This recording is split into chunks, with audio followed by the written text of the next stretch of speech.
The Speaker.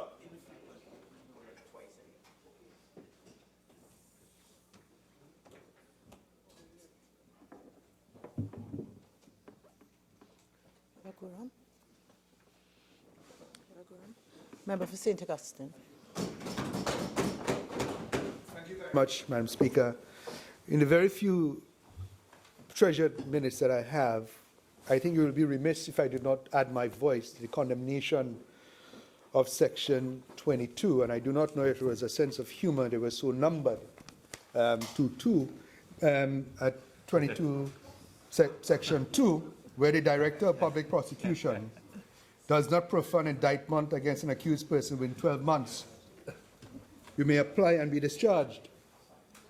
Now, this is a very, very dangerous section, taken in the context of the foundational bill.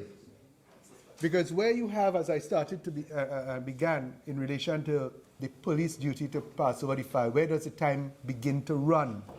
There'll be many different interpretations of that. And therefore, the 1 year prescription here could lead to applications being made. And I am not sure, and maybe I will hear from the Attorney General, if there's a right of an appeal from that decision in Section 22. Moving along as quickly as I can, Madam Speaker, we then look at Section 23. And this has been troubling to many, and it troubles me a bit, although it has shown itself in prior legislation in this country. In 2005, it was passed with a simple majority against the very, very strong resistance of the opposition of the day. And when I looked at the Hansard record of the member for,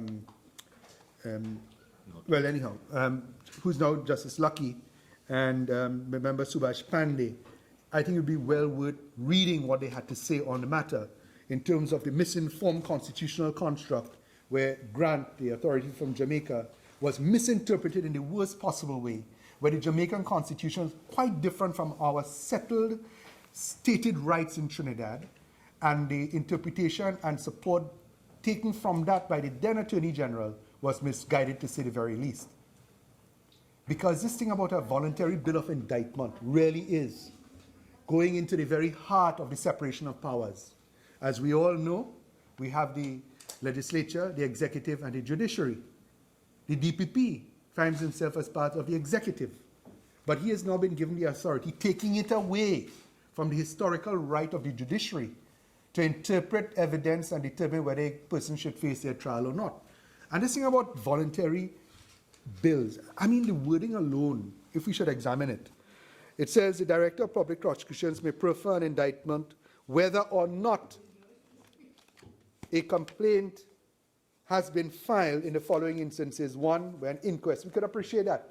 Because in an inquest, you have a judicial officer sitting as coroner, hearing the evidence, and may decide that a charge has been made out. So there is judicial involvement there. But this one, where a person is charged with an offense involving serious, I do not know what a serious fraud is. Whose interpretation is that? Is that in every case, or the DPP could take any particular case he wishes out of the jurisdiction, out of any protections we may have to see statements up front, and take it to a trial, because there is no process here that you will even see the evidence until you get to your trial. Then you see the other aspect, which one may very well agree with to some level until you appreciate what it really is. In respect of offenses of a violent or sexual nature, and where there is a child witness or an adult witness who has been assessed as one subject to threats, intimidation, or elimination. Now, if it is that we have this new process, then a lot of those mischiefs will be taken care of, because that contemplates, in the old day, where witnesses are intimidated or whatever, the length of time it takes from the laying of the charge to the actual trial is so long. But here we are contemplating 18 months on the outside. So many of these issues, I do not see it as necessary, again, having regard to the context of the bill itself, the speed, the rapidity with which you can get a person before the trial. But to give that DPP that singular power to take you from your home one day by a warrant, because the indictment, I do not know how it will work. He files an indictment, then who goes for the warrant? Are you brought to the magistrate's court? Are you granted bail or not? I really do not know, and I think we need to have some light shed on this issue, because for the many years, it'll be 30 years this year, I'm practicing at the bar. I know of no case before me and since my time at practice where a voluntary indictment has been filed, because there is no machinery, as I'm aware, that facilitates it. So to put it there is nothing more than just, what shall I say, decoration, to give the idea and interpretation that this really changes the way things are done. What it does, it opens the avenues for attack and possibly demolition of the entire act if it should be passed. They indicate it's a simple majority. They don't need our support. They don't need anybody's support.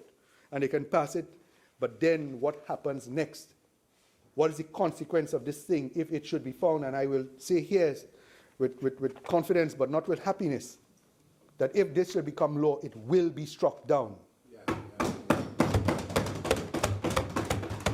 And those who would have gone through the process may very well be set free because of the anxieties of the Attorney General and the PNM government as we stand here today, attempting to appear to do things when in fact it is nothing more than gallerying to the public. And I say that with all due respect, my friends, because the 2014 law is far superior that we passed, far, far superior.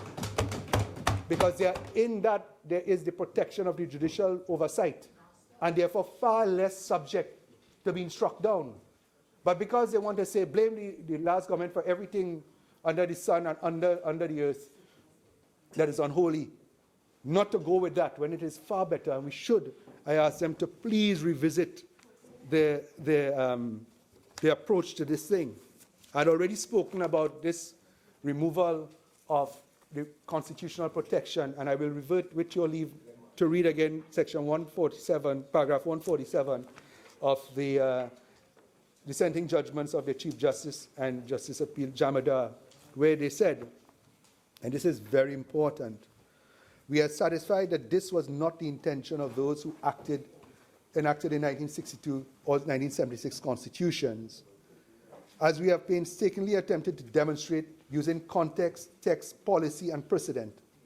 In our opinion, the intention of Parliament in enacting the Constitution as a supreme law and in creating a constitutional democracy in Trinidad and Tobago was not to permissively allow for the limitation of rights, but rather to curtail Parliament's future capacity to restrict or limit the declared sections 4 and 5 rights and freedoms.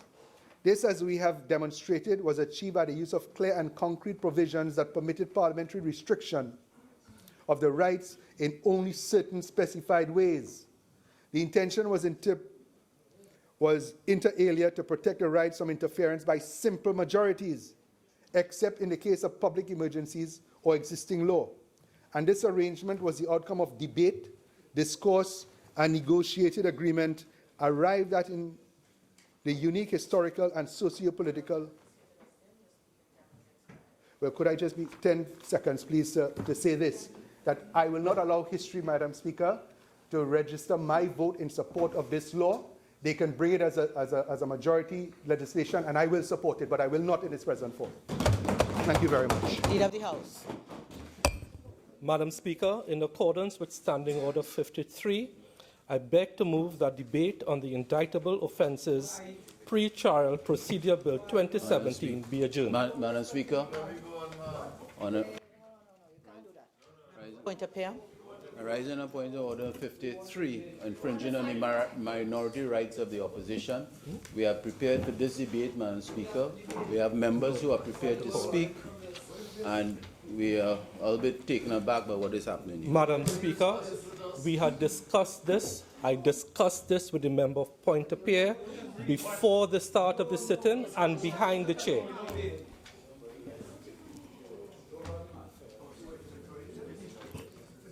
Honorable members, in accordance with Standing Order 53, I rule that this is not an abuse of either the rules of the House or is it an infringement of the rights of the minority. The debate is just being adjourned.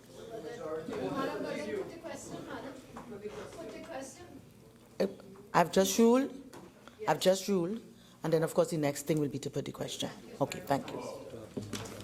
Honorable members, the question is that the debate on a bill, the indictable offences Madam Speaker, may I ask that the House be suspended for 10 minutes, please? Let's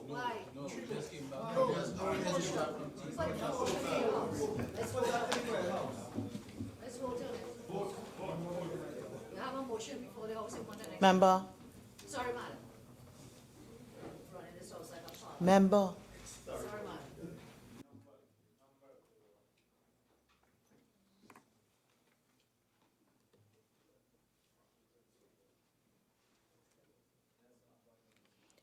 member for St. Joseph. I was already in the process of putting the question. Honorable members, the question is that the debate on the Indictable Offences Pre-Trial Procedure Bill 2017 be adjourned. All in favor, say aye. Aye. Those against, say no. Division.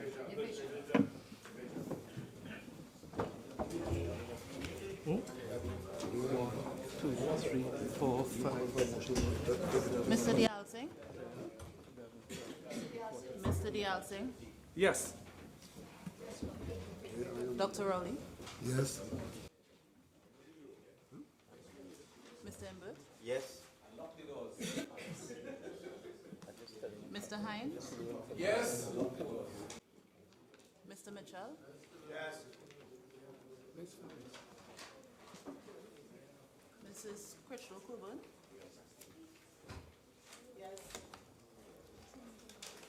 Mr. Garcia? Yes. Mr. Ford? Yes. Mr. Dillon? Yes. Dr. Gatsby Dolly? Yes. Mr. Cuffey? Yes. Mr. Smith? Yes. Dr. Francis? Yes. Mrs. Jennings Smith? Yes. Mr. Antwine? Yes. Mr. Lee? No. Mrs. Pasabi Sasa? No. Mr. Charles? No. Dr. Ambachal? No. Mr. Karen? No. Dr. Tiwari? No. Why are you running from the Dr. Munila? No. Mrs. Nualu Hussain? No. Dr. Gopi Singh? No. Mrs. Guiding Gopi Singh? No. Mr. Embarrassing? No. Mr. Ramadan? No. Dr. Khan? No. Dr. Bodo?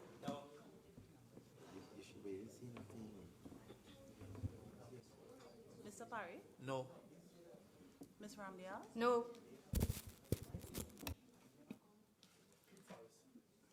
Mr. Alwari?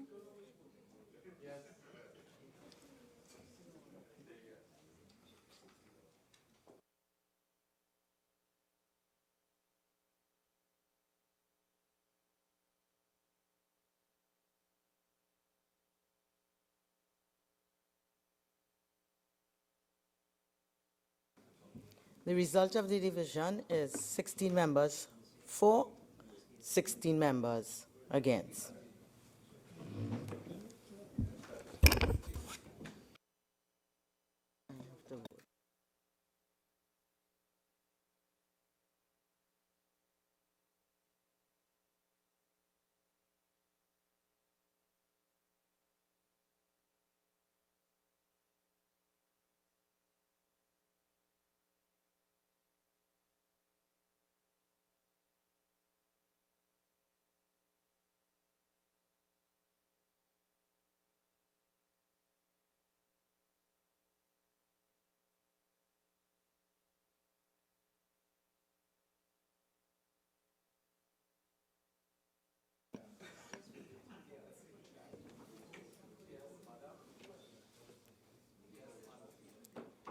So there's a tie, and therefore, as Speaker, I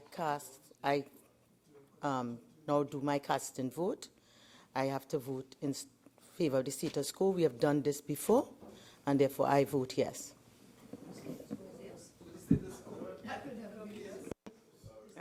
So you have 17.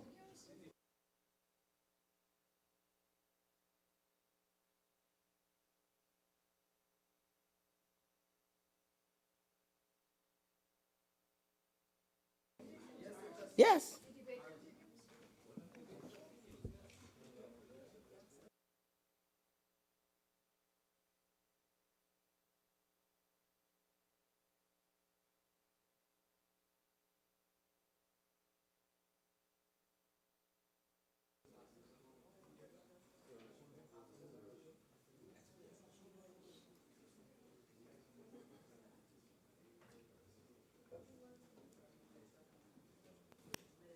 Finance.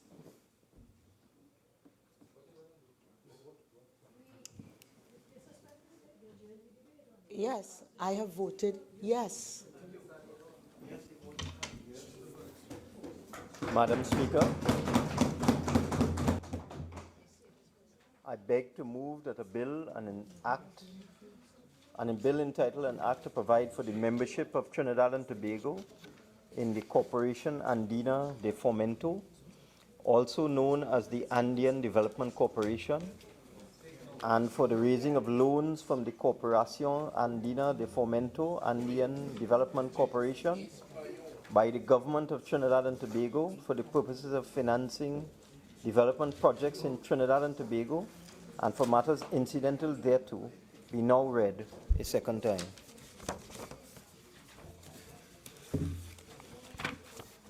Madam Speaker, the International Financial Organizations Corporación Andina de Fomento Bill 2017, that is before you this afternoon, provides for the membership of Trinidad and Tobago in the Corporación Andina de Fomento, also known as the Andean Development Corporation. For ease of reference, Madam Speaker, I will refer to the Corporación Andina de Fomento by its acronym CAF throughout the remainder of my presentation. The bill before us also provides for, among other things, the raising of loans by the CAF, from the CAF by Trinidad and Tobago for the purposes of financing development projects in this country. Before I speak on CAF, I think it is useful to share some information on the involvement of Trinidad and Tobago with international financial institutions, which dates back to the 1960s.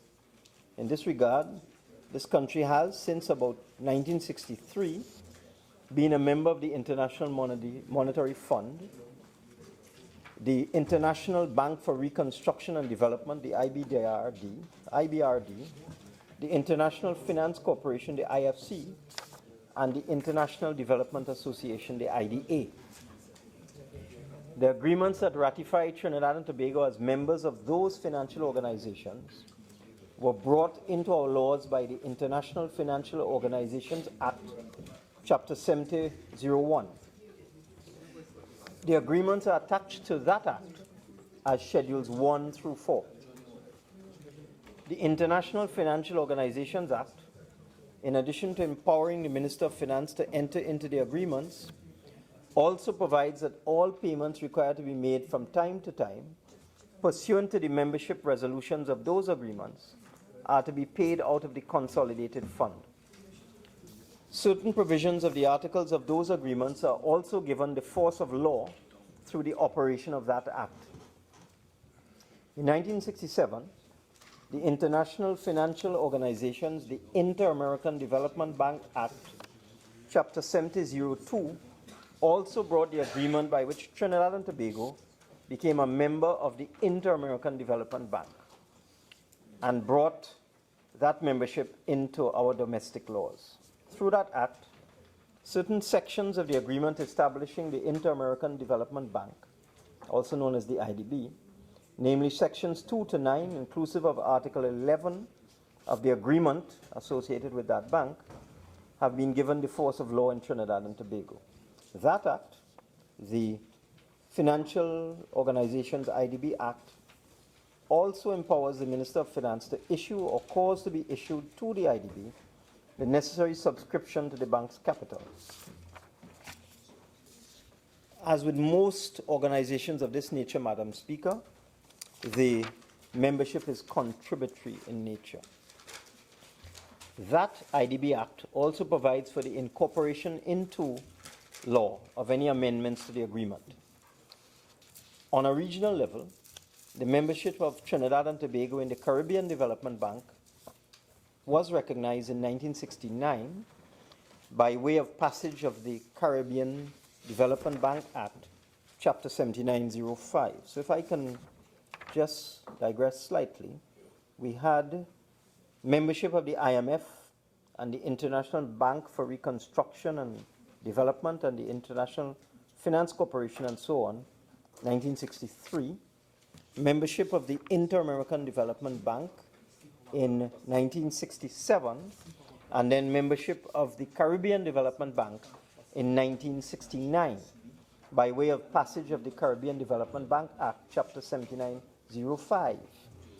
The CDB Act authorizes the minister to accept the bank agreement on behalf of Trinidad and Tobago and specifies that all sums required to be paid by the government for the purpose of meeting the obligations of Trinidad and Tobago under the agreement is to be a charge on the consolidated fund. Additionally, the CDB Act empowers the minister to raise loans for the purpose of the bank agreement and indicates that certain provisions of the agreement have the force of law in Trinidad and Tobago, which is similar to the other two bits of legislation dealing with other multilateral institutions. With respect to accessing loans from multilateral development banks, the National Development Inter-American Development Bank Loans Act, which was enacted in 1967, makes provision for the government of Trinidad and Tobago to borrow or guarantee the borrowing of, from the bank's resources or from funds administered by the bank, such sums as may be required for the purpose of financing or promoting economic and social development in Trinidad and Tobago. By that act, IDB Act, the Minister of Finance is empowered to issue such instruments, including bonds, on such terms and conditions as may be necessary for the purpose of any loan or guarantee agreement. It is apparent, Madam Speaker, that these pieces of legislation are all similar in scope. They provide a legislative platform for the validation and operation of agreements between Trinidad and Tobago and various multilateral development banks, or also known as MDBs. This in turn allows Trinidad and Tobago to access financial benefits, including loans, grants, and technical assistance for national development projects, which usually are among the main benefits of membership in such multilateral development banks. The bill before us would seek to provide a similar legislative platform for the raising of loans and financial assistance for the benefit of Trinidad and Tobago through contributory membership in CAF, as currently obtains for the IMF, the IBRD, the IFC, the IDA, the IADB, and the CDB. Permit me now to say a few things about CAF, about the Andean Corporation. CAF is a multilateral development bank founded in 1966 with a view to stimulating sustainable development and regional integration by financing projects, providing technical cooperation and other specialized services in the Latin American region. CAF is ranked among other MDBs like the World Bank, the IDB, and the European Investment Bank, which all have a similar purpose, that is stimulating sustainable development. The 6 initial members of the CAF, Ecuador, Bolivia, Colombia, Chile, Peru, and Venezuela, signed the establishing agreement of the CAF in 1968, and in 1970, CAF formally began operations. CAF is currently made up of 14 private banks from the Andean region and currently has 19 member countries from Latin America, the Caribbean, and Europe. The countries from Latin America, apart from the founding countries already mentioned, include Brazil, Uruguay, Argentina, Costa Rica, and Paraguay. Countries from the Caribbean are Jamaica, Barbados, and the Dominican Republic. CAF also includes countries from Europe like Spain and Portugal, Mexico and Panama are also members of the CAF, and Trinidad and Tobago is now the 19th member of the CAF. The capital structure of the bank comprises three classes of shares: Series A, B, and C. Holders of Series A and B shares enjoy full membership, and these include governments, central banks, public, semi-public, and private institutions, private law institutions from member countries with social or public objectives designated by governments. Currently, there are 11 holders of Series A and B shares. The holders are Argentina, Bolivia, Brazil, Colombia, Ecuador, Panama, Paraguay, Peru, Uruguay, and Venezuela. Trinidad and Tobago is among the holders of Series B shares. There are also 8 countries holding Series C shares, including Chile, Costa Rica, Dominican Republic, Jamaica, Barbados, Mexico, Portugal, and Spain. By way of some history, Madam Speaker, Trinidad and Tobago has been involved with CAF since 1994, when in June 1994, it signed an agreement of subscription of common capital stock. This allowed Trinidad and Tobago to subscribe for 108 Series C shares of common stock in the CAF. The value of each share at the time was US $9,250. The total value of the stock at that time being $1 million US. On the 13th of April 2012, Trinidad and Tobago and the CAF entered into another agreement. This would be some 18 years after the original 1994 agreement. Trinidad and Tobago and CAF entered another agreement for the subscription of common capital stock and also for the incorporation of the country as a special member country to the CAF. On this occasion, the subscription was for an amount of 22,772 Series C shares. The total cost of the shares was US $323,362,400, or 2 billion Trinidad and Tobago dollars at the time. The agreement allowed for the payment of this amount by way of 3 annual payments. I should let you know, Madam Speaker, that the eventual implementation for the subscription of these 22,772 shares saw the government subscribing in 2014 for 15,182 Series C shares, and the remainder of the 7,590 shares was subscribed by the Central Bank of Trinidad and Tobago. The government therefore paid a total of US $215,584,400, and the Central Bank a total of US $107,778,000, each share costing US $14,200, making a total in TT dollars of approximately $2 billion paid by the Central Bank and the government respectively. On the 2nd of June 2016, following the 1994 original agreement and the 2012 agreement entered into by our predecessors, it was agreed by this government that Trinidad and Tobago should attain full membership in the CAF. Consequently, in September 2016, the government acquired a Series A share, also known as a golden share, for just US $1.2 million.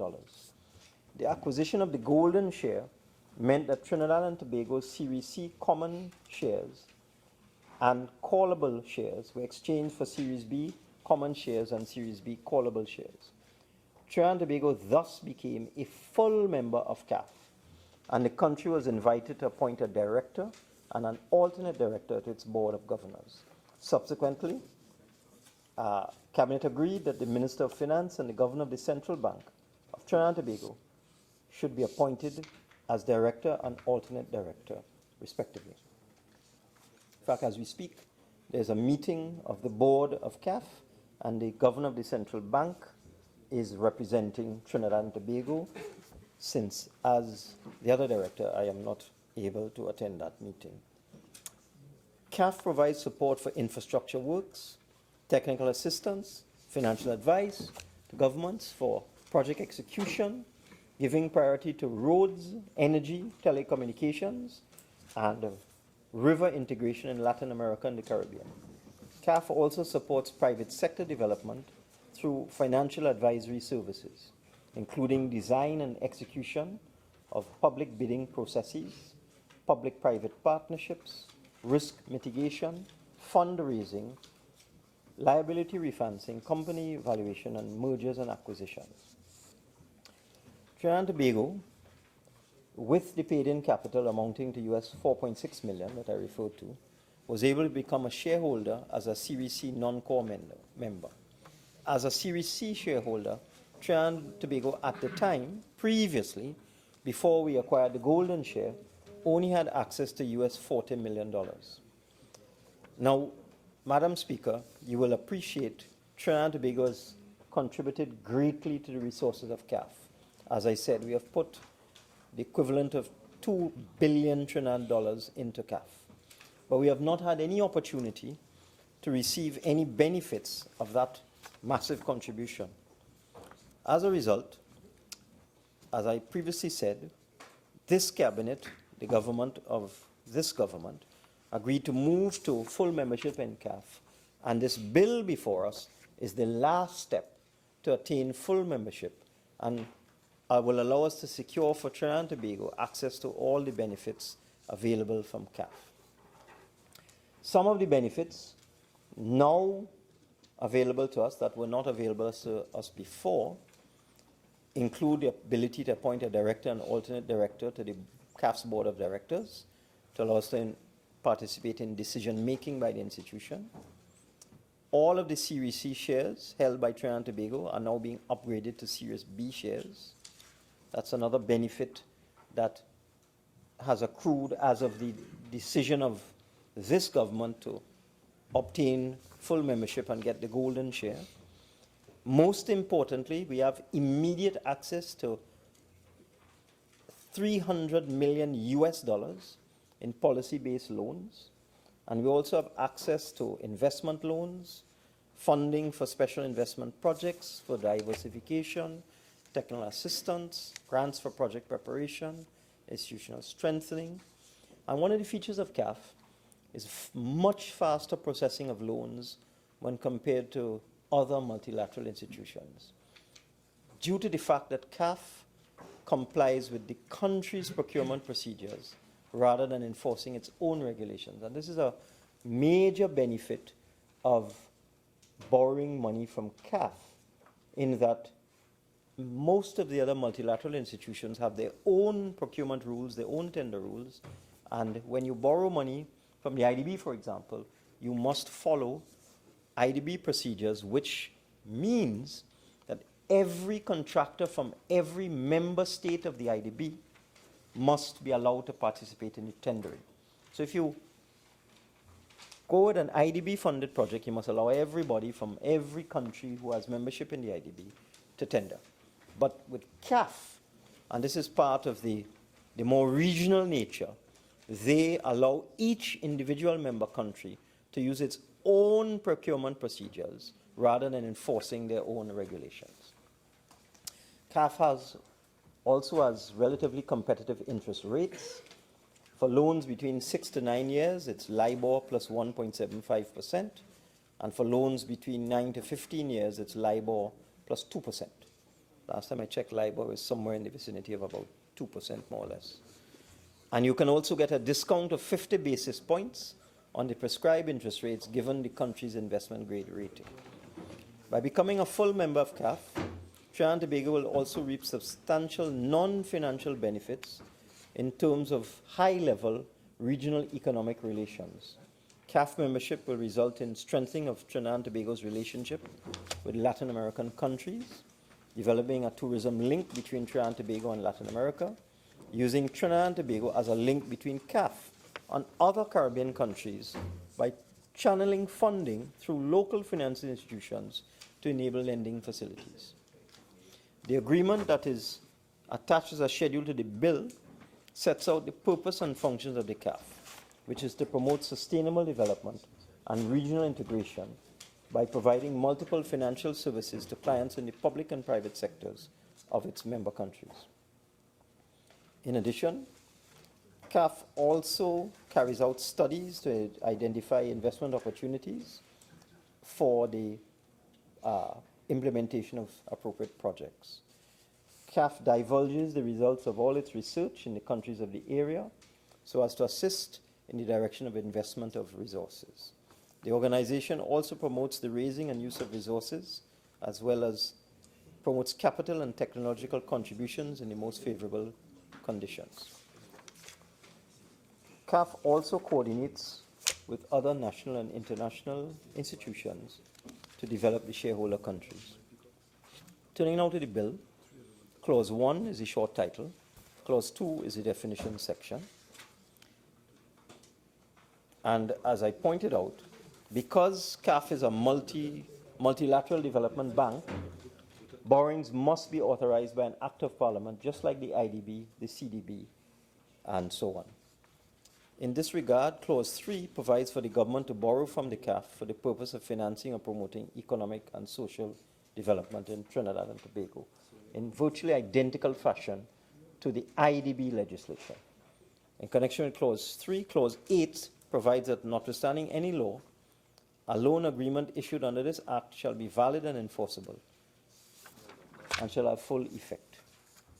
In keeping with the power to borrow under Clause 3, Clause 4 provides that the minister is authorized to execute or sign on behalf of the government any loan agreement for the securing of any sum borrowed by virtue of this Act. Given that Trinidad and Tobago subscribed and paid for Series C shares, the country deposited an instrument of adhesion dated June 26, 2015, to the constitutive agreement, which is found at the schedule to the B. The instrument was presented to the Ministry of the People's Power for Foreign Relations of the Bolivarian Republic of Venezuela in June 2015 by our predecessors. Clause 4.2 provides for the minister to accept any amendment to the agreement that was already accepted in 2015 previously under the former administration. Clause 4.3 allows for the minister by order, subject to negative resolution of Parliament, to amend the schedule. The minister, however, cannot move to accept any amendment unless an order is made and the period in which the order is required to be laid in accordance with Section 75 of the Interpretation Act has expired. Clause 5 requires, among other things, that a copy of a loan agreement, any amendment, or other instrument, and this is important, between the government and the CAF be laid in Parliament 30 days after the conclusion of such agreement, amendment, or instrument, similar to the IDB. Clause 6 allows for payments to the CAF, whether in relation to the agreement or loan agreement, to be charged on the consolidated fund. Clause 7 provides that the principal and interest, the sums borrowed by the government, shall be free from any taxes and charges imposed within Trinidad and Tobago. Clause 7.2 allows that the provisions of the Stamp Duty Act do not apply, since this is government borrowing.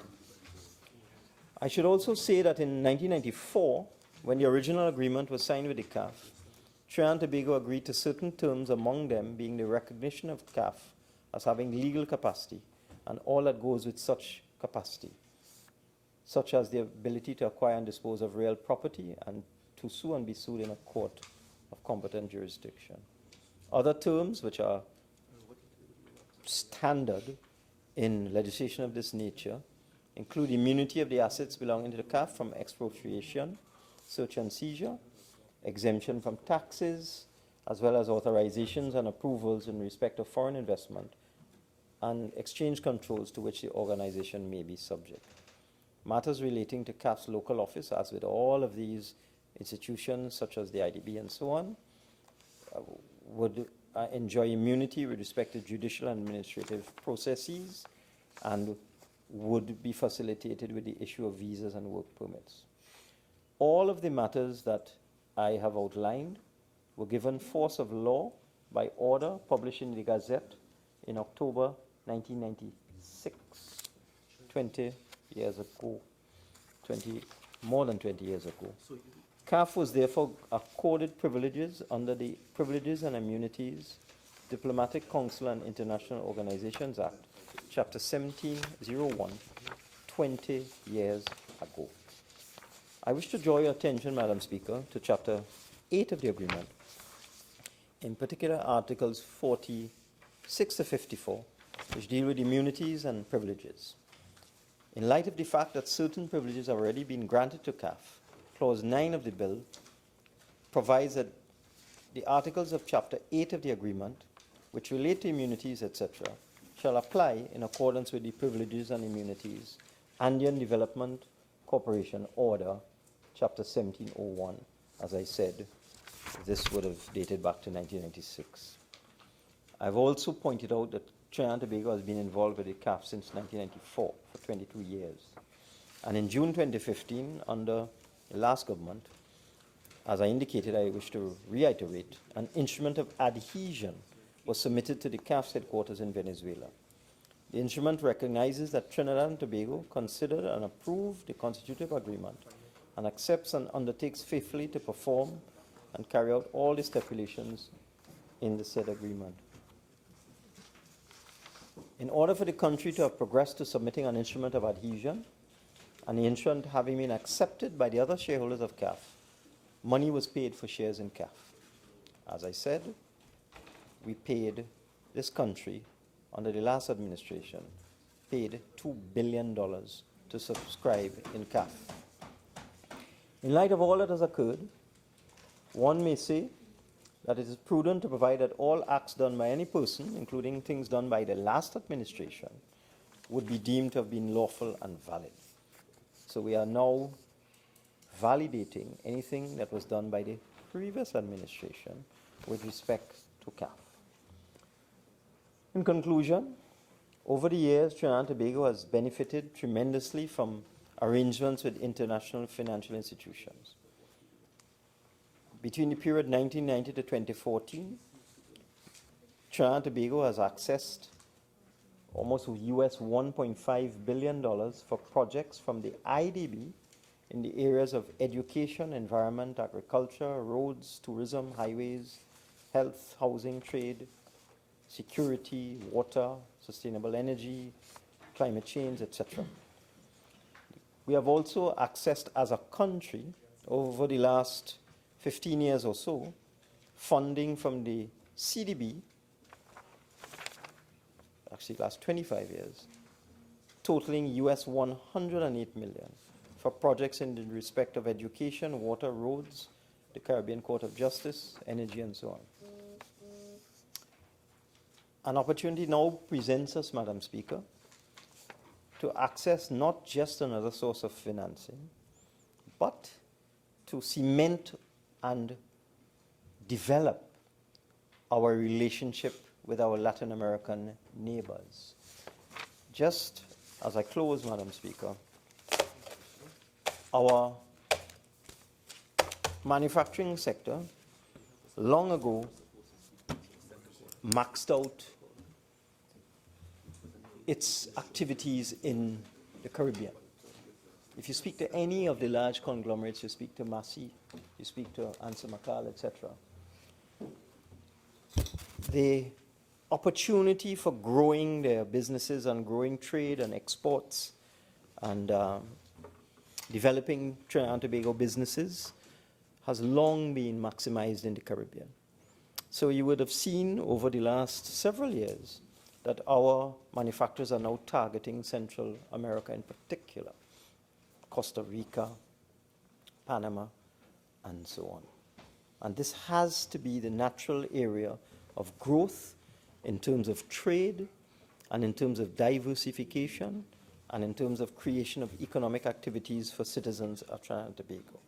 We must look towards Latin America, and therefore the completion of the process started since 1994 by a PNM government, of which I was a part, continued in 2012 and on to 2015 by the People's Partnership government with the contribution of the $323 million, and now finalized again by a PNM government. I think it is an inescapable reality that we must build bridges with our Latin American neighbors, and we must provide opportunities for Trinidad and Tobago businesses and citizens to access markets in Central and South America and thereby develop our country. I thank you, Madam Speaker.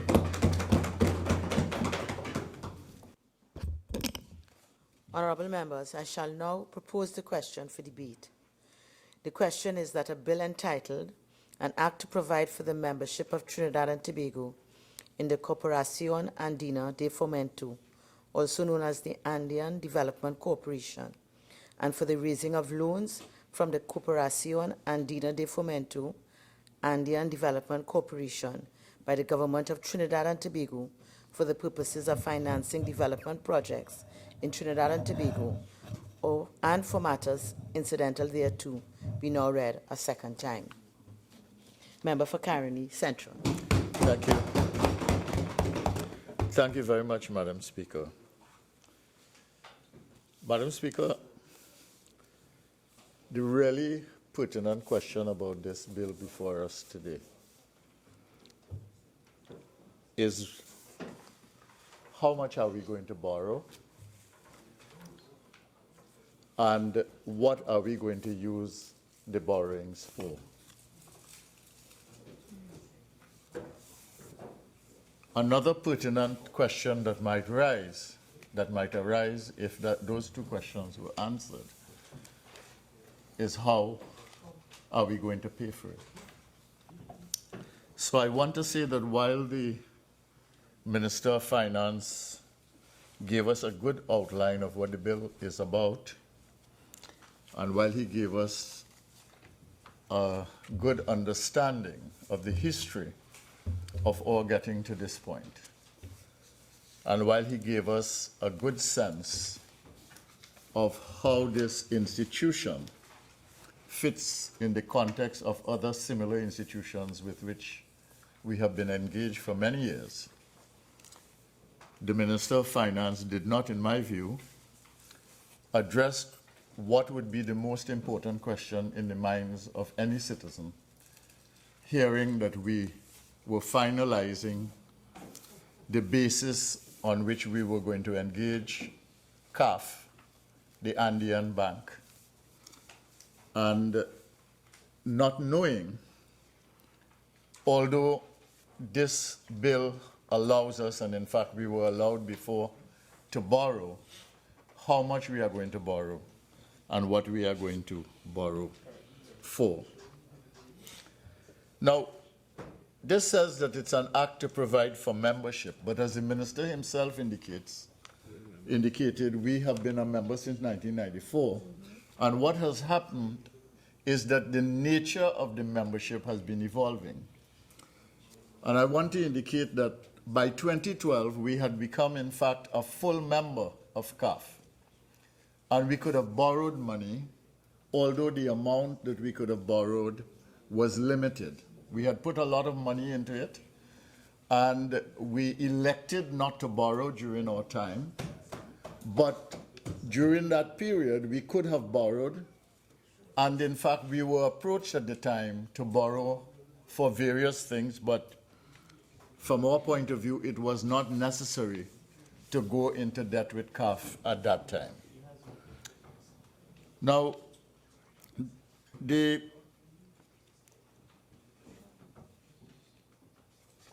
forerunner to the bill, which describes what the bill is about, says that it is for raising loans from this corporation. The Corporación Andina de Fomento, Andean Development Bank, better known as CAF, and that the purposes are for financing development projects in Trinidad and Tobago. That means, Madam Speaker, that we cannot speak about this bill or speak to this bill without talking about loans. We cannot speak to this bill without talking about raising debt. And we cannot speak to this issue here without dealing with the issue of development itself, because this is a development financing bank for sustainable development. And the reason we are finalizing this is order to access, and the minister mentioned the figure, we can now access up to $300 million US, plus other options that are available for private sector interests, etc., for other projects, ancillary reasons, ancillary issues, and therefore it offers a substantial opportunity for borrowing. The question here is, therefore, how much of that $300 million are we going to borrow? Again, the pertinent question is, what are we going to use the money that we are going to borrow for? And the third issue, which is critical, and I will get to some of these things as I move on in my presentation, how are we going to create the conditions for paying back our debt? Now, this also says in the bill that any sum that we borrow will be appropriated in the budget, so that at that time, when the budget time comes, the money has to be allocated for something quite specific. So that means that you have to know in advance what you are going to do, and you also have to borrow for very specific purposes. This is an infrastructure bank, by and large. It lends dominantly for infrastructure projects, although it lends for other things. And therefore, we have to be pretty clear about what we are going to do, how we're going to do it, and why we are going to use this medium, this particular CAF medium, for doing the borrowings, as opposed to all of the other development bank options that we have in Trinidad and Tobago, as the Minister of Finance himself identified. Now, one of the benefits of moving to this level, which takes us in a position in which we are more fully engaged with the bank than in 2012, is that we are going to get directorships in the bank. That is very important because it does give you, first of all, an insight into what the bank is doing, how it is operating, and how it is making its decisions about how it is operating, because it must take into account what is happening globally, within the hemisphere, and regionally in order to do those things. So as a source of information, a directorship on the bank is very, very important, as it has been for the IDB, for the CDB, and other institutions that we engage, including the World Bank. And it does say here, though, in clause 4, on page 3 of the bill before us, that the minister is hereby authorized to execute or sign for, on behalf of the government, any loan agreement or any amendment thereto for securing, and so on. So the power really is in the hands of the Minister of Finance in this particular bill. And the other side of it, which is very positive, is that the minister, any order that he makes, has to bring the order for negative resolution in Parliament. So the Parliament gets an opportunity to engage this issue. So we have no problem with either the minister being assigned responsibility, so that he takes full charge of his responsibility and executes on behalf of the country. We have no problem with the minister and the governor of the central bank sitting on the board, as they do, in fact, I think, on the IDB and some of the other institutions. And it is all to our benefit, because they can also not just get the information, but influence the direction of the bank. And this is largely a Latin American bank. We have the CDB, which is a Caribbean bank. We have the IDB, which is an inter-American bank for the entire hemisphere. And therefore, our sitting on the board can be very influential in directing some of the resources and some of the thinking towards the Caribbean and towards the issue of integration between Latin America and the Caribbean. And therefore, it is an important and useful role to play. Now, it says here that the money is to be paid out of the consolidated fund. That is to say, all sums required for the purposes of making payments to the corporation pursuant to this act, the agreement or a loan agreement shall be a charge on and shall be the warrant of the minister to be paid out on the consolidated fund. And this is what I was saying about our ability to pay back. Because what this says, written into law here, is that when you take a loan from the bank, you have to assign money in the consolidated fund in order to pay back that loan. And in order to assign that money in the consolidated fund, you have to have it from revenue somewhere. And you have to create the conditions at the end of the day where the taxpayer is the responsible authority, the responsible entity, although not having any authority at all in relation to this. And this is something we must always remember as we are governments, as we operate on behalf of the state, that we are operating on behalf of the citizens. The state is just a mechanism by which the government executes its business on behalf of the people. And the government, in fact, all the money that the government has, all the money that the state has, really belongs to the people and the taxpayers of this country. So the reason I'm reminding about this is because I want to come to these three fundamental questions. How much are we going to borrow? What are we going to use the money for? And how are we going to pay it back? The rest of the bill is very short, only 10 clauses, and the rest of the bill consists of schedules which basically talks about CAF itself and gives us an idea of what it does and how it functions. So I want to get to these three fundamental questions, Madam Speaker, because they are very important questions for the entire country.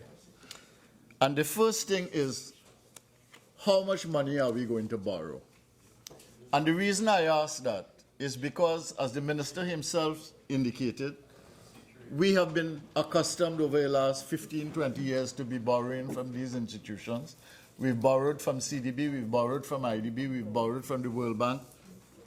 We've had an instance in 1986 when 87 when the IMF, in fact, was here for a very small amount of money, but wreaking a lot of destruction after it had left in terms of consequences, political and social and otherwise, in the country after 1987. And if you are going to ask yourself, what are you going to, how much you're going to borrow, I think it's important to ask some other questions. So I have with me here the economic bulletin, which was put out by the central bank recently. And what that central bank bulletin tells us is that between the end of 2015 and the end of 2016, we increased the amount of debt now carried by the government of Trinidad and Tobago by just over $10 billion, just close to, in fact, $11 billion. And what it tells us as well at the end of 2016 is that the debt to, what it tells us as well is that the percentage of debt is about 56%. And it does not include borrowings that we did through bonds in February of 2017, which the Minister of Finance would acknowledge if we were here, would take us probably to about 60, 61, 62%. And the Minister of Finance is on record, I think, on the first bill that he brought to this country when he came to Parliament right after the budget of 2015 to raise the debt ceiling. He is on record as saying that when he looks at the future, the next 2 or 3 years, and he was talking then possibly in October or November of that year, 2015, he said that when he looks at the future, he sees the debt to GDP ratio going up to about 70%. And I want to therefore alert the country that we are, although the official figures are about 56, that in fact when you add the bond of February, we are close to 62%, just over 60%. I don't want to exaggerate it. And I want the country to have information that is accurate. And while that is not an alarming figure for debt for our country as a whole, given what the minister said of 70%, given the fact that we are now opening up the opportunity for borrowings again, and the borrowings from CDB are not closed, they just took $400 million, I think, from the CDB. The borrowings from the IDB are not closed. It is open opportunity in the IDB, and we are carrying debt from them now. The opportunities in the World Bank are not closed, and there are opportunities there, therefore.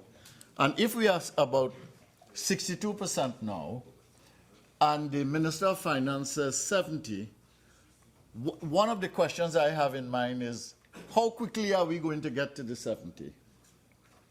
And are we going to use this bank to get to the 70? And if we got to the 70, or if we accelerated the rate of borrowings, what are we going to be using the money for?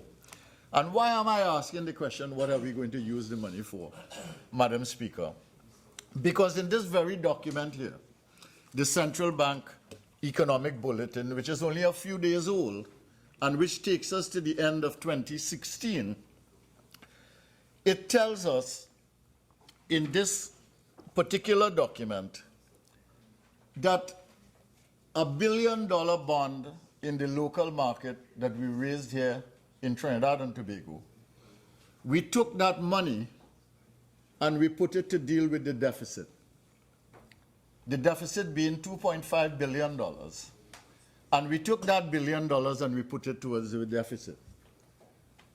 But more than that, this economic bulletin also tells us, and I learned that only for the first time when I read the document. This document came out on the 9th of March. I don't think I saw it until the 11th. And I just scanned it because I was looking at some very, very specific things. And then when I read it again on the 12th, it was for the first time that I picked up that we had actually gone not just into the Heritage and Stabilization Fund and taken money out of that, but that we had also gone into the central bank overdraft and taken $1 billion and applied that also to the deficit, $2.5 billion. Now, I wouldn't make a fuss here as they made about how we went to the overdraft and we borrowed $9 billion and how we took the overdraft to the limit. And Madam Speaker, you were present, you would know that the government on the other side, and especially the Minister of Finance, made such a big thing about that. And when we protested and we tried to explain to him, look, this had been happening since 2006, and that we had simply continued the trend. And when we explained to him that all the money for the $9 billion was in fact organized into cash flows that would eradicate and eliminate the debt 4 months later, he would not listen. He would not help the country to understand. He made it seem like we had committed a crime. And no rational argument would get through to the Minister of Finance and the government on the other side. And here they are now, they are going in the overdraft. They take $1 billion just so they don't tell nobody here, because I tell you, I live in here, I work in here, I in the parliament every time parliament meets, and I did not know that they took $1 billion from the central bank overdraft and put it in the put it towards the reduction of the deficit. So I found out for the first time. Thank God we have a central bank report that is fairly independent up to now, although I am going to watch it and see that it remains that way. And it is fairly independent, and therefore they gave the facts, I think, as they understood them to be true. So I asked the question then, the reason I'm asking what we are going to use the money for and how much we're going to borrow is because this is an important question. The debt level is rising. The debt to GDP level is also rising. We have used at least $2 billion so far to simply throw at the deficit. And when you look at the productive investment of the government, and I hope the minister will tell us what those might be, I do not see any evidence of any of the loans raised so far by this government. And it's now almost $90 billion. And it is $10 billion, close to $11 billion more than it was in December 2015. All right? And if you add the $1 billion to that, you will get another additional billion to the 10 or 11 billion, which they did in February. And what it really tells us is that we need to be concerned about these things. We need to be concerned about the debt and the growing nature of that debt, the debt to GDP ratio, because all of this is happening at a time, Madam Speaker, when the GDP is falling in Trinidad and Tobago. I don't know if citizens are aware, but the 3 quarters that are accounted for in this document for 2016 register declines of more than -5% for the first quarter, more than -8% for the second quarter, and more than -10% for the third quarter. And it is unlikely that the fourth quarter will reverse this trend for 2016, so that the decline for 2016 is really pretty high, pretty steep in terms of the decline of this economy. And what I'm saying, Madam Speaker, and I want the citizens of this country to understand, is that if your debt is going up, but at the same time your debt is going up, your economy is declining, your economic performance is declining, and as your economic performance is declining, your GDP falls, then the GDP ratio also further increases. So it is important to understand that. If you are running up debt and your economy is growing, and then the chances of managing the debt to GDP ratio at a reasonable rate is better. But if you are declining and you are also growing the debt, you have a problem. So when all of that is said, I want to ask the question, what is this government's policy or policy framework for the country, within which it is going to make a determination as to what are its priorities and therefore what it is going to borrow for? What are the priorities for development? This is a bank about sustainable development. Are we following the sustainable development model in Trinidad and Tobago? We subscribe to it in the United Nations. I know the Minister of Planning has said that on more than one occasion. And if we subscribe, the United Nations framework for sustainable development, and if we do that, what does that mean for priorities for development in Trinidad and Tobago? Now, the other thing that would come from that, based on your priorities, what are you going to develop?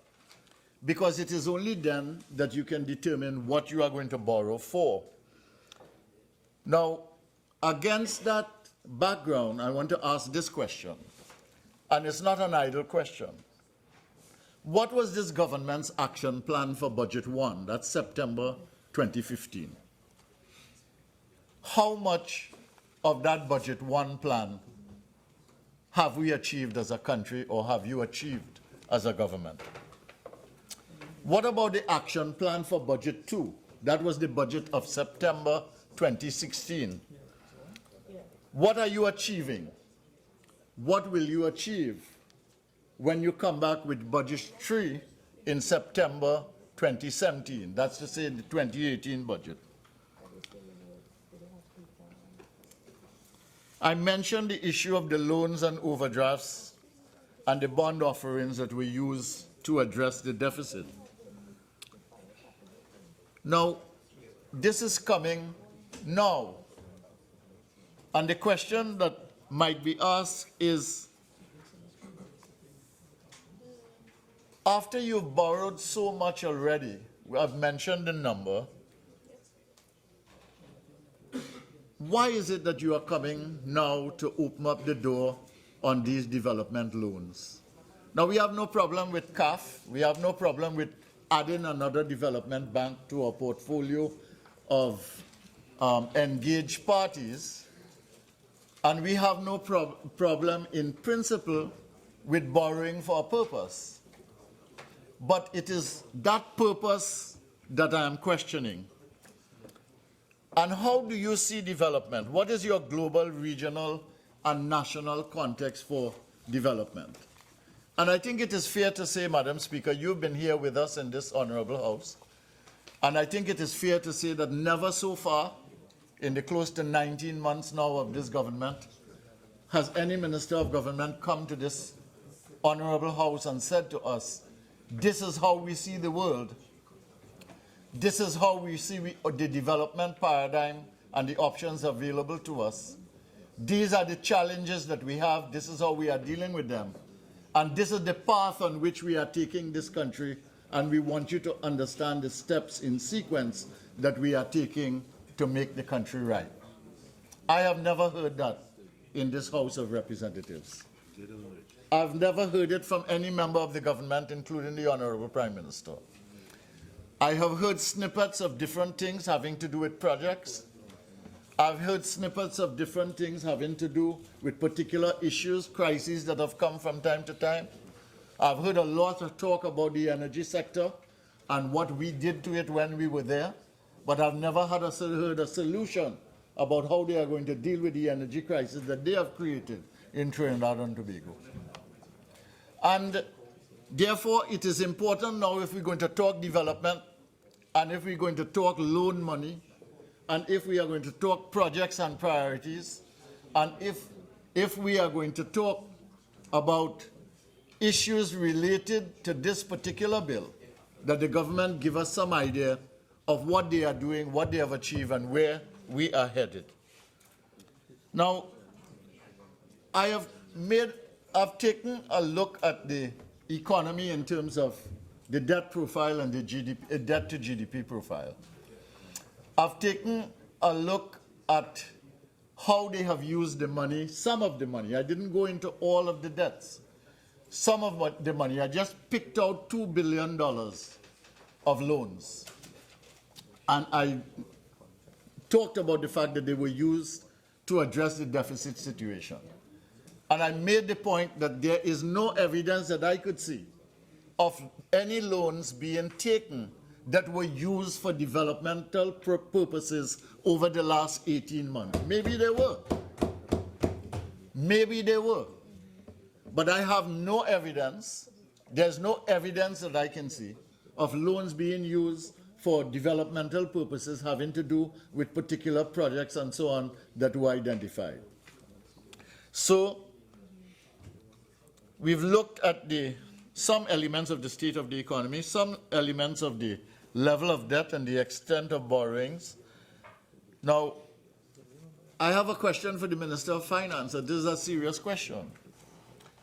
Are you going to pursue, as you borrow,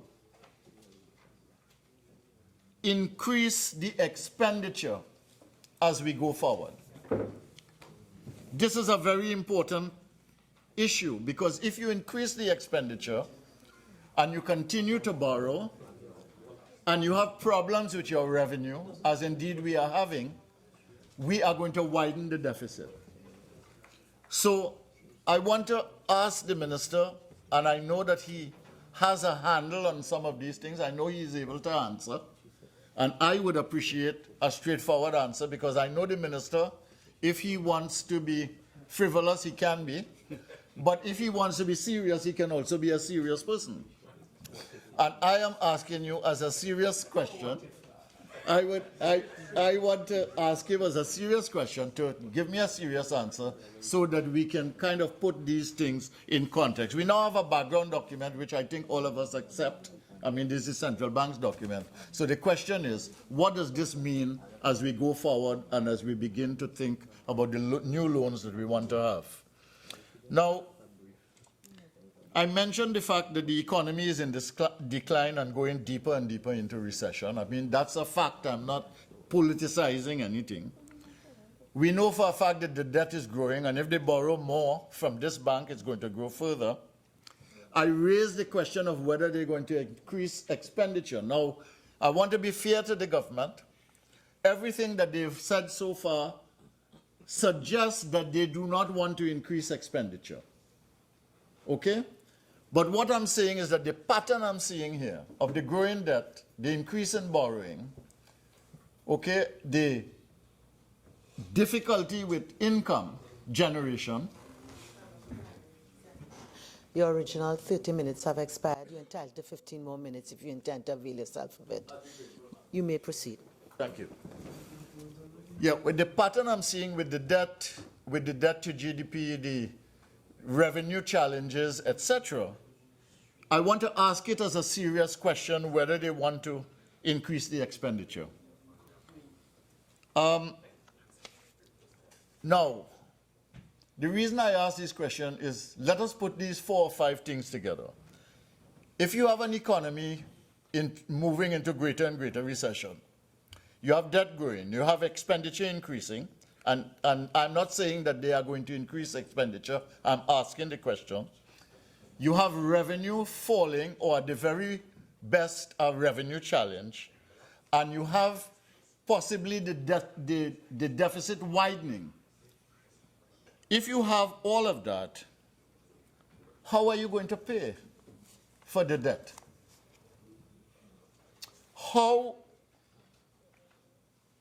Where are you going to take the country to generate the income that is necessary to pay the debt? Because remember, in this document here, Madam Speaker, the bill, it says that you have to put the money in the consolidated fund. If you take loans, you have to put it in there and make sure that you have a repayment budgeted for every year that you have a loan. So, we have IDB, we have CDB, we have World Bank, we have CAF, and it could be if we cannot repay and we are not managing in a way that is reasonable, that in fact we're going to have IMF as well. And that is the worry and the challenge for the government. I don't say that they don't worry about it. The Honorable Prime Minister has come here many times and says that one of his principal objectives is to keep the IMF away from Trinidad and Tobago. But I want to say that if you keep borrowing and borrowing, and you are at 62, and you're going up to 70, as the Minister of Finance has said on occasions before, and chances are you are continuing decline and you cannot carry, so you need to borrow more and you're going higher than 70, then you're going to have a real problem, and you could well find the IMF at your door. And I want to, perhaps the government would think I'm being more political now, but I want to ask the question seriously. What were you read and ready for? It's a serious question. What were you read and ready for, given where we see the country is at this time? Do the citizens of this country realize yet that you took this government and you took the country by storm under what is essentially false pretenses? Do citizens realize? I will clarify. If you pay attention, you will listen, you are free to reply. Do citizens realize that you built your 2015 campaign on a bed of lies? Yes? I don't think that is parliamentary. All right, yes, I'm sorry. I'm sorry. Yes. On a bed of untruths, I apologize, Madam Speaker, and I withdraw it. And on waves of gossip, and now you have the entire citizenry poised to lie on a bed of nails. when you promise them, Honorable Member for Laventille West, Madam Speaker, through you, a garden of roses. Isn't that what you promised them? But you put them on a bed of nails. Okay? I have to ask this question, and you ask all of this load, for all of these things that you want to go and borrow. What is happening to the PSIP? How much are you achieved in terms of the PSIP from, let's say, October to now? What is that? October, November, December, that's 3 months, and then 5 months, 6 months. What have we achieved by half year in the PSIP? Okay? What is happening to investment in the energy sector? And that is of two counts. The Honorable Minister of Finance, I've asked him this question before. The Honorable Prime Minister, I've raised question about the energy sector before because it's so important. I mean, as rough as things are in the energy sector and as challenging as other sectors are, this energy sector is very, very important to us. We all know this. And one of the pertinent questions is, what is going to happen to resolve this situation of after Juniper? Juniper is the only sure thing that we have now to increase the amount of gas in the country. What is going to happen after that? What is going to, is that going to come on stream? Okay, well, if you get up and give us the assurance, fine. I hope your negotiations are completed. Okay? What is going to happen to investment in the energy sector? And the other investment, what are you doing to attract any further investment in the sector from outside?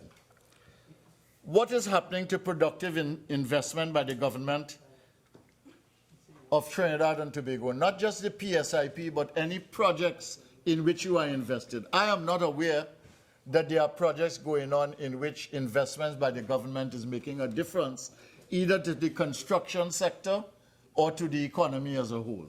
I know we have the stadium project down in Taruba, sorry. But besides that, what is happening that is making a difference to construction, that is making a difference to spillover effect in terms of the private sector? And what about the investment by the private sector? Do you know, Madam Speaker, through you, that the policies that you have provided the country with have killed private sector confidence in this country?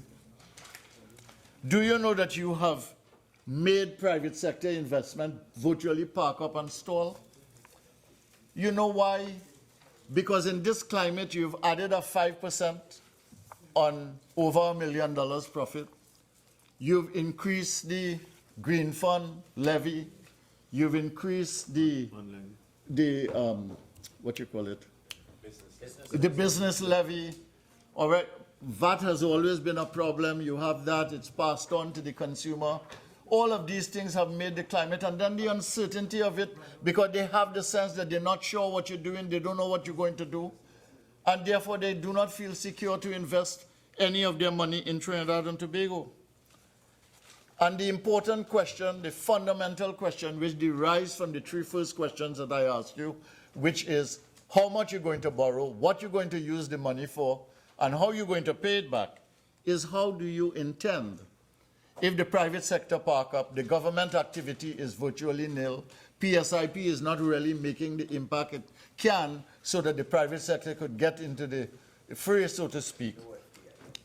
How do you intend to get the economy out of recession? We are at the end of the first quarter, close to the end of the first quarter. How are you going to get the economy out of the recession? How do you intend to make the economy grow? That is a pertinent question. If your third quarter is minus 10.8% in decline, that is a pertinent question. If for your first three quarters, 8 and 5, 13 and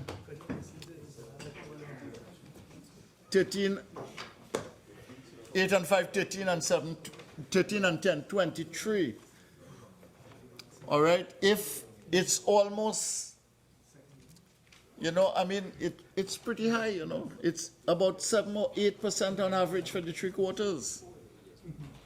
When do we intend to manage this country well and to give satisfaction to our citizens that you are aware of their challenges and needs and that you are treating them with a sense of fairness? When is this government in a situation of about $50 a barrel for oil and over $3 for gas?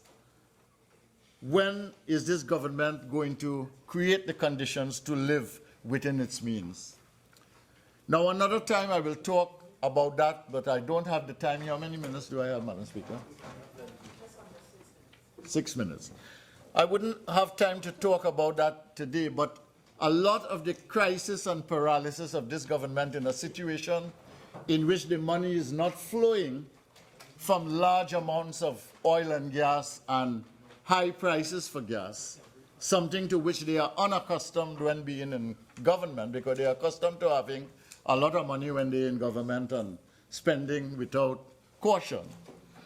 But in that situation, in this particular situation, the challenge, I know you think it's an irony because you have your own tales that you carry in your head, okay? You see? But there's nothing that I said here today that you can't find in here or some other document in 2016 or 17. One of the problems on the other side, is that the roots of the government thinking in the evolution of the party from which they come, which is the People's National Movement, is the concept of Fabian socialism. And this Fabian socialism makes it very, very difficult when you are in a situation of crisis and when the money is scarce and when it's difficult and you have to make hard choices to be able to determine what are the priorities that you put in front of you. I will get an opportunity to speak on that in another time, but if those members on the opposite side know anything about their own history as a political party and the evolution, if they also know about Dr. Eric Williams and they know about CLR James and the battles ideologically that took place there, and if they understand those issues, then they will understand why it's so difficult to have policy, to have priorities, to determine what they're going to borrow for and what they're going to do. And why in this time of crisis, the only objective is to borrow as much as possible, to put the country in a situation where it racks up debt, to not even think about how you're going to get the country out of recession, to not even have an understanding of how are you going to move from decline to growth, and to not have a clue if you don't do these things about the crisis you are creating for generations when the country is unable to pay for it. And then saying that you want to keep the IMF from the country's door, but yet at the same time doing everything possible, racking up the debt, putting the country in decline, doing no development, causing no growth, and have a situation in which you can't pay when it becomes inevitable, therefore, that the IMF will come to your door if you do not manage properly. And therefore, I want to caution the Minister of Finance about these issues. It's very easy to come here and pass this bill. And as I said, we have no problem with CAF, and we have no problem with the other institutions, but we do have a problem with the rate of borrowing, the rate at which you are racking up debt, and what that means for the debt to GDP ratio in a time when the economy is declining. And we do have a serious problem with the way you're managing the economy, because we don't know if the deficit is going to grow, and if it's going to grow even further if you increase the expenditure and cannot raise the revenue that you intend to raise. In all of these situations, I think the government has a formidable challenge, and that part of the crisis that it is creating is by not dealing with that challenge properly, and in fact focusing itself on the easy way out, which is borrow the money, spend the money, use it for whatever, deal with the deficit, pay the public servants debt, do whatever. Don't put it into productive purposes. And then at the end of the day, not stimulate the private sector. So at the end of the day, you do not really have an economy that can ever get buoyant and can ever move the country forward. Madam Speaker, I have said my piece. I have no problem with the bill per se, which is to legitimize the relationship between the Trinidad and Tobago government and the Andean Development Bank. But I do have a problem with how much you're going to borrow, how much further you're going to take the debt, how much more you're going to intensify the debt to GDP ratio, whether we are going to grow the economy to be able to pay for it. And I do have a problem with the direction in which you are taking the country, which is a direction which nobody can discern and nobody knows for sure. This is the time of the greatest insecurity for Trinidad and Tobago. Thank you very much. Member for Portus Bay North, St. Anne's West. Thank you very much, Madam Speaker, for the opportunity to contribute. I was not planning to be here. In fact, I've just come off a plane and was on my way to other places when I turned on to the contribution of my colleague from Caroni Central and saw it absolutely necessary to come and correct some of the usual wrong and misleading facts that have been put forward to the public of Trinidad and Tobago. Let's start, Madam Speaker, if I may, with what he ended with a short while ago, suggesting about the payments being made, the back pay payments being made to public servants. And I also heard him ask about 10 minutes ago about being red and ready. I would like the population of Trinidad and Tobago to remind themselves of how we have found, as citizens of Trinidad and Tobago, ourselves in a situation where we are compelled to pay, I think it was $5 billion in back pay only to some of the public servants and some of the workers represented by unions in Trinidad and Tobago. And in particular, there was a union that brought the other side into government in 2010 called the OWTU, helped them and elevated them to sit in government. And then what they did is they completely shut out the OWTU, gave them offers of 000, saddling that for the future generations, and then cutting deals and offering public servants 14% at a time when they were in government, and they were the only ones, Madam Speaker, in Trinidad and Tobago who knew the true state of the economy at the time.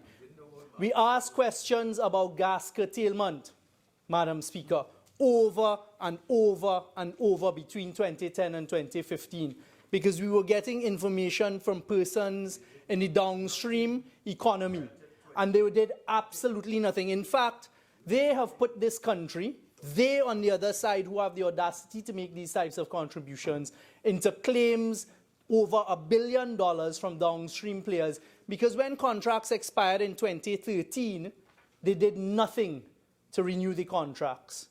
Absolutely nothing to renew the downstream contracts from 2013. I read an article by the former Minister of Energy recently where he was boasting about fiscal incentives, and he's the one that brought on board Juniper and Truck. He had the audacity to talk about Truck. We came in and met with BPTT, a Truck project and a suggestion of Truck, a proposal for Truck that had moved nowhere. And it is this government that has been working hard for 18 months to have that completed. And I am assured that the first set of gas from Truck is going to come to stream in April, that is next month, due to the hard work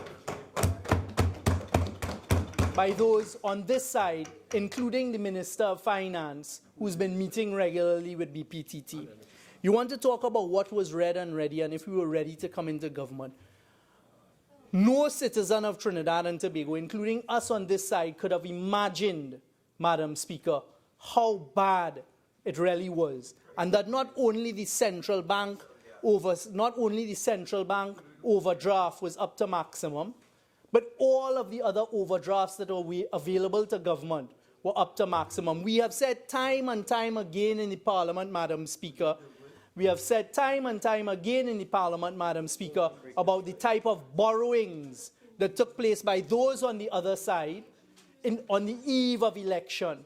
In August 2015, Madam Speaker, they signed for a guarantee for a $400 million loan to EMBD. They also decided amongst 10 contracts who the contractors would be to get this $400 million and let the public of Trinidad and Tobago know what they did with it. They did not give the 10% mobilization fee, no, because there was an election in less than a month. They gave up to 20% mobilization fee, some of the works not done, and we're pursuing that now, Madam Speaker. That is some of what they did. For TGU, for TNTech, they put this country in short-term borrowings and debt of over $2 billion, Madam Speaker.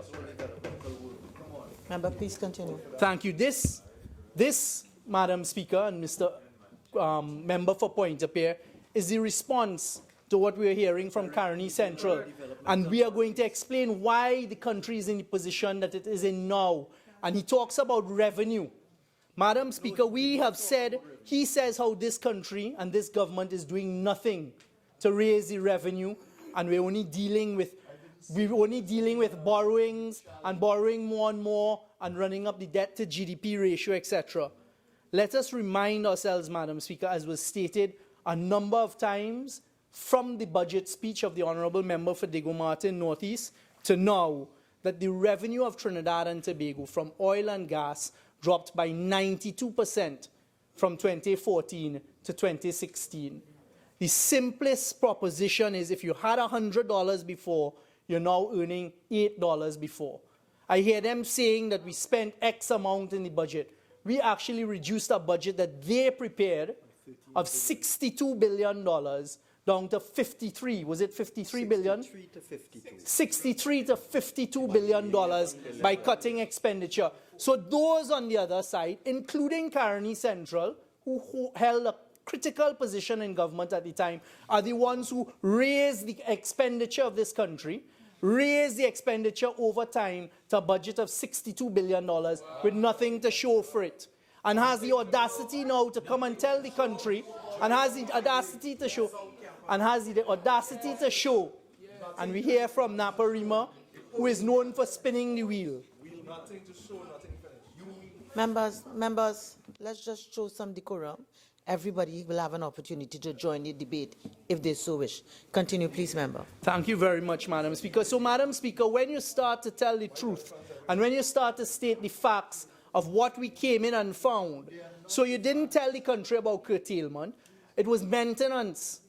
He continuously came not only to Parliament but in public and said it was maintenance. He even blamed it on the oil spill, Madam Speaker, the former Minister of Energy that had taken place in the Gulf of Mexico, and said as a result of that, BP had pulled back and they were looking at and maintaining all of their platforms and all of their assets. Not true. We have come in, we're negotiating now hard with the upstream and the downstream to make sure that the oil and gas economy of Trinidad and Tobago has a long term. And Madam Speaker, I believe in the next 24 to 48 hours, we will hear more about what this government on this side has done for oil and gas in Trinidad and Tobago. In ways that they did not even have the vision to go down that road. So, Madam Speaker, I would like to take the opportunity, getting to the bill now, to actually commend the Minister of Finance and this government for finally taking the move to pass the necessary domestic legislation to access this fund. Because this fund has been in existence as a subscriber. Trinidad and Tobago has been subscribing for many years and just putting money in. And the only way you would be able to access it, and there are similar bills for the IMF, for the IFC, for the World Bank, and to be able to access funds offered by bodies such as this, the CDB, IADB, etc. So there's no magic. in the legislation. And as the honourable member for Caroni Central would know, and those with experience on his side would know, this domestic legislation is actually necessary for the country to be able to have access to the funds. We have invested substantial capital. How much have invested? About 200 million US, what was it? 323 million US dollars invested to this fund over a period of time, with significant investments by the honourable member for Siparia's then Minister of Finance, I think it was Minister Dukaran, had invested and taken us up to categories, and Minister Hawaii as he then was. But they did not bring the legislation to be able to access the fund. So all this is doing here now, Madam Speaker, is giving Trinidad and Tobago the ability to spread the risk of who it is borrowing money from. $2 billion in, but no way to get it back out. So they put $2 billion of our taxpayers' money in, and they did not even bring the legislation for us to be able to access $1 out of the $2 billion. So, Madam Speaker, this legislation is overdue. This legislation is necessary. The management of the economy is in good hands. This government is working very hard to correct the wrongs that were done by those on the other side. This government, Madam Speaker, is working very hard on ensuring that there are going to be projects coming to Trinidad and Tobago that bring revenue. We've kicked around for the conversation of diversification for too long. I heard him talking about Juniper, Mr. Name One Spin the Wheel from Naparima, Madam Speaker. Juniper was already in train before 2010. And what is happening now with Angeline and other projects that we're speaking to, not only BP, but also other upstream players, and we have attracted other upstream players to the market to deal with some of the stranded gas, and we're in conversation with them. It's negotiations. And Madam Speaker, what is taking place now, and every single upstreamer and downstreamer that has met with this current government from September 2015 has told us these conversations were long outstanding, and now is the time for Trinidad and Tobago. I would like them and the next speaker to explain. We have found ourselves now in difficulty with MHTL and the MHTL group to explain when the contract in 2013 expired. What is it that they did about it? And why is it that they just continued on a month-to-month basis to provide them? And MHTL said, look, we continue to submit. We continue to submit draft terms, proposals for the gas. And that was a period of time when they said there was no curtailment. The solution is coming. And when the solution wouldn't take 2 years. The solution will be done, Madam Speaker, for this problem before the end of the month. And Trinidad and Tobago, when the solution is announced, Madam Speaker, would once again be able to pat themselves on the back and thank themselves for what they did on September 7th, 2015, in removing those on the other side. So back, Madam Speaker, to what it was that this country found itself in. And thank God there was the removal of the PP partnership as government and the bringing in. And we're still finding things. The Minister of Finance, it is only recently, has been able to now, I believe, ascertain all of the indebtedness. They put so many state enterprises in, right? Hidden this way, hidden that way, interest running up here, no way of being able to pay for it. Right? Again, as we heard the Minister of Finance talk about recently, Madam Speaker, how could you now, so many years later, have to deal with the issue of $4.3 billion in deferred tax being hidden and just being dealt with when we're going out to restructure the debt from 2011. Correct. But again, Madam Speaker, they want to criticize the action by the government on behalf of the citizens of Trinidad and Tobago to be able to access new money and new funds. Madam Speaker, there's a lot of noise from the other side. I've realized now from the time in Parliament that whenever you're touching nerves that hurt, that is when they begin to quarrel and they try to distract. Right? So, Madam Speaker, again, let the citizens of Trinidad and Tobago be reminded of the state that they left the economy in, and that is what has been corrected now. And the difficulties that this country has found itself in, and that we're addressing now. And this is just one of the forms of addressing it. Madam Speaker, this government would not, out of its own volition, there's no benefit to the government, Madam Speaker, of going out and borrowing unless absolutely necessary. So to raise the issue of why the government is borrowing, and the government is borrowing to fund the deficit, the Minister of Finance, when you go back to his budget speech, spoke about it. Because there are very few areas that you're able to very quickly bring in revenue for Trinidad and Tobago. And Madam Speaker, at this stage, I want to ask that the country pay attention, because there are two areas of immediate, well, one is immediate and the next one will come, that can assist in the raising of revenue for the citizens of Trinidad and Tobago and alleviate and avoid the need for borrowing.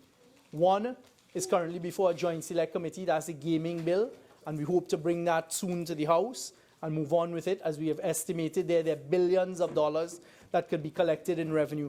But also, Madam Speaker, we intend to bring the Revenue Authority at some stage and let the population of Trinidad and Tobago know, once again, there are 23 votes on this side that would support it. And everywhere you go and you talk to persons, they say an efficient revenue collecting authority is immediately going to boost the revenue in your country.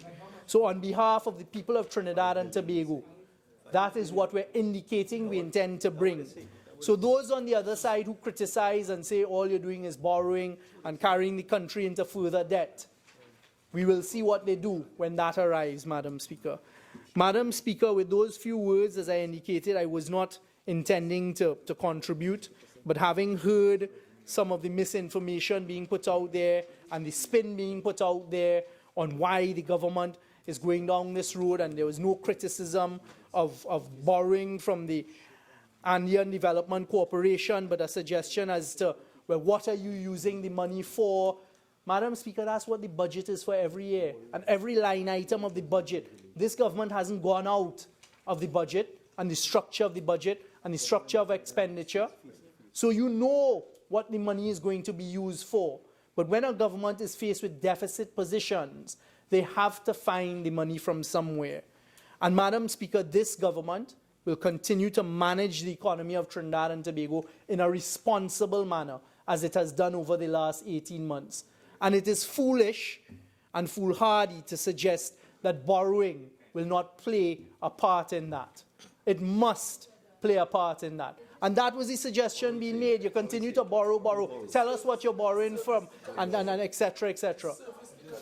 Madam Speaker, the public servants in Trinidad and Tobago continue to get their wages on a monthly basis, and the Minister of Finance and the rest of government should be applauded for that. The Minister of Finance, working in tandem and hand in hand with the Minister of Planning, who is handling the PSIP, should be congratulated for doing a fabulous job for Trinidad and Tobago in the last 18 months.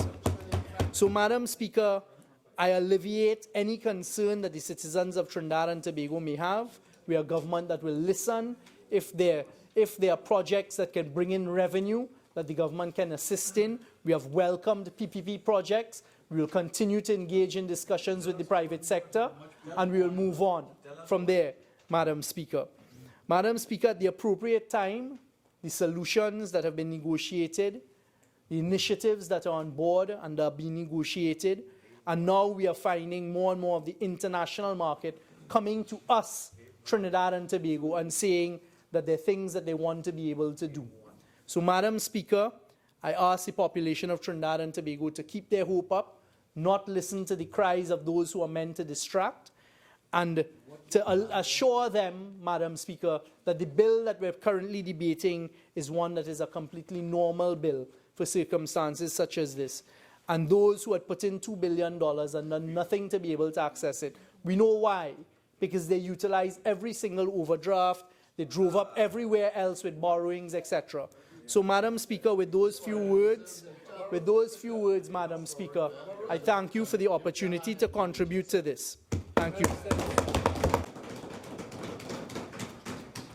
Members, I have observed a practice of members who are not speaking, blurting out statements from their seats and engaging in excessive crosstalk. I would like to remind members of the provisions of Standing Order 53, which I expect you all to observe. Member for Superior. Thank you very much. Thank you very much, Madam Speaker. We are now minutes to 7. We have suspended debate on one bill. We are beginning another one. I don't know if we intend for that to be suspended, because I see that we are suspending bills halfway coming back. So I don't know if we will continue or complete this debate tonight, but I thank you for the opportunity to join the debate.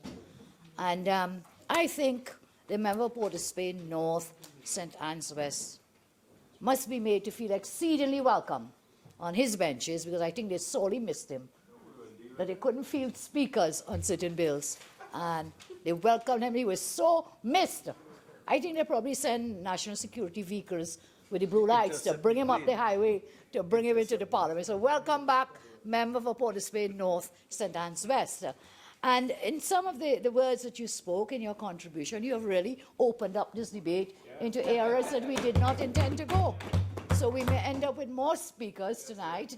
I can see the member for Couva South is raring to go. I see him jumping on the bit, and others, Dr. Gopi Singh, I know Dr. Rambachan, because we've gone into the whole host of areas. But, Madam, I really want to come back to the bill itself at this point in time before I would seek to deal with some of the statements made by my colleague from Port of Spain North, St. Anne's West. And I listened very carefully to the Minister of Finance in terms of when he piloted the bill. I may not have been in here, but I was able to hear him thanks to the technology. I heard his contribution, which was a very sweet and sugary contribution. You know, that, look, this is normal and we're going along with this. And that may well be the case, but something is very wrong. And I became a little frightened, I may say, or concerned, when I heard the Honourable Member of Port of Spain North, St. Anne's West, just tell us that they have a revenue-raising measure. And of course, we will know, this country will know, and keep hope. And you know what he said it is? The gambling bill. That the revenue-raising measure is gambling bill. So we are intending to raise money from gambling as a revenue stream for this country. When the Honourable Member for Caroni Central talked about priorities for sustainable development, projects for sustainable development, what are we going to spend the money on? Tell us what these are. And the revenue-raising measure is what? Gambling. From the gambling industry. That is a little frightening. So I trust that I am not misquoting him. I trust I'm not taking him out of context, and perhaps he would speak and explain further on that. So let's get to the bill. The explanatory note to the bill says, the bill would provide for the membership of Trinidad and Tobago in the Andean Development Corporation. My Spanish pronunciation is not as good as yours, Madam Speaker, so I will refer it to the Andean Development Corporation. The bill would provide for the membership of Trinidad and Tobago in the Andean Development Corporation. So that's the first purpose as set out in the explanatory note. Now let's go to the bill itself. Before I do that, I am told, and I think speakers on the other side have shared with us, that we have been a member of this organization since 1994. So we are a member. What happened over time, we were class, I think a class B or C. We were class C member, shares class C, and then within the term, the government that I led, we became class B, or vice versa. So the class of shares changed. And so we were already members. And therefore, I would ask the Honourable Minister to show me and tell me and explain to us how this bill provides for membership of the Andean Development Corporation. Yes, if you could kindly tell us. The bill is saying that the bill would provide for membership, Madam. And I'm saying I understand that we've been a member since 94. So where in the bill? So I went to the bill. Clause 1, enactment. Preamble, the enactment clause. Clause 1, short title. This act may be cited as the International Financial Organizations, the same Andean Development Corporation Bill 2017. Clause 2, In this act, the interpretation section, agreement means, consolidated fund means, corporation means, loan agreement means, and minister means minister with responsibility for finance. Clause 3, very short bill, huh? Clause 3, borrowing from the corporation. So nowhere yet up to clause 3 do I see anything about membership. But the bill is to provide for us to become members. Clause 3, what is here? Borrowing from the corporation. Clause 4, minister authorized to execute or sign what? Not to sign to become a member or to validate any signing or agreement to become a member that we were from 1994, but it is to execute or sign loan agreement. That's clause 4. Clause 5. Clause 5. Marginal loan agreement laid before Parliament. Clause 5. Clause 6. Payments for loans to be charged on the consolidated fund. Clause 7. Principal and interest free from taxes for the same loans. 8. Implementation of obligations under loan agreement. Reach clause 8, huh? We'll nearly finish. Clause 9. Immunities, exemptions, and privileges. And I'll come back to that clause 9 because, again, I have a question. This is done under the Diplomatic and Consular Privileges and Immunities, Diplomatic, Consular, and International Organizations Act, Chapter 1701. So that was clause 9. The last clause in the bill, clause 10.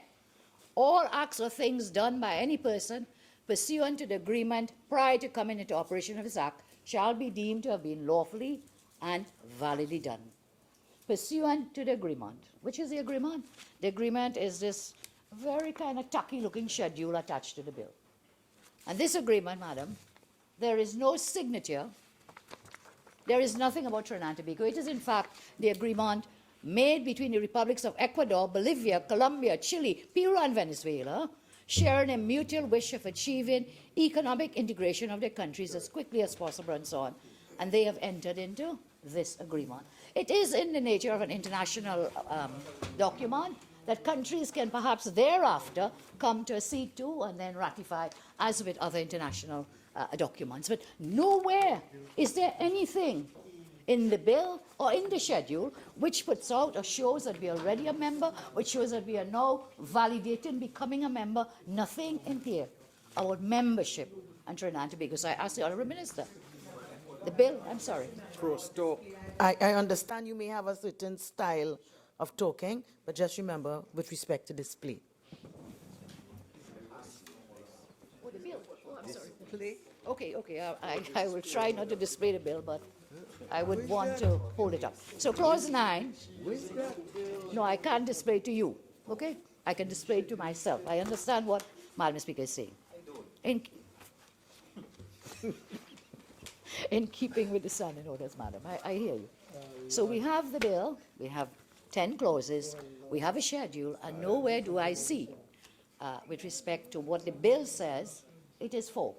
The bill would provide for membership of Trinidad and Tobago in the Andean Development Corporation.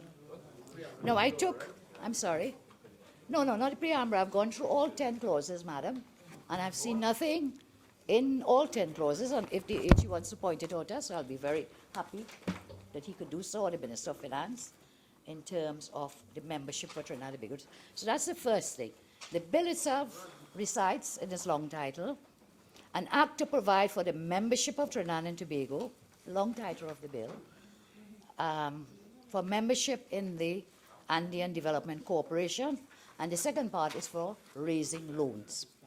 And when we go through the clauses, the entire bill is for what? Borrowing. The entire bill is about borrowing. So I have no problem, we have borrowed, you have borrowed, governments from time to time will borrow, but I believe it's a kind of subterfuge to take the bill, use the bill, present the bill and say it is about membership, when in fact it is for borrowing. Be real and let's get that clear, because all 10 clauses, there, and one, again, which I would ask about, which was the one with immunities, which I'll come back to. So here we are. One aspect of it is for borrowing. The only aspect is for borrowing.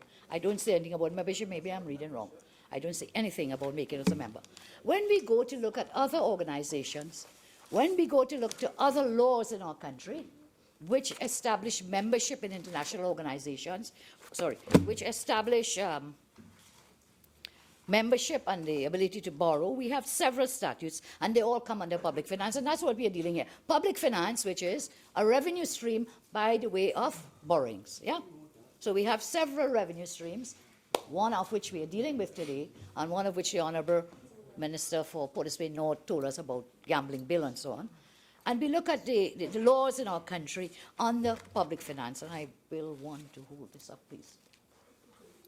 I could read, okay, because my eyes are not as good as others. Under public finance, we have, several pieces of legislation of which we are members or have become members, and from which we could make borrowings. So we have the International Financial Organizations, Inter-American Development Bank Act, Chapter 702. International Financial Organizations Act, 7001. Caribbean Investment Corporation, 7003. Caribbean Community Development Loans and Guarantee, 7004. Caribbean Investment Fund, 7005. All these are statutes, Madam Speaker. International Financial Organization, Inter-American Investment Corporation, Chapter 706. Foreign Investment, Chapter 707. All of these are under public finance. Heritage Fund, as we have it as one arena in which the government has dipped their hands into. I don't know if they've gone in. I know of one withdrawal from that for revenue purposes. Independence Development Loans Act, Chapter 7103. Development Loans Act, 7104. External Loans Act, 7105. National Development International Bank for Reconstruction and Development Loans, Chapter 7106. National Development Inter-American Development Bank, the IADB Loans, Chapter 7107. Treasury Notes, Chapter 7139. Treasury Bills Act, 7140. Government Saving Bonds, Chapter 7141.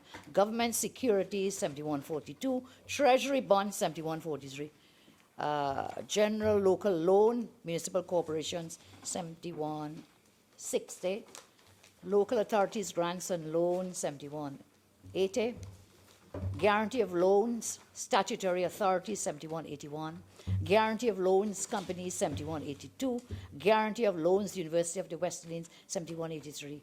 And some others that I will leave at the moment. The reason why I recited these, I went on the Ministry of Legal Affairs website, a very good website for laws. Perhaps we can credit to the Attorney General and the former Minister of Legal Affairs for putting all of this onto the internet, that you can go up, touch of your finger, and get them instantly. So the public finance, all of these. So there are several statutes which now provide for borrowings to be made. We sat in this Parliament not too long ago, soon after the government came in, this government, the Red and Ready as they have also dubbed themselves, as Minister Tiwari spoke of, came to this Parliament in December of 2015, soon after assuming office, and they came to increase the borrowing limits on three areas. And it was done in all three were debated together. And this was the Development Loans Act. Government is authorized for the purpose of financing general development in Trinidad and Tobago, repaying borrowings by statutory authority, by an enterprise controlled by or on behalf of the state, or by the University of the West Indies to borrow from time to time. So this government came to increase the aggregate, to increase the ceiling, what is known as the ceiling of how much you can borrow, to a sum not exceeding, in the aggregate, a further $15,000 million TNT currency. So that is $15 billion. One set of borrowings. I would ask the Minister of Finance, he would kindly tell us that since increasing that limit, how much have we borrowed under this act, and for what purposes did we use them for? So this is under the External Loans Act. In addition, we increased the limit for borrowings under the development loans under the Companies Loans Act, and a third one, 3 statutes. We came to this Parliament to increase the borrowing limits. Through you, Madam, if the Honourable Minister can share with this Parliament, have we maxed out those ceilings, or do you still have a facility within these 3 statutory frameworks to borrow more? And can you tell us then with these others, have we maxed out the borrowings from the IDB, from the other international organizations? And if not, well, please tell us that. So we'll get an idea. The member for Caroni Central did tell us today, for the first time when we saw the bulletin, the March 9th or 10th bulletin, economic bulletin from the Central Bank, that we were seeing some numbers there for the first time that we were not aware of. Now we come to the borrowings themselves, and Dr. Tiwari has already asked some very pertinent questions. I have some further questions with respect to the bill, the way the bill is set out. These bills, these acts that I referred to, Madam Speaker, where we have to become a member, where we seek to become a member, each of these, which I had the opportunity to read and copy, which time will not permit to go through everyone, but there is a formula. There is a formula where it is we seek to become members. So if we are validating things, how do we become a member? How do we word it?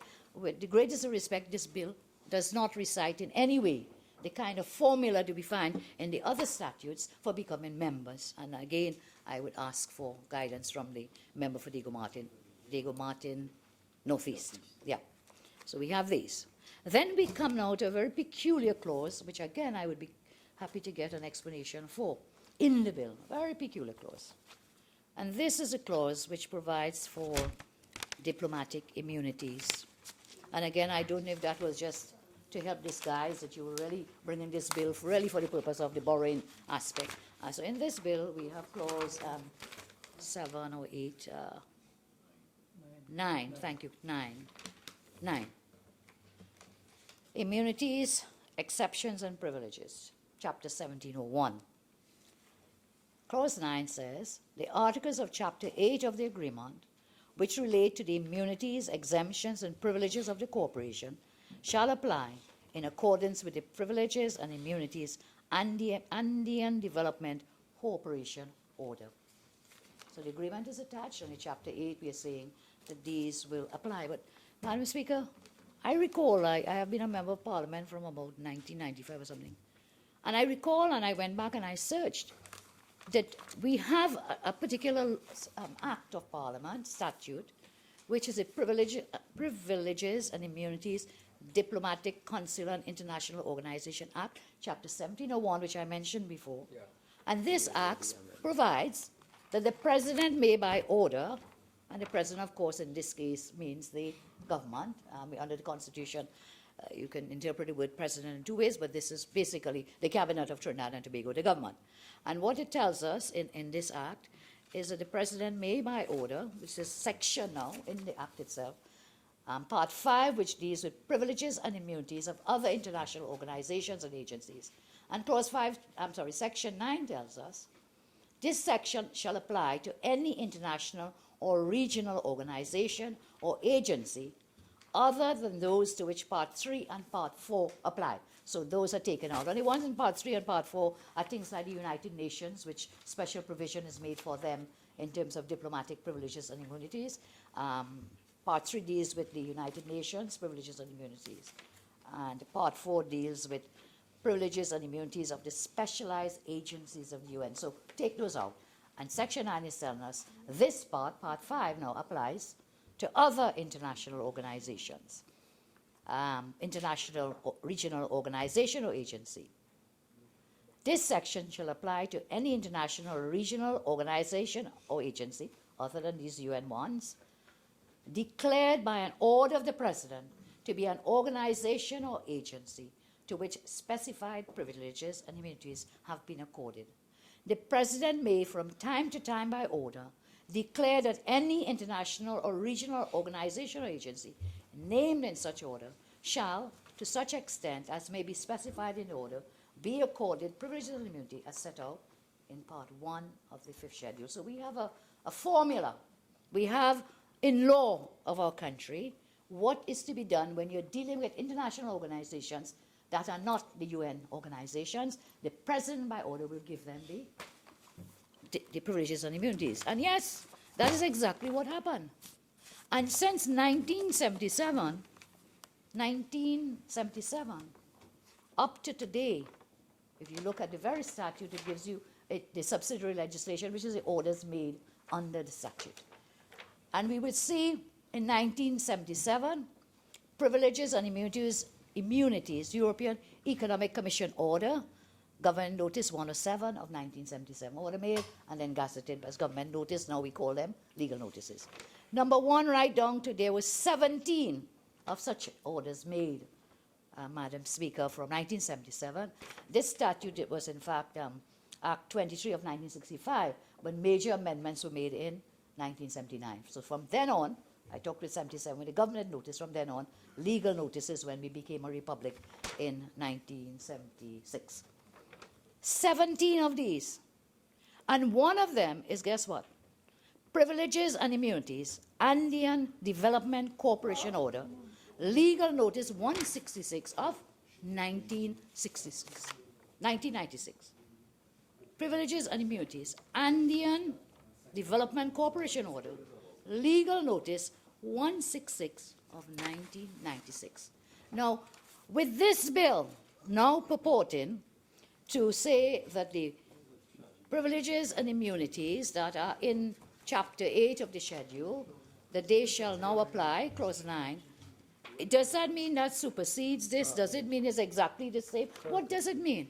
If there was a legal notice in 1996, and it was done under the consular, under the diplomatic, the same statute, Privileges and Immunities, Diplomatic, Consular, International Organizations Act, which is the act which tells us, the president by order, the order was in fact made. So what is Clause 9, Article 8, Chapter 8 of the agreement, which relate to these immunities, apply in accordance with Privileges and Immunities, Andean Development Corporation Order. So again, is this another, just to make it look like we're doing something so important here, when in fact the only thing you're really coming here to is to do what? To want to get power to borrow. And you made sure that we suspended the debate otherwise to come here to make sure and deal with, fast, hurry, now, crime out of control everywhere. You're telling us you have a suite of bills on crime fighting, but you know what? Adjourn that. Postpone that. Let's come and make sure the minister has the power to borrow. Let's do it now, pronto. And let's pass it when? Today. So here we are, coming, all the nice words. And when you go back to debates in this House, when that legal notice of 1996 was debated in this Parliament, it came to the Parliament for debate when the order was made. Then Minister of Foreign Affairs, I believe it was Mr. Ralph Barrage, was the one who piloted it. But members who are sitting here now were members of they were then in the Parliament, okay? And some of them spoke. So if I can just get 1 second to find the Hansard. And they had very not nice things to say about this Andean Development Bank. True. Yes, not very nice. In fact, the member for Oropuch East, who was then the member for Oropuch, it was Oropuch, just Oropuch, had this to say on April, sorry, this is 4th of June or April? In 2012, 4th of June 2012. We were talking about the monies mentioned, that the government I led, that we had put money into the Andean Development Corporation, what monies were put and so on. And Dr. Munilal then said, well, I think you were Oropuch East even then in 2012, said, my colleagues would protest and make noises, and one colleague might faint away here, but notwithstanding that, an opposition leader is really a prime minister in waiting, so we were in government at the time. He stood in this parliament, that is televised live on the internet, and he cast aspersions on the Andean Development Bank, a major financial player in the Western Hemisphere. The opposition leader, aspiring to be prime minister, cast aspersions on their procurement policy, on the way they conduct business. This may be a member who will one day enter into negotiation or have to continue some business arrangements with the Andean Development Bank So you see, the member continued. I come back to the issue of believability. How could you believe them? And exactly, you were prophetic in what you said. I mean, somebody will call you a seer man, but it's exactly. We are here now, the same Andean Development Bank, same bank we are seeing the praises of, and we are going to borrow from. That this is what happened. And there are others who spoke in that debate, Madam Speaker. One of them was the very erstwhile member for Laventille West. Is it West? West. He also spoke. Erstwhile, yes. You may find a different word to describe him, but at the moment, the erstwhile member for, and he too, the honourable member, did not have some very nice things to say about this bank. I mean, I have all the Hansard say, but I don't want to spend time quoting, you know. And I'm sure you will want to hear about the Minister of Finance as well, because he's titled in this bill. So I would advise you to kindly have a look at this Hansard. I have it's many pages of June 2012, and the comments made about the Andean Bank. So be that as it may, we now come to the bill, and we now come to the purpose, the real purpose of the bill, which is for borrowing. The member for Caroni Central talked to us about borrowing, talked about the economic bulletin of March 10, 2017, and which was very timely. I must say I was very surprised. I was looking for something else and it popped up on my computer. I was very surprised that in March, a few days ago, that this report came, because normally we get them in January and in or about July. I don't know why it came in March. I think it may have something to do with the fact that rating agencies are coming to rate us in a couple of weeks, I'm told. I don't know. But they're going to have a heavy reader. It's going to be a very heavy read, and I will not be surprised, based on this bulletin and the data contained in it. I am not predicting it, but I would not be surprised if we are downgraded again after these rating agencies go through what is contained here. But this bulletin, Madam Speaker, what it shows us, and I do this now in the context of the fact that we are seeking to borrow more. So we are in an economy where we are seeking to borrow more, and you'll go and find similar words coming from the other side when they were in opposition, that you want to borrow and the economy is tanking out, is going to ground zero. Well, right now, I feel the economy is not at ground zero anymore. It is below ground zero. And we see here now from this report that last year, the complete year now, not just for the quarters that you spoke of, Dr. Tiwari, for 2016, the first full year that government in office. And we read that 2016 has recorded the sharpest economic decline in 33 years. The sharpest decline in 33 years. And yes, Port of Spain North come to tell us about how much the revenue fell, and what is this, oil revenue, and we're not getting the same money, and the revenues have fallen, and just fallen, and he talked about 8 and 11, and whatever those may be. And yes, the price of oil is fluctuating everywhere. But we know this. So why do we continue to put all the eggs, praying, look, God is still a Trinity, please send up the price of oil? What are we doing in terms of what Dr. Tiwari mentioned about development that will bring revenue? We cannot continue to pray, God, please, don't let a hurricane hit us because you are a Trinity. And dear God, please send up the price of oil. It's not happening.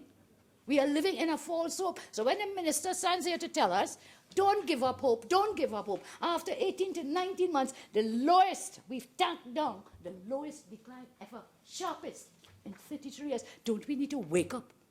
We need to wake up and do something different. Correct. We need, as Dr. Tiwari asked us, you know, what are your policy priorities? What are the projects? I saw people, a minister I know, I saw you smiling during the protests, where the pictures were carried on the TV for Maruga Table and the protests go. And you know what they were quarreling for? A box drain. And I smiled, because they would tell us we were the box drain government. You remember that? And when the Minister for Port of Spain North tells us, you did nothing. You spend the money, you did nothing. Did I finish what? I will answer you, sir. I'm sorry I cannot engage across the floor, but I would like to answer.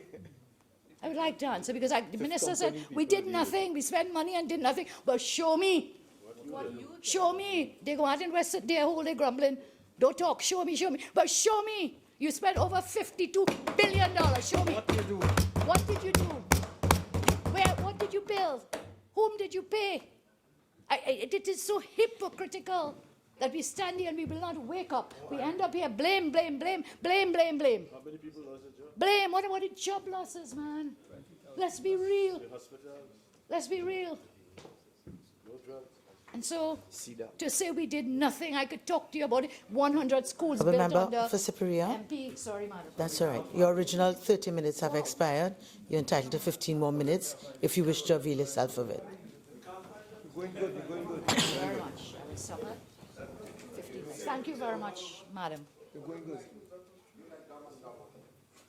100 schools built under the watch of the former Minister of Education. I'm responding to the member for Port of Spain who said we did nothing. That opened the debate. Over 100 schools. A campus built down in Debe, which they can't even open yet, and a hospital. They can't. A hospital. When we asked the minister today, for the member of St. Joseph, the Minister for Health, I don't even know what that answer was. It was like a no answer. A hospital plant sitting there, fully equipped. Napoli was grumbling here. Certain MRI machines we don't have in other hospitals. You have them parked, state of the art, the best in the world. Parked up there 18 months later, that is criminal. I agree with you. Parked up in there. What else did we do? The nursing academy up in El Dorado, right in the Diego Martin area, that fantastic Carenage Health Center, and then the MIC centers all over 9 police stations. Okay, we didn't do everything. We didn't do everything, but we did. We could show you where the money went. So you stand up there and you blame and you blame and you say, your problem is my problem because I'm here. Okay, that's why you are there and I am here. The people said, okay, Kamala, goodbye. Bye-bye, Kamala. Thank you. We are no longer in charge. But we do represent people who voted for us, and we must speak when there are issues on the rise. We have to speak for them. We have to speak for them. So this blame game thing, not cutting it anymore, you know. Because people down there suffering the job losses, suffering, talk about MHTL and 2012 and 2013, and we did nothing, and the contract was month to month. Well, then what did you do for 18 months? Why did you send those people home? TDC, and can I just say, thanks for reminding me, job losses.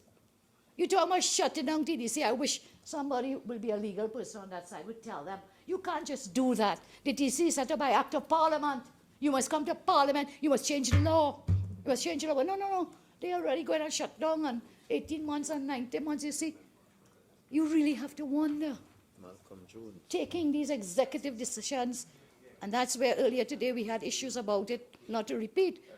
But we are a constitutional democracy. We are different from the United Kingdom, where they could go by executive order. We are a constitutional democracy, not a parliamentary democracy. The parliament cannot override the constitutions. Are coming back. We did nothing. Schools, police stations, hospitals, roads, bridges, drains.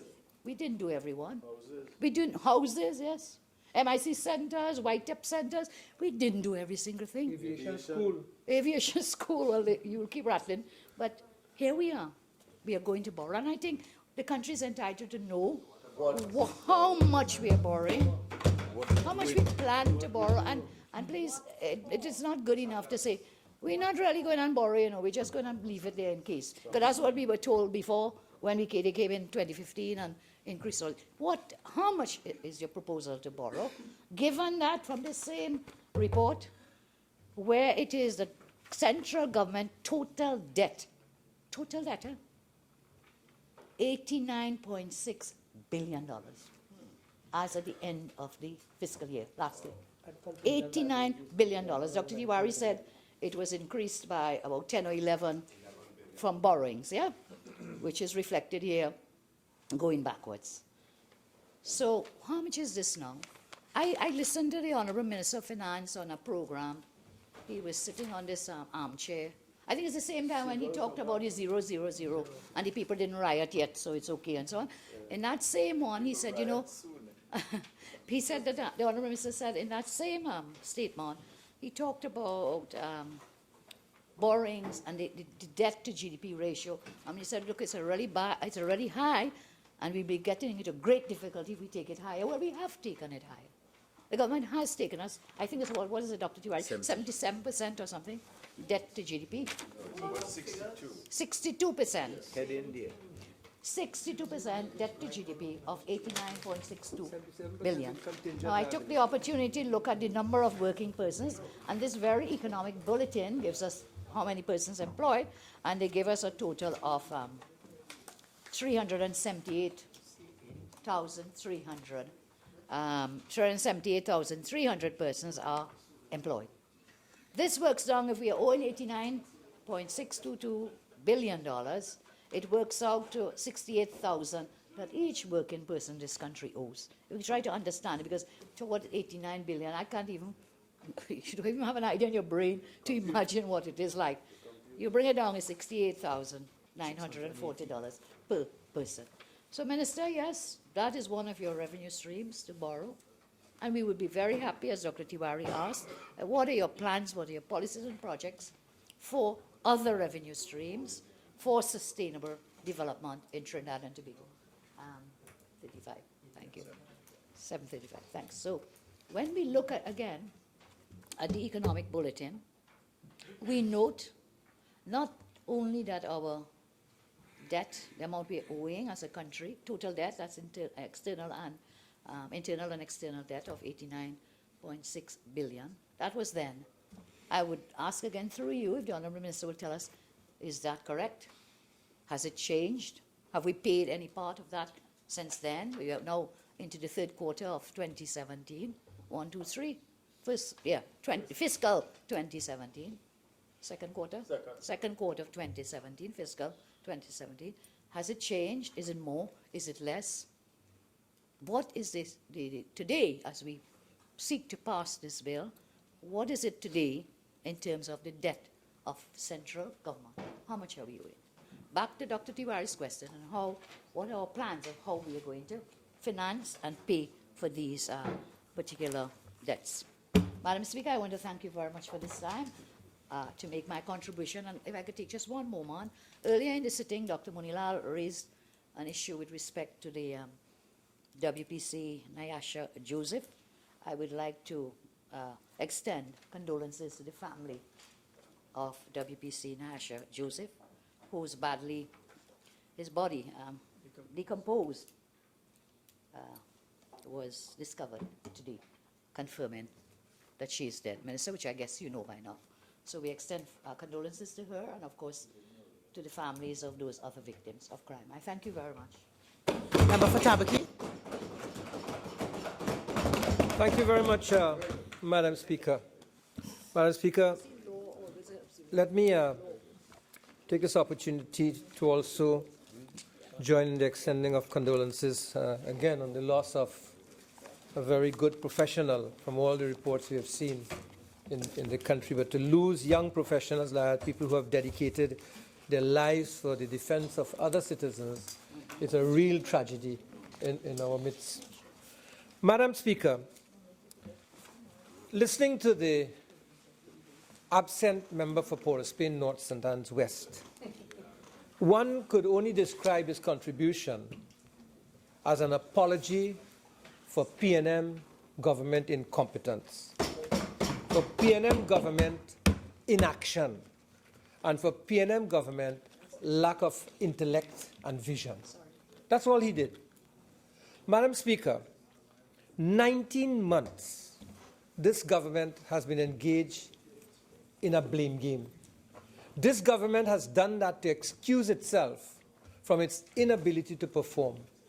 Even if you gave them the first 12 months as part of the learning curve, as introduction to government, then the last 7 months should have been months in which they would have demonstrated a capacity to deliver something of value to the country. But instead of that, like the Honourable Member for Superior and the Leader of the Opposition has said, we have experienced in 2017 the sharpest decline in the economy in 33 years. 33 years. The last time such a thing happened was in the era of Prime Minister Chambers, when there was a decline of 10.83% during that time. But the reality is that what is happening in Trinidad and Tobago under this government is frightening, frightening to say the least, in terms not only of the economy, but the social outcomes of the loss in jobs, of the inability of people to maintain quality lifestyles, the poor getting poorer in the country. It is devastating, to say the least, in the lives of many people. So that, like the opposition leader said, and I want to repeat it with your permission, the blame game is not going to take this country anywhere, and the blame game is something that the country is now tired about, really, really tired about. And I believe last week or this week, there was an editorial in the Trinidad Guardian that said the same thing and warned the government to stop the blame game and to get down to the act of doing. You see, the only reason you blame other people is because you mask your own incompetence. That is why you blame people. You mask your incompetence by blaming other people. And this is what has been done. And the only time you try to shout down other people is because you don't have a rational argument to convince people that you are capable. And that is what is also being done by the government. And who suffers in the middle of that is the people. And in the middle of that, you expect us to come here and support legislation that you bring under the guise of saying, well, this is the tactic I am going to use in order to get my legislation, but at the same time, you're undermining the Constitution of Trinidad and Tobago in this country. Madam Speaker, I want to begin my contribution by referring to an article by Alan Blinder and Mark Zandi. Mark Zandi is the chief economist for Moody's Analytics, and Alan Blinder is a memorial professor of economics at Princeton University. And given the recession that's taking place in Trinidad, I have been looking over the last couple of months to see how other countries have been able to deal with recession, how they have been able to bring their recession to an end. And this article, dated July 27, 2010, how the Great Recession was brought to an end, I think it will provide good reading for the Minister of Finance in particular, because it says here, the effort, and I quote from it, the effort to end the recession and jumpstart the recovery was built around a series of fiscal stimulus measures. Tax rebate checks were mailed to low and middle income households in the spring of 2008, and the American Recovery and Reinvestment Act was passed in early 2009. And several similar stimulus measures became law in late 2009 and early 2010. And because of that, the US economy, which went into a real bad state in 2007-2008, made enormous progress beginning in 2009. And why I refer to this is that, like my colleague for Caroni Central has noted, we have not seen anything being presented by the government that suggests that they have a recovery plan. And any country that has come out of a recession had a plan, had a recovery plan.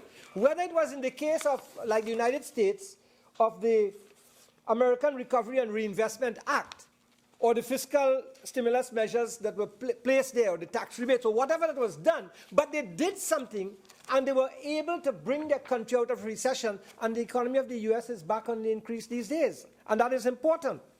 The second point I want to make, and I'm saying that this government has not been doing that. They have not demonstrated anything like that. All they have done is engage in the blame game. What has happened is that a lot of things are just being closed down in this country as a result.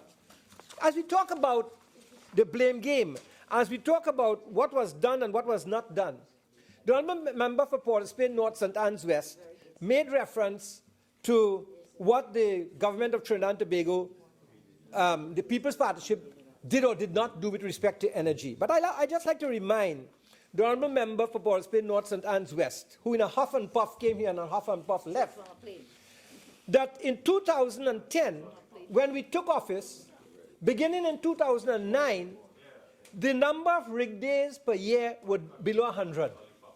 But when we left office, the number of rig days in 2015 were above 225. We must have done something right to get the rigs back to work.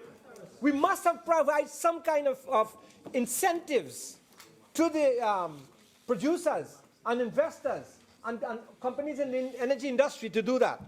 And apart from that, the number of feet drilled in 2009, end of 2009, was just under 200,000 feet.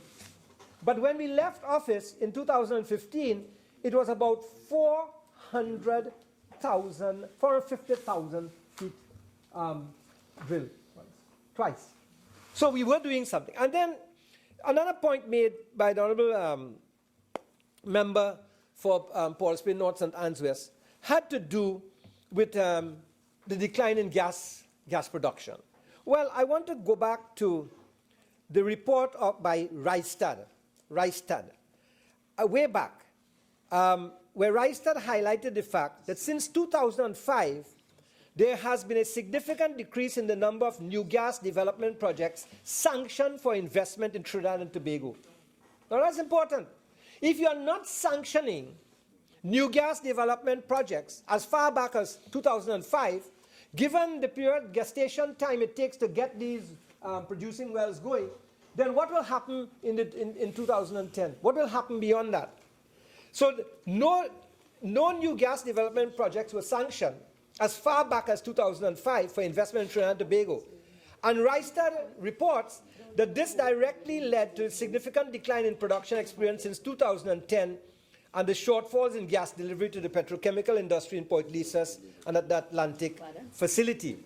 So to just come carte blanche and say that the PP government was responsible for X, Y, and Z is a betrayal of what are the true facts in this particular situation.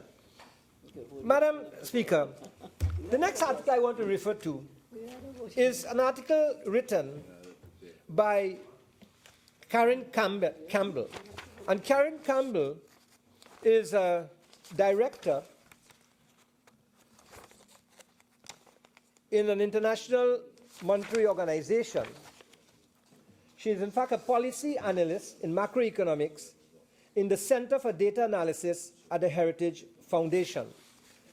And she asked some very important questions, which I also noted here that I wanted to ask, and then I came across this article. And in the article she asks, is there a role for government in the economy? And if so, what is that role? But more particularly, is there a role for government in an economy, especially when there is a recession? And her answer, says Karen Campbell, is yes. But the government must focus on maintaining economic stability in terms of how it defines and articulates its role. And the question we have to ask is, in this recession, is the current government maintaining and focusing on maintaining economic stability? And one of the elements of that economic stability is fiscal responsibility. Fiscal responsibility. I want to ask the question. Government spent $52 billion, as the Honourable Leader of the Opposition said. Government has been borrowing a lot of money. And government debt of the kind and rate at which they are borrowing, 11 billion in 1 year, can quickly become a burden on this economy and weaken the very foundations of this economy. And on the other hand, sound macroeconomic policies can enhance the credibility, not only of the government, but of the country. And the credibility is vital for economic stability. And we are not seeing any of that in terms of macroeconomic policies of this government. We are not seeing that. We are not hearing that. And today I ask boldly, what has happened to this very high-powered group of persons appointed, the Economic Advisory Board? What has happened to them? What has happened to this big think tank and this big set of brains? Tank leak. The latest I hear from one fellow called Mr. Terence Farrell is that sport can be the impetus to diversification. Well, what he has simply done is reiterated where we were going with setting up the sports cycling stadium, the tennis center, the aquatic center, and what have you. Right? But is this government capable of marketing those facilities in a way that they engage in all-round use and bringing foreign exchange into the country? And I don't think they are capable of that at all. That is why they strive to close down the TDC and set up a TDC for Tobago and a TDC for Trinidad. But I want to ask a question. I could be deadly wrong about this, but I'm going to ask the question. Is the TDC being set up directly in Tobago so that they can make a decision on sandals without reference to the Parliament or to the government of Trinidad and Tobago? Is that a way to take away, what's the word, bifurcate? Yeah, that's a proper word. Yeah? Is that a way to do that? So that you do not have to have reference to Trinidad and Tobago, and TDC could say, well, this is our decision, this is our space, and we are going to take this decision in Tobago. I think that's an important question to ask. What is the real reason? Escape parliamentary scrutiny. Is that what you are doing? Escaping parliamentary scrutiny? Madam Speaker, government should contribute to the economic growth of the nation. But in contributing to the economic growth of the nation, government must provide the best entrepreneurial opportunities for its citizens. And in a recession, when people need you to hold their hands, the government has to redefine its role in entrepreneurship.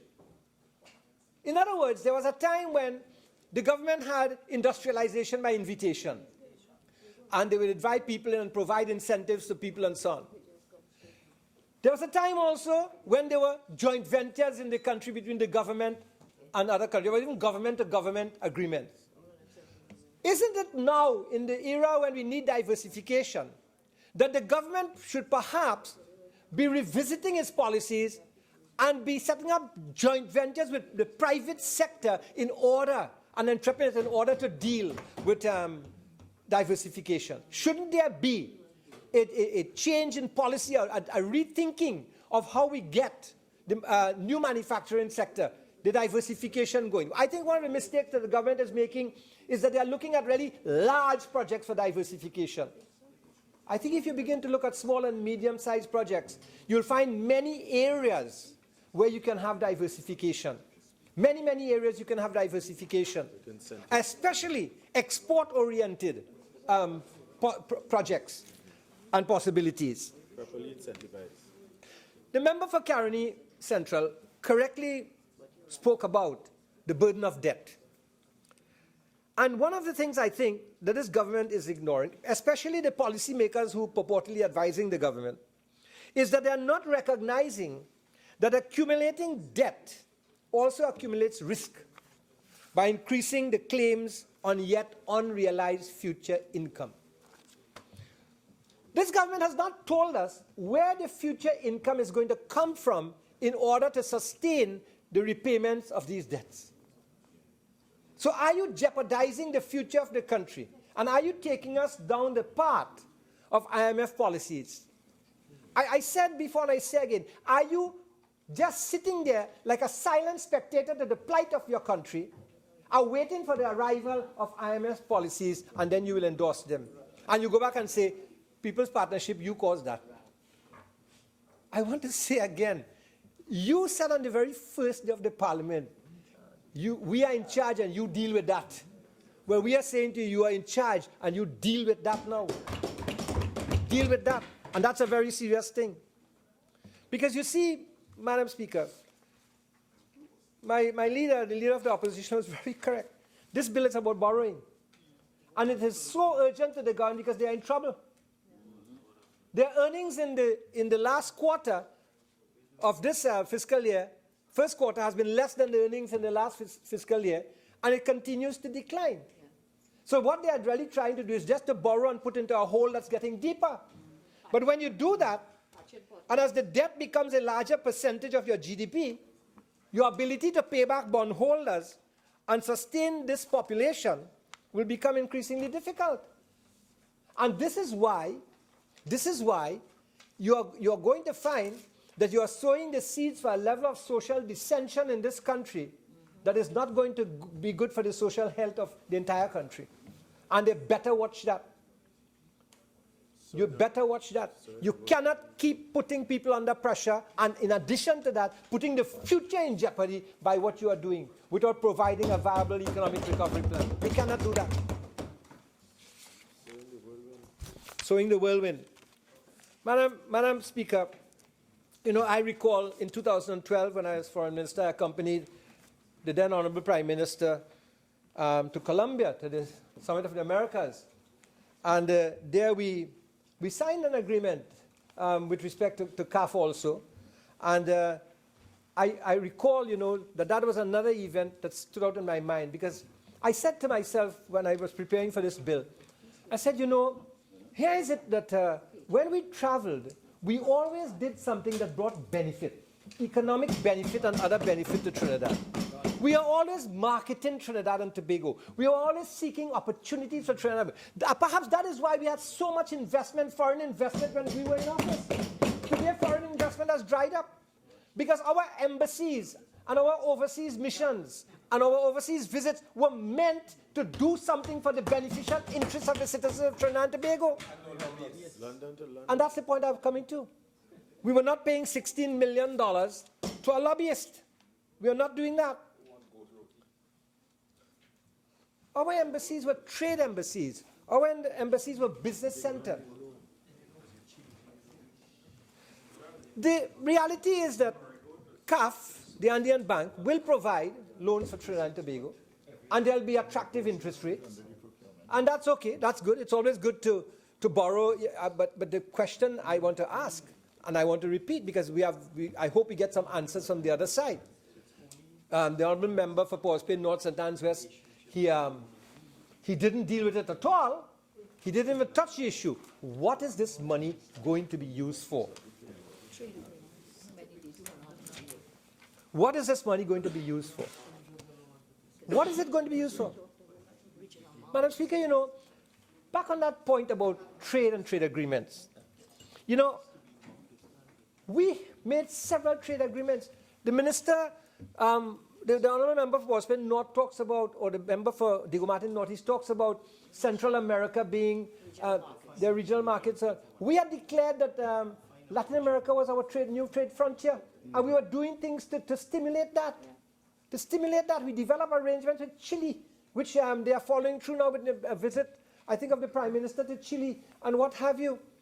We are doing things that advance the interests of Trinidad and Tobago. We are really making Trinidad and Tobago the gateway to Latin and to South America. Yeah, the partial scope agreements with Guatemala, the partial scope agreement with Panama. We're negotiating others with other countries in the region. None. They've done none. Madam Speaker, they have no trade agreements that have been done at all. Madam Speaker. Madam Speaker, I'd just like to move the procedural motion to ensure that we can continue this debate until the conclusion and there is a vote taken. Thank you very much, Madam Speaker. Honourable members, the question is that this House continue to sit until the conclusion of this debate and a vote. Those in favour say aye. Aye. Those against say no. I think the ayes have it. Member for Tabakit. Thank you, Madam.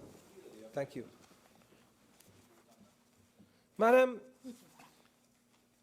Madam Speaker, all of these trade agreements we did, and I want to, put on record my gratitude while I was Foreign Minister, and thereafter under Mr. Dukaran, to Ambassador Mervyn Assam for the very hard work he did and the leadership that he demonstrated in getting those partial scope agreements with all those countries. Madam Speaker, so we are concerned about what this money is going to be used for. Madam Speaker, if you borrow money and your money is not earning money, or you're not earning money to pay that, then you're putting yourself in a serious situation. And countries who borrow money to pay recurrent expenditure are putting themselves in a more serious position. Why?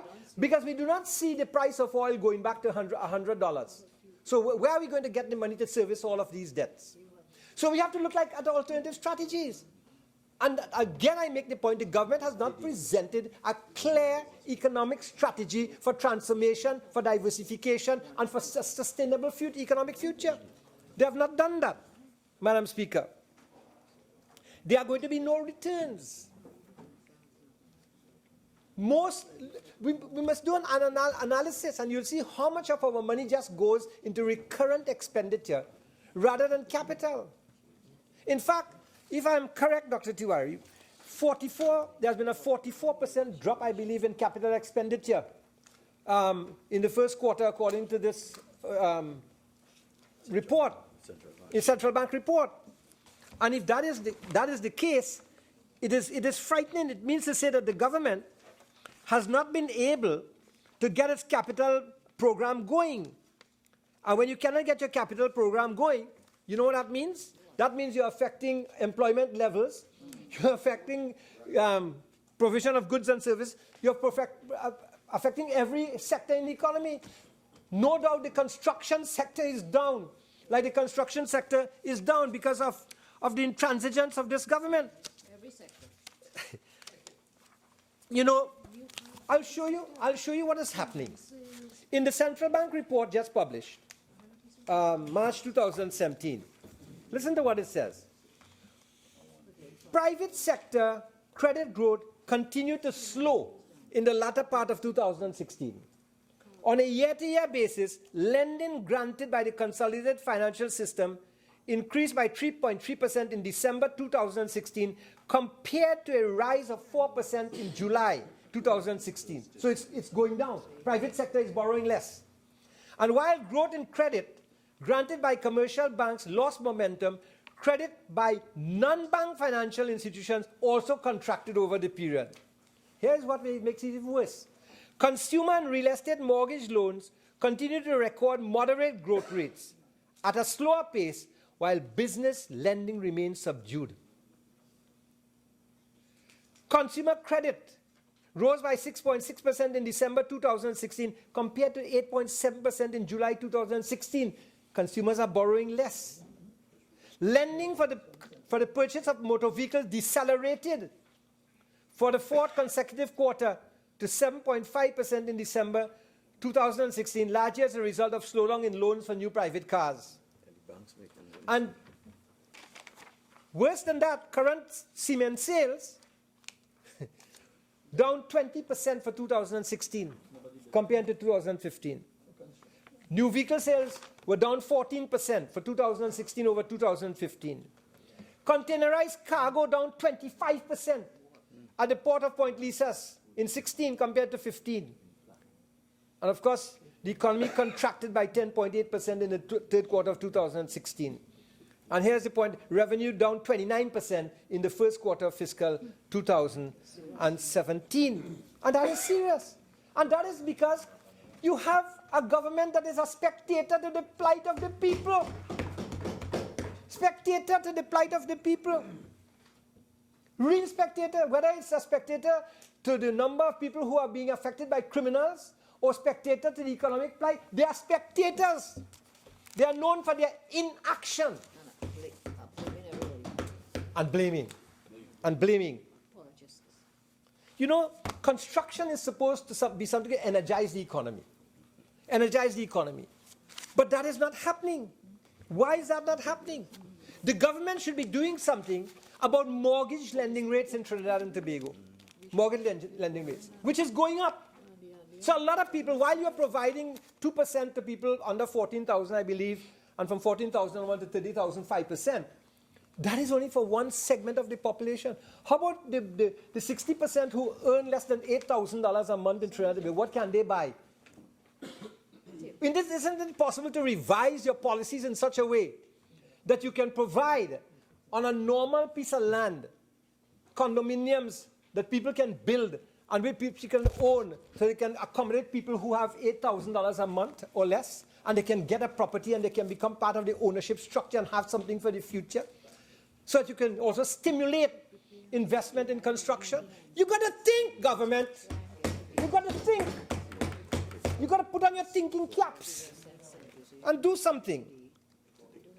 So that real estate mortgages are also going down. What I'm demonstrating is the construction sector is under serious decline.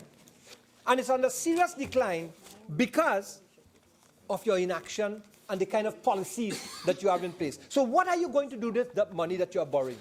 Is it just to pay recurrent expenditure? And if you are doing that, where are you going to get the money to pay back those particular loans? You know, Madam Speaker, the Prime Minister of Trinidad and Tobago, in response to a question right here in the Parliament on how much was owed to public servants and how it was going to be repaid, indicated that they had borrowed money. And I asked him then whether it was short-term borrowing or long-term borrowing. And of course, it was bonds that were raising on the market, long-term bonds. If you borrow, but you are earning nothing from what you borrow, then you're putting yourself in jeopardy. Jeopardy, Madam Speaker. Madam Speaker, and not only borrowing, where we drew down from the Heritage and Civilization Fund also 2.5 billion. All right? Now, what is really our challenge and what is really our predicament? When you look at the figures, it is true that we still have about 10.5 months cover, import cover. But at the same time, we are having a great difficulty in raising foreign exchange. And side by side with that, there continues to be a penchant in this country for foreign goods and services. And that is a dilemma that's placing us in a difficult situation. And I have to ask certain questions. And I'll provide the answer. Why is it that people are not taking advantage, for example, of the tax incentives on hybrid vehicles in this country? Why they are not taking advantage? Why are people not converting as they should convert to CNG using the incentives that are there? What is the rate of substitution for locally produced foods in the country? What is the rate of substitution? Why is it that citizens have not engaged in some level of personal restraint, reconsumption patterns involving foreign goods? Why? You know why? Because this government is not showing them any leadership or giving them any motivation or making them or inspiring them to make the sacrifices that are in the interest of Trinidad and Tobago. You need inspirational leadership to fuel the minds of this population to help you come out of this recession. Yes, Prime Minister. Yes, and you don't have the oomph to do it. That's the problem.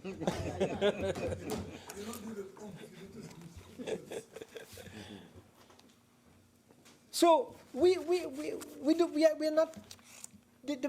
There's a loss of confidence in the people by the people in the government. And when people lose confidence in the government, the people are not going to make the sacrifices. And you are not giving them a reason to make the sacrifices to move this country in the direction in which you want to move it. You're not doing it. If you were doing it, something would have shown in the last 9 months at least in the country. Member for Tabakit, your original 30 minutes have expired. You're entitled to 15 more minutes if you intend to avail yourself. Yes, thank you. Thank you, Madam Speaker. Thank you, Speaker. Sorry? So what are we doing to increase foreign exchange earnings in the country? What are we doing to increase foreign exchange earnings? The black market seems to be thriving. I walked into a hardware in South Trinidad and I saw a sign by the cashier, buying US at $7.25. Now tell me, if you have laws in this country, that says that you cannot have a black market like that and open trading, go all over Port of Spain, Attorney General, and maybe you can call the police. You can call the police. I am, and that's why I'm bringing the attention here. But I'm not going to engage you. I'm leaving, Yes, so could thank you you. come back now today? Thank you.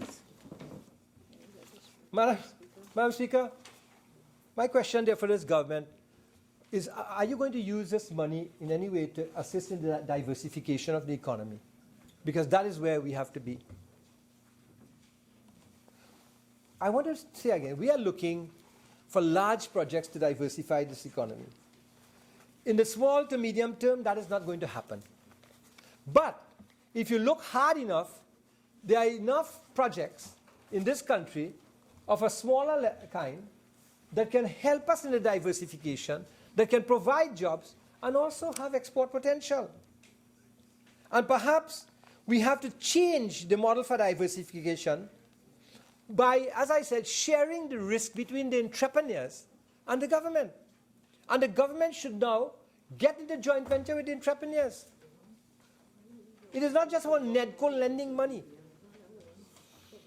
There are too many institutions in this country set up under the name of increasing business activity and helping the business community and helping entrepreneurs.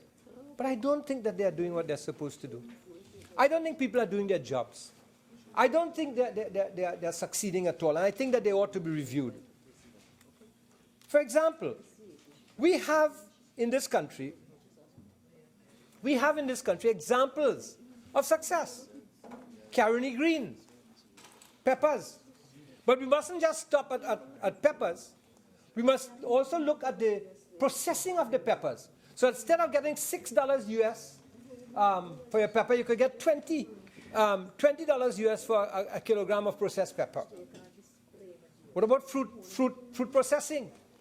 You have so many hotel rooms in Tobago, all over the Caribbean. You still go on a breakfast table and you see a little glass bottle of jam made somewhere in the UK, right? Why can't you produce all of that right here in Trinidad in the same glass bottles made by Carib Glass and increase the production of bottles, and at the same time get your small entrepreneurs to make the jams and fill them in those bottles? Huh? Sorrel jam, nutmeg jams, all kinds of jams. You know, you have the University of the West Indies, and during the whole summer, classrooms are empty.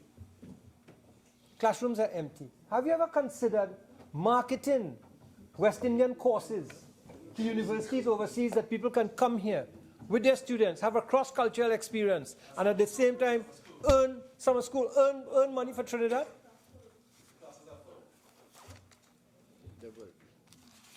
Well, I'm happy to hear that if that's true. How much foreign exchange growth? So how are we going to use this money? Is it going to be used for economic diversification? Is it going to be used to boost employment levels? I already gave figures of what is happening in the country in terms of cement sales and other kinds of sales and what have you. Madam Speaker, it is very important that we take stock of what is happening here this evening, because we are borrowing, but the question that was posed by Caroni Central, my colleague, is still a relevant question. How much are we borrowing? What are we borrowing it for? And thirdly, how are we going to repay it in the future? The country deserves answers to these three questions.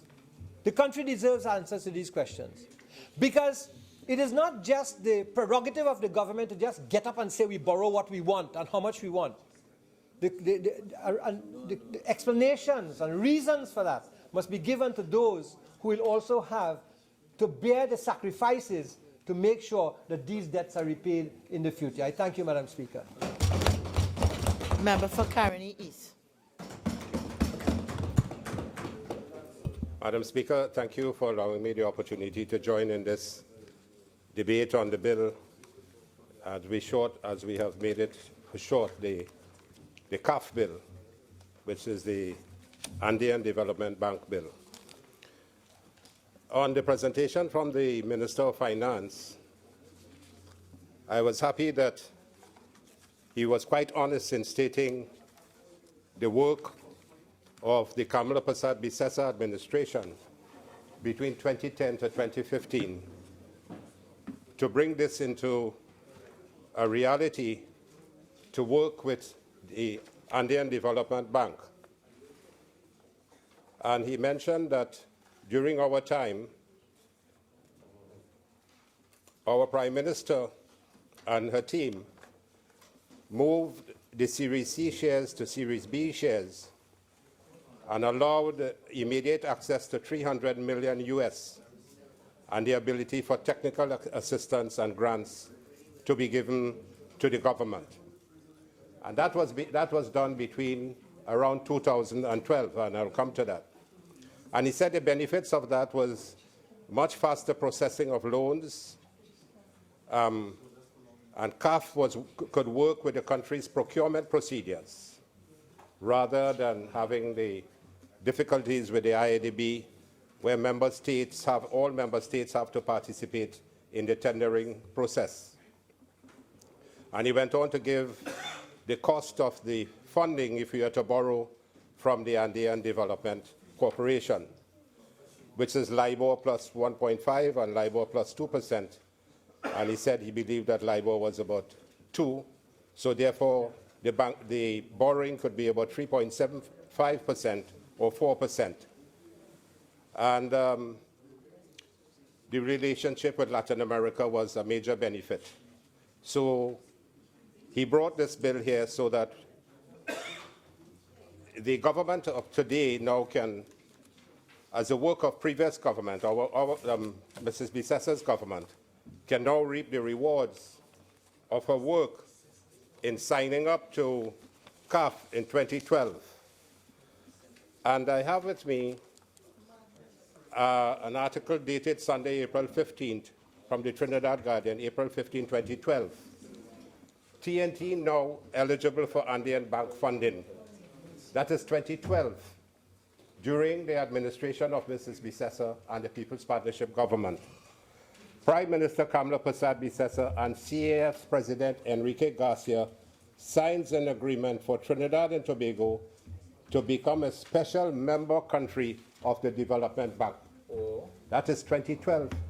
And here it is today, the Minister of Finance is bringing a bill, as has been spoken about by the Honourable Leader of the Opposition, whether to try to fool the population that this is a bill to enable membership to CAF. But here it is, our Prime Minister in 2010 to 2015 and 2012, there is a photograph of her with Enrique Garcia. Prime Minister Kamla Persad-Bissessa began her official engagements at the 6th Summit of the Americas Friday afternoon with the signing of an agreement for Trinidad and Tobago to become a special member country of the Corporation Andina de Fomento CAF. This follows a decision by Cabinet on February 9th for the Minister of Finance to implement the agreement between government and the Andean Development Corporation for the subscription of common capital and expanded country membership in the institution. This is an article, April 15, 2012, where the Honourable Prime Minister is signing an agreement to become a special member country of the Development Bank in 2012, and signing with President Enrique Garcia. The signing of the loan agreement clears the way for a portfolio of local government projects to become eligible for CAF financing.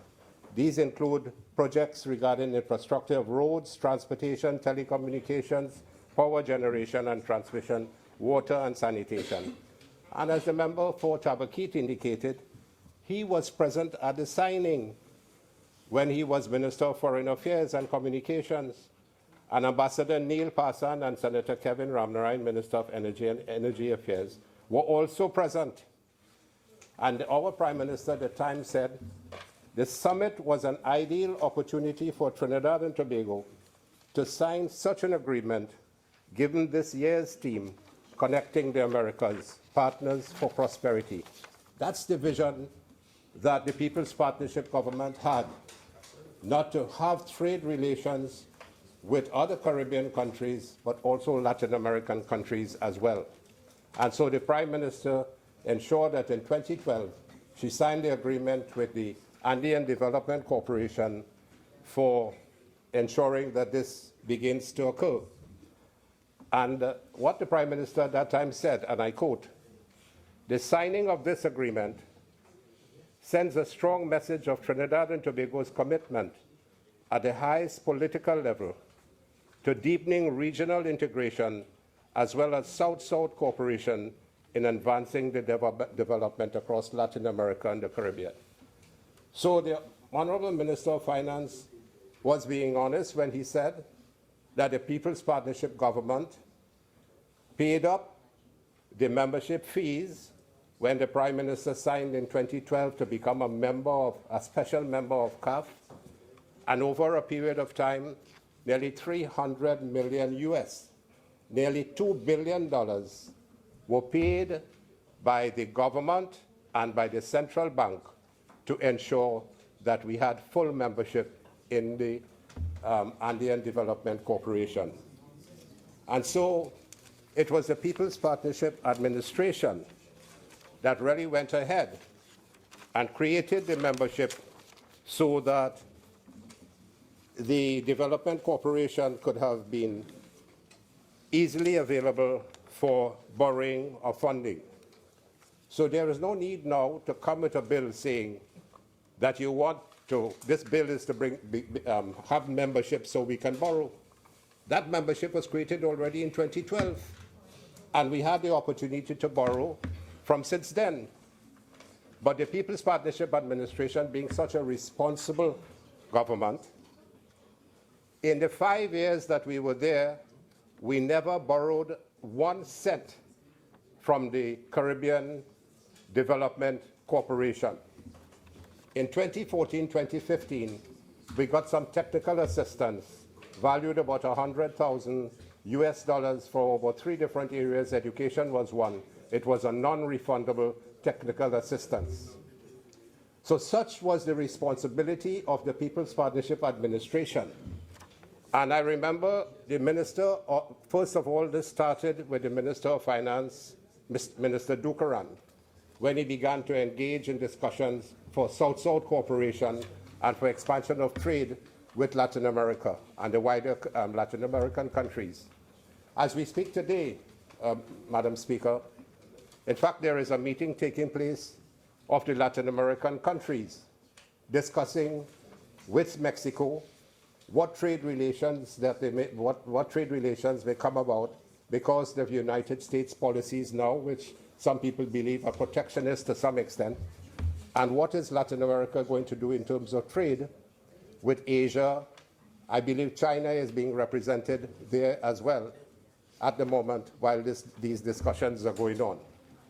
So we had the Prime Minister at the time had the foresight to know that our trade should not only be concentrated within the Caribbean and North America alone, but in Latin America and the wider entire Latin American countries over the period of time.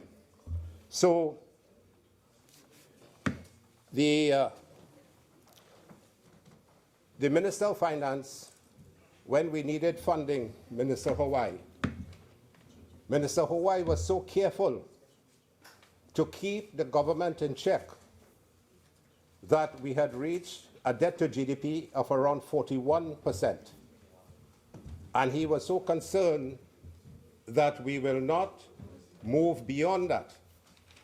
And so therefore sought no borrowing from the Andean Development Corporation, despite the fact there were a lot of development projects underway.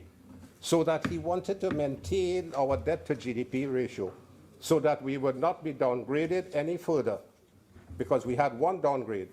And when we had that downgrade, the members of the opposition at that time made one big statement about how Trinidad and Tobago is in recession and we're carrying the country down to degradation and regression and so on by Moody's downgrading us one notch.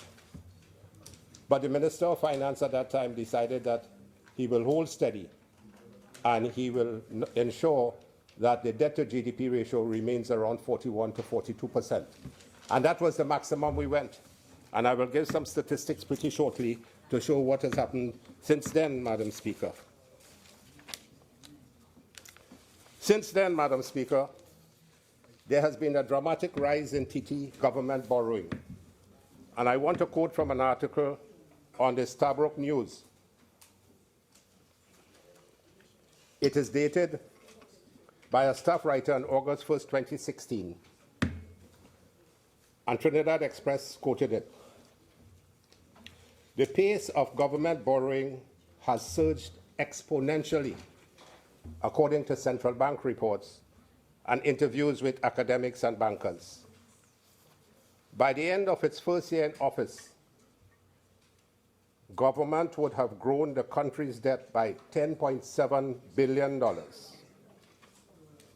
21.4 times more than the previous administration over the comparable period 2010 to 2011 versus a one-year period of 2015 to 2016.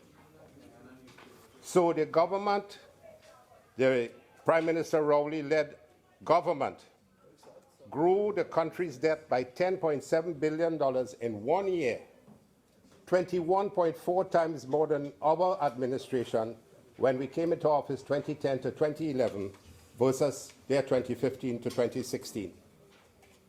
The article goes on to state the Central Bank of Trinidad and Tobago's Monetary Policy Report, November 2011, said public debt outstanding stood at $71 million at the end of fiscal 2010-2011, $71 billion, compared to $70.5 billion at the end of the previous fiscal year 2009-2010. So 2009-2010, the debt was $70.5 billion, and 2010-2011 was $71 billion, 0.5 billion more. But in 1 year, this Rowley-led administration come into office, moved the debt to $10.7 billion more. So by the end of its first year in office, the incumbent government, the Prime Minister Rowley-led administration, would have added $10.7 billion. Well, you are the Prime Minister, this is your administration. So it must be Prime Minister Keith Rowley's led administration. So if you don't want to take ownership of your own government, well, give it up. Yes. Member one, I'd ask you to address your contribution to the chair, and I've allowed you some leeway, so if you could now relate what you're saying to the matter at hand. Thank you, Madam Speaker. Madam Speaker, I'm responding to statements made by the member for Port of Spain North, St. Anne's West, when he opened up the debate on the financial issues in Trinidad and Tobago. And it's important to put these into Hansard so that the people of Trinidad and Tobago can know what is happening. So $10.7 billion in the country's debt stock, of $107.5 billion as at April 14th, according to the Central Bank of Trinidad and Tobago Economic Bulletin. With interest, taxpayers would have to repay a $2 billion Republic Bank arranged bond, a US $1 billion, which is 6.7 billion TT, Dutch Bank, First Citizens Bank arranged bond, and a US $300 million, which is 2 billion TT, loan from the Caracas-based Latin American Development Bank. So ironically, Trinidad and Tobago paid approximately US $23 million to join CAF. We paid almost $2 billion to join CAF, and we didn't borrow a cent. So when they say where the money going, that is what the People's Partnership government was doing, putting Trinidad and Tobago on a strong economic footing, paying $2 billion to become a special member of CAF, but did not borrow any money, despite the fact that we had the opportunity to do so. And so, at the end of 2015, total public sector debt, excluding sterilized debt, stood at 41.7% of GDP. Facts, not false facts. With domestic debt at 34.3% of GDP and external debt at 7.4% GDP, according to the Central Bank's May 6, 2016 Monetary Policy Report. So as the Trinidad and Tobago government continues to borrow to finance spending beyond its means in its fiscal year, so they utilized $53 billion in the fiscal year 2015-2016. And the member for Port of Spain North, St. Anne's West, had the temerity to ask, what we did when we were in government. Well, let us ask them in 1 year where they spent $53 billion. What did they do? What have you got to show for the expenditure of $53 billion? They cannot tell this country. Nothing. What development projects have they put on? What special projects have they put on? How have they been able to stimulate the economy? With no investment, no infrastructure development, no funding for increased economic development, loss of jobs, everything occurring under their watch. And permit me, Madam Speaker, to put into the record an article written by the former governor of the central bank, Mr. Juala Rambaran, as recently as March 13, 2 days ago, 2017. And the article, I quote from the article, "The central bank latest economic bulletin is just short of being disingenuous. I am not sure what was Governor Hillier's greater sin. Was it showing he will do all that he can to save the face for his PNM handlers by manipulating the way the central bank regularly presents its analysis?" Member for Caroni East, again, I'd like you to tie very quickly your contribution to the matter at hand. Okay, some of the points you've made, and I've allowed it, has been dealt by many other speakers before, but please. Madam Speaker, this act is a means of giving the government the ability to borrow money. And therefore, the Minister of Finance has come to ask for Parliament to approve this bill so he can borrow, the government can borrow money. But I'm giving the context in terms of which the government should not be borrowing any further money, Madam Speaker, because of the economic situation in Trinidad and Tobago. So when you say under Clause 3 of the bill, Clause 3 says would provide for the government to borrow from the corporation for the purpose of financing or promoting economic and social development in Trinidad and Tobago. The social and economic development at the moment is at its worst. It's at its worst. So the issue is we have a deteriorating performance of the energy sector. Real GDP has fallen by at least 12% in the fourth quarter of 2015. And the central bank data means the GDP in Trinidad and Tobago contracted by at least 9% in 2016.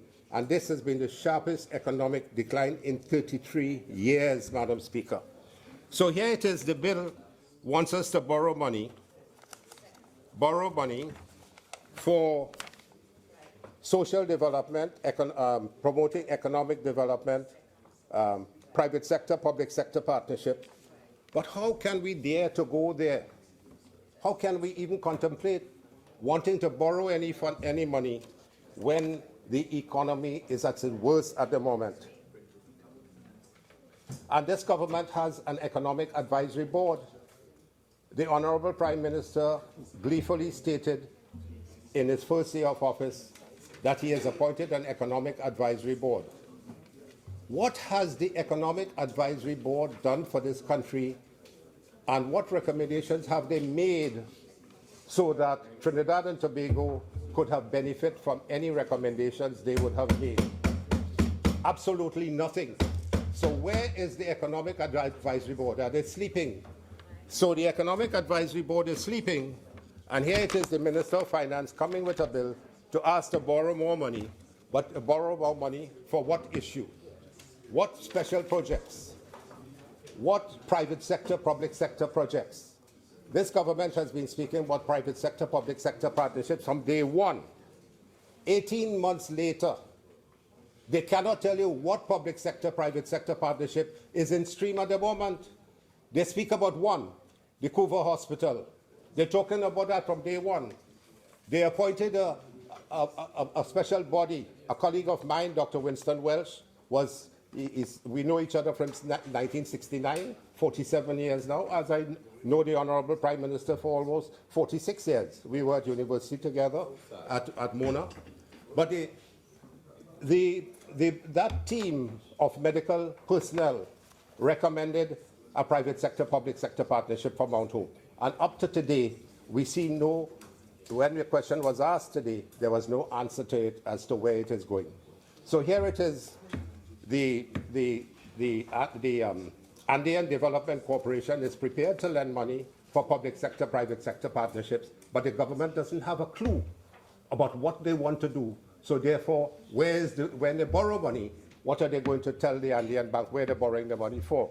So that is the context in which I had juxtaposed my statements earlier on, Madam Speaker.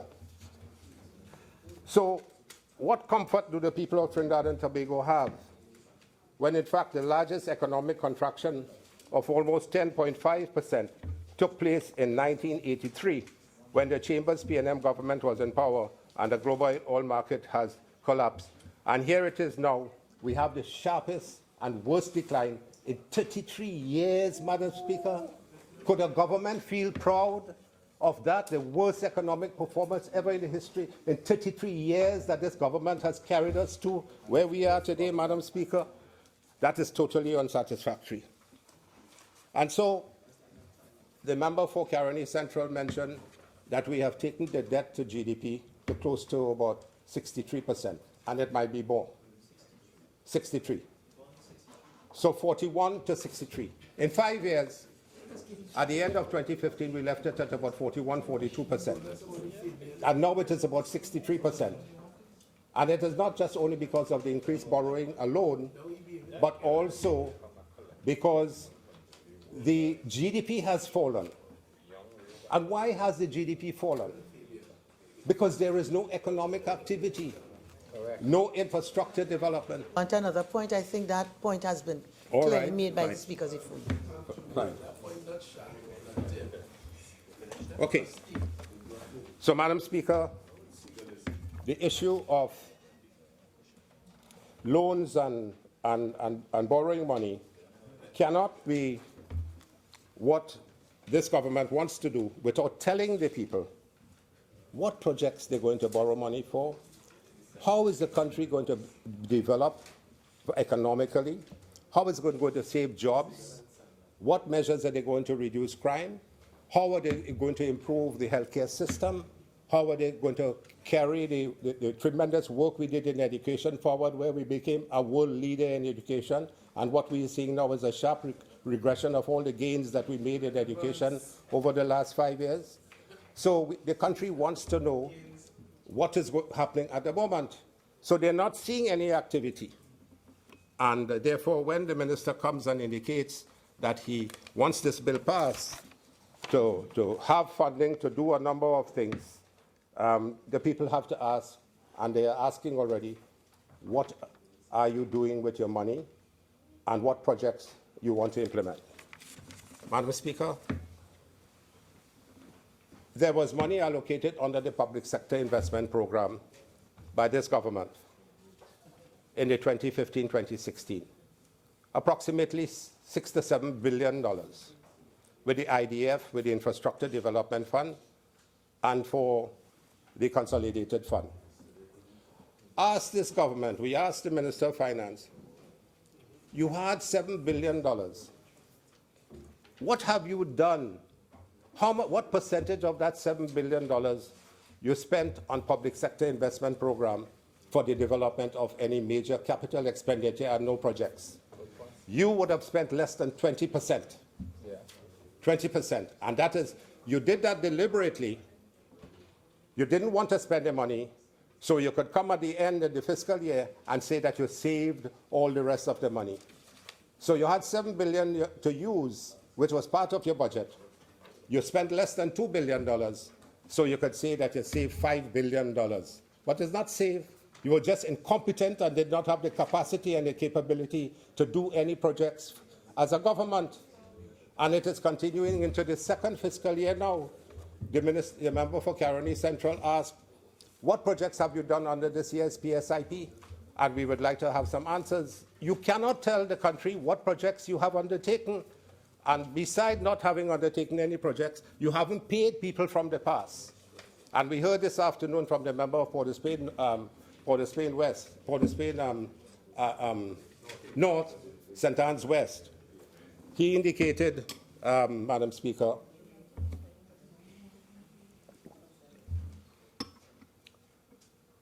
What have we done? We did nothing with our funding, and the Honourable Leader of the Opposition gave a number of examples, and there's so much that we have done that is so numerous for us to speak about. So that when we look at the economic performance and the performance of the People's Partnership Administration, we had 2 books overflowing with issues that we and projects that we had completed during our time. I had the privilege of reading through this, and I was amazed even myself of the number of projects that we did during that time. Well, I know that 102 new schools were completed, and 78 schools were under construction when we left. I told the 2 ministers of education to go through the country and look for them. I gave the Minister of Education a listing of all the schools that we had completed already, and if he wants me to give it again, I will give it again. But you know what? The 78 schools that were under construction, they have stopped the construction of these schools. And 2 of these schools are in the Honourable Leader of the Opposition's constituency, Parvati and Shiva. And it is coming to be similar to what has happened in Beast High School.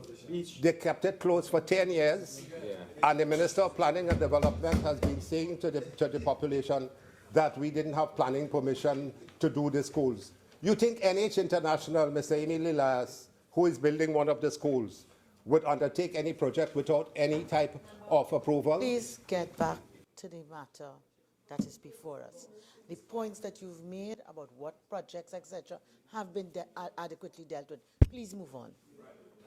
So the debt borrowing that they're seeking, I think they should seek the debt borrowing to pay off some of these contractors that they owe. He said, the member for Port of Spain North said, they came and they met I'm responding to him, $5 billion in wages and salaries arrears. When we came in, we met CLECO debacle of $25 billion, which we had inherited, and we met $5 billion owed to contractors over a period of time. So when he says that we met $5 billion in wages to be settled, Madam Speaker, you know what these arrears for and what these wages were for? 2011 to 2014 had not been settled. And in some cases, 2008 to 2011 had not been settled. So we had to undertake over 140 projects, 140 negotiations which were completed so that the people could have got their salary increases and their arrears. All the teachers were paid. Close to about $2 billion the teachers were paid over the period of time. They had 2 negotiations to settle. So when the member for Port of Spain North, St. Anne's West speaks about... Madam Speaker, standing order 48-1, please. I'm responding. Member, I have advised you on several occasions. Please use the few minutes you have left to deal with the matter before us. Madam Speaker, I'm responding to this. I just want to remind members, I know it's late, we've had a long sit-in, but I would ask members to please uphold the decorum of the chamber. Continue. Thank you, Madam Speaker, for the protection. I'm very experienced in this business here, so it doesn't ruffle me. It doesn't ruffle me in this thing.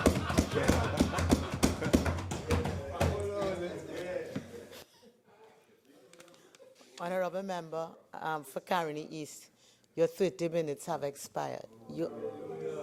Members, part of the decorum is tolerance. You have 15 more minutes left of your speaking time if you intend to avail it. But for all speakers coming hereafter, I intend to strictly enforce Standing Order 55. Continue, please. Yes, Madam Speaker. I just need a few more minutes to make a few more points on some of these issues. One, we would like to see from the government the Development Bank of Latin America announced that it will give US $300 million, 2 billion TT to the Ministry of Finance to aid the support program for the medium-term fiscal consolidation strategy. I don't know whether the minister would want to explain that. It is in fact a huge investment to support a special program designed to bolster tax revenues and cushion the reductions of subsidies. It also complements the government's efforts to increase the efficiency of public spending and prop economic diversification across our twin island, which is crucial for the future. This is an article written on August 25, 2016 in Newsday. Public services must be fit for the future. So we want the Honourable Minister of Finance and any speaker coming to indicate to the country this $300 million US, 2 billion TT, which CAF is going to lend to you for a program, a support program for the medium-term fiscal consolidation strategy. What programs are you going to use to bolster tax revenues? How are you going to cushion the reduction of subsidies? How are you going to increase the efficiency of public spending? And what economic diversification strategies you're going to use in the future? I want to say at this moment, we see no evidence of that, Madam Speaker.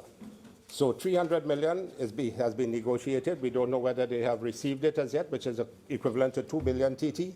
So the minister must come and tell this country what he is going to do with that $300 million in terms of the support program for the medium-term fiscal consolidation strategy. 300 million US. One more point here, Madam Speaker, the procurement issue. The Honourable Minister of Finance said it's going to be easier for procurement. With the CAF, we agree with that because they don't have as rigid conditionalities as the IDB has in terms of the loan agreements. But we want to ask the Honourable Minister of Finance and the government, where have we reached with the procurement when the President has to announce it? Proclamation. Where have we reached with the proclamation of the procurement piece of legislation? Yeah. You have to tell us that because we believe that there is some vacillation in it, whether you want it or you don't want it. So you must answer to the question. We work hard to bring about the procurement legislation. You were part of the team for about 2 years with the Honourable Prime Minister, who was part of that team. And we worked to bring this to fruition. Standing Order 48-1, please. Member, I'll give you a little more leeway with respect to your point of procurement, but please keep it tight. Yeah. Thank you, Madam Speaker. I was responding to the Honourable Minister in his presentation when he said that the CAF, the Confederation, the Andean Development Corporation, was easy in terms of procurement. So I asked the question, and we await the answer subsequently. We asked the question whether the government has received over $400 million from the Caribbean Development Bank already, or is it in the pipeline? And is that part of the agreement between the CDB and the Andean Development Corporation? We want an answer to that. And we want an answer as to what measures the government is taking to increase trade and South-South cooperation and the relationships with the Latin American countries, which will be facilitated by the agreement with the Andean Development Corporation. And so therefore, in closing, Madam Speaker, we are not very hopeful about when this government decides to, what we believe that they have been lent or in the process of being lent $300 million US, 2 billion from the Andean Development Corporation. They must tell this country what they're going to do, what projects they're going to engage in, what private sector, public sector partnerships they're going to engage in, what economic diversification policies, how they're going to reduce the subsidies. Know that this is tedious repetition. You have made all of those points already. Right, Madam Speaker, thank you. These are the questions we are asking the government to answer, and therefore we await with bated breath to hear the Minister of Finance give an account of his stewardship over the last 18 months, because we know that during the last 18 months he has taken this country to economic ruin and degradation. Thank you, Madam Speaker. Member for Muruga Tibaland. Thank you, Madam Speaker. Madam Speaker, good evening. Good evening to all members of the House. We acknowledge that it is late in the evening, and far be it from me to lengthen a debate that could have been much shorter and belabor points that could have been made more succinctly. But I just want to add my voice to this debate. On one hand, to congratulate the Minister of Finance for bringing this bill to the Parliament, and to add my voice to correcting a lot of the misinformation, to use a polite term, Madam Speaker, that we have heard this evening. Far be it from me to pick on my good friend, the Honourable Member for Caroni East, but he inspires me to respond, because I get the sense on one hand that he spent, and he has said to us that he's very experienced, and he's been in the Parliament for a very long time, but apparently that is not an equivalency. He spent 5 years in the last term before this term in government, but he seems not to understand at all how government works. For example, he seems to have misapprehended that the majority of the money that constitutes any budget goes towards recurrent expenditure, and that the developmental plan is a smaller part of the budget. Somehow that information seems to have missed him entirely. So I really have a problem rationalizing some of the points he was trying to make and ended up confusing himself in his discussion. Madam Speaker, I've gotten the sense, listening to the members of the opposition speak this evening, that there has been no spending on development in this nation for the last 18 months. And I've gotten the further sense that they are somehow surreptitiously suggesting that we should not be attempting to borrow any money because we would not be spending it on developing anything. In fact, the member for Caroni Central went so far as to assert that there has been no enunciation at all from this side as to any developmental agenda. So it would be somehow a misnomer to borrow money for something that doesn't exist. I find that fanciful. I found it extremely fanciful that he could stand here and say that no member on this side has stood up at any time and enunciated the plans that we have not identified the problems we face, and that somehow this whole thing has been directionless. Clearly, time spent in Parliament should not just be spent talking, it should also be spent listening. Because I'm sure many members on this side have stood up and said very poignantly what we plan to do, what hampers us, and what has impacted on our developmental agenda. Clearly, the Honourable Member was not listening, Madam Speaker. I want to focus particularly on education and then my constituency to kind of bring some order to what has been a rambling debate. Because, well, yes, okay, in fact, thank you, Honourable Member for Oropich East. Maybe I'll just reverse the order. Yes, the nation is quite aware, as everyone in this House is quite aware, that there was a really small protest in my constituency last week. And it should come as no surprise to anyone. The point has been made extensively this evening that we are in the worst recession that has been faced in this nation for a generation, 33 years. Many of the young people in Trinidad and Tobago have never lived through difficult times. In fact, if you are in your 20s and you are a very young person, they probably don't have a memory of any time in your life when the nation faced times like this. If you're a little older like I am, I can remember as a child the last time this nation faced difficulties of this nature. I would have been a primary school child in 1986. The last time we went through an experience like this. So I have that memory. For many young people, in difficult times, when you have been accustomed to plenty, this is a startling and a severe change in what your outlook is. So the Honorable Member for Siparia mentioned that I was there smiling in the protest because I understood. I understand their frustration. I understand the difficulties that one faces when one comes from the most underdeveloped and disenfranchised constituency in the country. I understand the frustration that young people who might not have work at hand feel and face. I understand that. So there was no point in me being angry or aggressive for people in a democracy who have a right to express displeasure. I understand that. What they have to understand is that we face a very difficult existence, and that they have a government and an MP. Standing Order 48-1, relevance of this to the bill we're discussing. Member, please proceed.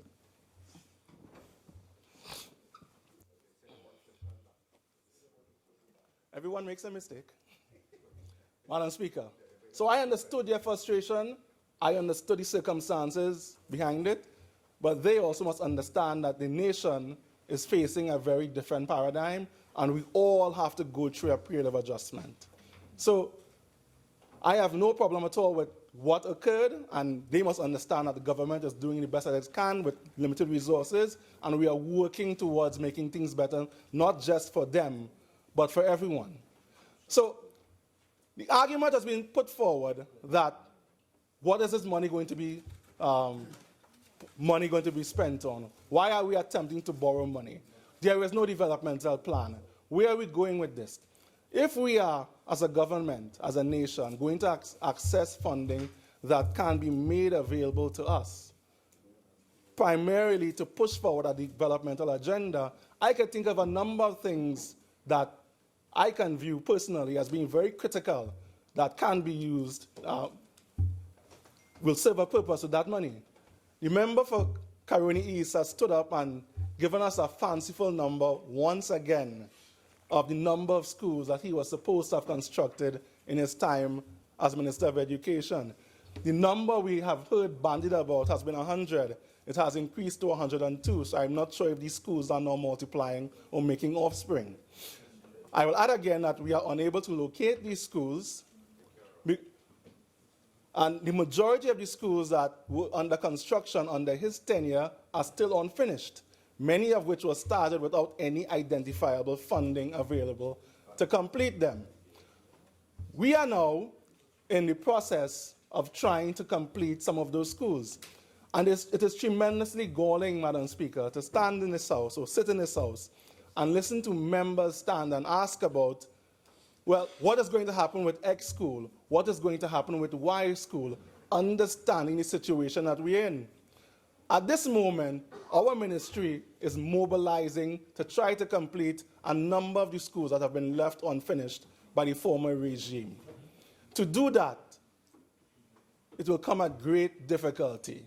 In fact, to be perfectly frank to the House and to the nation, we have prioritized a number of schools for a number of reasons. Some because they are very close to being finished and we see that we'll be able to afford the completion of the projects. Some because the catchment area, the number of students versus the number of places in school provides such difficulty that we have absolutely no choice but to try to finish these schools. So we've created a rubric to go about doing that. Given the nature of the budget that is operating in our ministry, just to complete what might end up being a handful of schools, we have to basically do almost magic in accounting in terms of trying to wire money from projects that we really can't push forward with any concerted way and using that money just to finish a handful of schools. It has come to that. So you might ask, what might we want to use this money for?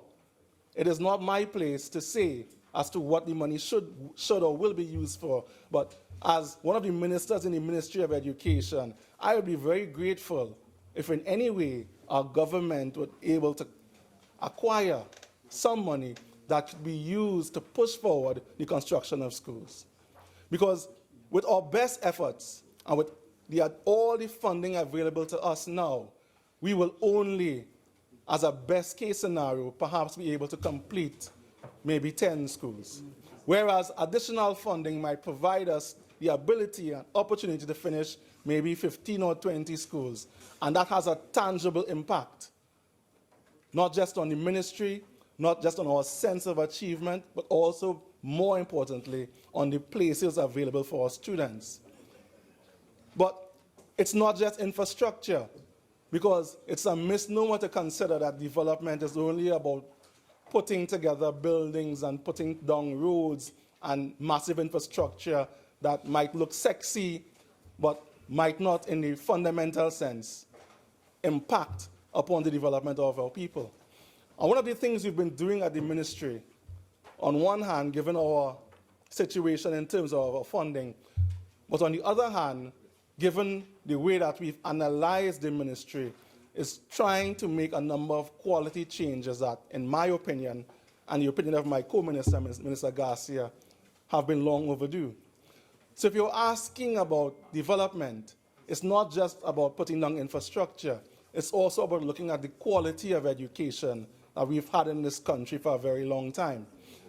And when we've looked at that critically, we've found a number of gaps that have existed. And we've been trying to do things, you might call them quote-unquote soft things, Madam Speaker, in terms of making quality changes to our education system.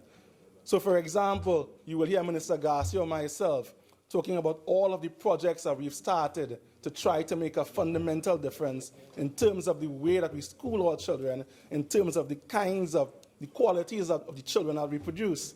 So if we talk about the fact that at the SCA this year, out of 18,000 students, something like 2,500 students could not score over 30% at mathematics and English. If you talk about the fact that a number of students are entering the secondary school level lacking basic skills in numeracy, lacking basic skills in literacy, if you understand the fact that when we look at our data at the ministry, the same children, Madam Speaker, who are underperforming at the standard 1 level are the same children who face great difficulty succeeding at the SCA. If you understand, when you look at our schools, many of them, for many reasons, some of them maybe because of political expediency, some of them maybe because of a system that required change, lack the leadership, lack the systems, lack the organization to really produce the kind of quality students we require to become the kind of nation we want to be. Then you ask yourself why we need an SIP, School Improvement Project, why we need a Form 1 project, why we need to look at school-based management, why we need to look at clinical supervision, why we need to do the small incremental things that cost money, that are part of our developmental agenda, that might not be magnificent buildings or great roads, but might go much further at transforming the kinds of students we produce, at giving those who have not in the past been given the same opportunity that others have, at giving children who might normally fall through the cracks, who might go through an entire primary school education and not be able to read, that might go through 5 years of secondary schooling and leave without a subject, much less a certificate. And you ask yourself about development. These things are developmental. If you measure your progress as a government solely by the buildings that you've built, or the drains you've constructed, or the roads you've put down, then your perception of what development means is skewed. It's tremendously narrow. But if you understand, Honorable Member for Caroni Central, that development has more to do with people, has more to do, in our particular case, with, yes, I'm telling you that, sir, with the young people that we produce, with the schools where 150 students enter in Form 1, and then in Form 5, 52 students graduate, and no one asks, where have the others gone? But when you put a system in place that ensures that all of those children And I'm sure the member for Chaguanas East understands this very well, have a chance. Because many of them might be interested in TVET areas, or might be interested in sport, or the creative arts areas. And you provide them the kind of education that allows them to actualize, regardless of their skill set or their abilities. Then you have been pushing forward an agenda that is truly developmental. So, Madam Speaker, at our Ministry of Education, we've been spending maybe not a massive amount of money because we don't have it, but we've been spending what we have as wisely as we can, making the kind of quality changes that we can make to ensure that even though as a nation we have less available to us, that we spend it in a way that is truly developmental. And we've been doing that for the last 18 months, and it has already started to bear dividends. This is going to be a longer gestation period. If we really want to transform an education system, it's going to take time. It's not going to happen overnight.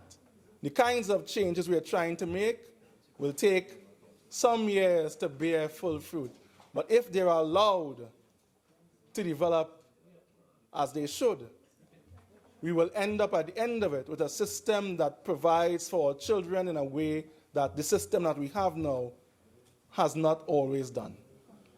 And if that is worth the government maybe accepting a bit more debt to get the kind of money to push forward this kind of agenda and not just build schools everywhere as monuments to ego, but do the things that make for a better student, better schools, a better nation, then this government will have done its part in ensuring that our economy is sustainable, that our people are well educated, and that our nation will develop. So, Madam Speaker, it is too late to be lengthy, like some of the members on the other side have been. But it would have been remiss of me not to stand and say, one, that this government has a developmental agenda. Two, it is people-centered. Three, education remains a foundational and fundamental part of it. Four, that for the last 18 months we've been making tremendous changes that are making our education system more egalitarian. And at five, this agenda will continue until 2020 and beyond. Thank you. For Vancouver South.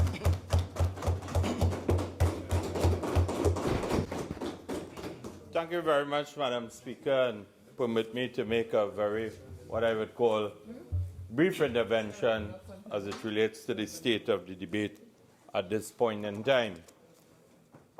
And I want to assure the member for Moruga Tableland that his presentation did not inspire me to get up to speak here tonight, because it is important for me to respond to some things that have been brought into the domain of this debate here tonight. Because one, the member for Port of Spain North St. Anne's West, he came, he played a brief innings and attempted to stigmatize the opposition, the then government between 2010 to 2015 with a number of wild accusations and statements without really giving credible support to what he said, and also to my friend Moruga Tableland. It is not that the opposition is telling the government that you should not borrow. You campaigned on a manifesto prior to September of 2015 on the basis or the theme of let's do this together. And in this manifesto, you had the solution for crime, health, infrastructure, the economy, the development of the tourism sector, and I could go on and on. And after 19 months in office, this has become a manifesto of deception. Standing Order 48-1, please. Member, I'll give you a little leeway, but please bring it in. Madam Speaker, I'm simply responding to what has been brought into the debate here tonight.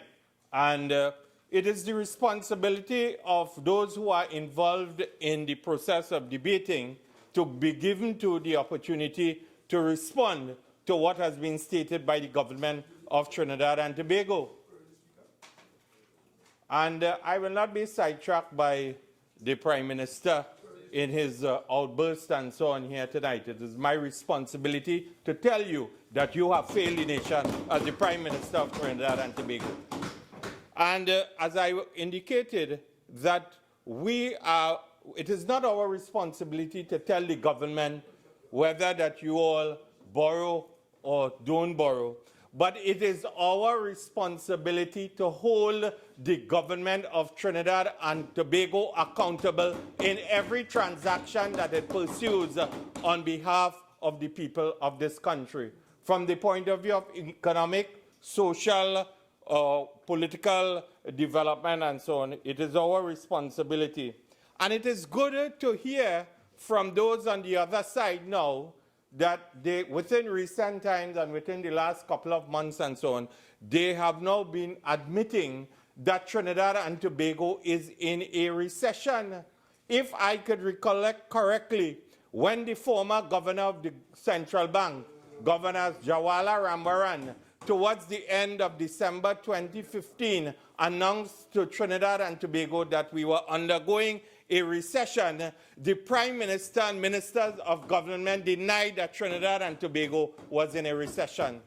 And we must be able to accept the reality, and it is commendable to hear from Maruga Tableland that Trinidad and Tobago is in a recession, and the worst recession in the last 33 years. Madam Speaker, also, in the acknowledgement of the economic position of Trinidad and Tobago, the member for Maruga Tableland accused the former Minister of Education, the very distinguished Dr. Tim Gopi Singh, the member of Parliament for Karen East and the partnership government, of building schools and not being able to find the schools and so on. Well, I want to tell the member for Maruga Tableland and his senior minister, the member for Arima, that there is an early childhood education center in the constituency of Couva South that has been completed. All it needs is electrical connection and the outfitting of the school from a furniture point of view to continue the education of the children of not only Couva South, but throughout Trinidad and Tobago. And you all must do the honorable thing, outfit the school, ensure that it has an electrical supply, and open the school for the benefit of the children of the constituency of Couva South. It is located, and if you need some assistance in finding where Saniladu Trace is in the constituency of Couva South, I stand readily available because it is now being overgrown by bushes, and also the ministry has withdrawn the security. Move on and please be relevant. I am guided, Madam Speaker, but I just have to put... Ruled. Please move on. I am guided, Madam Speaker, but it is important to say that the school... Member.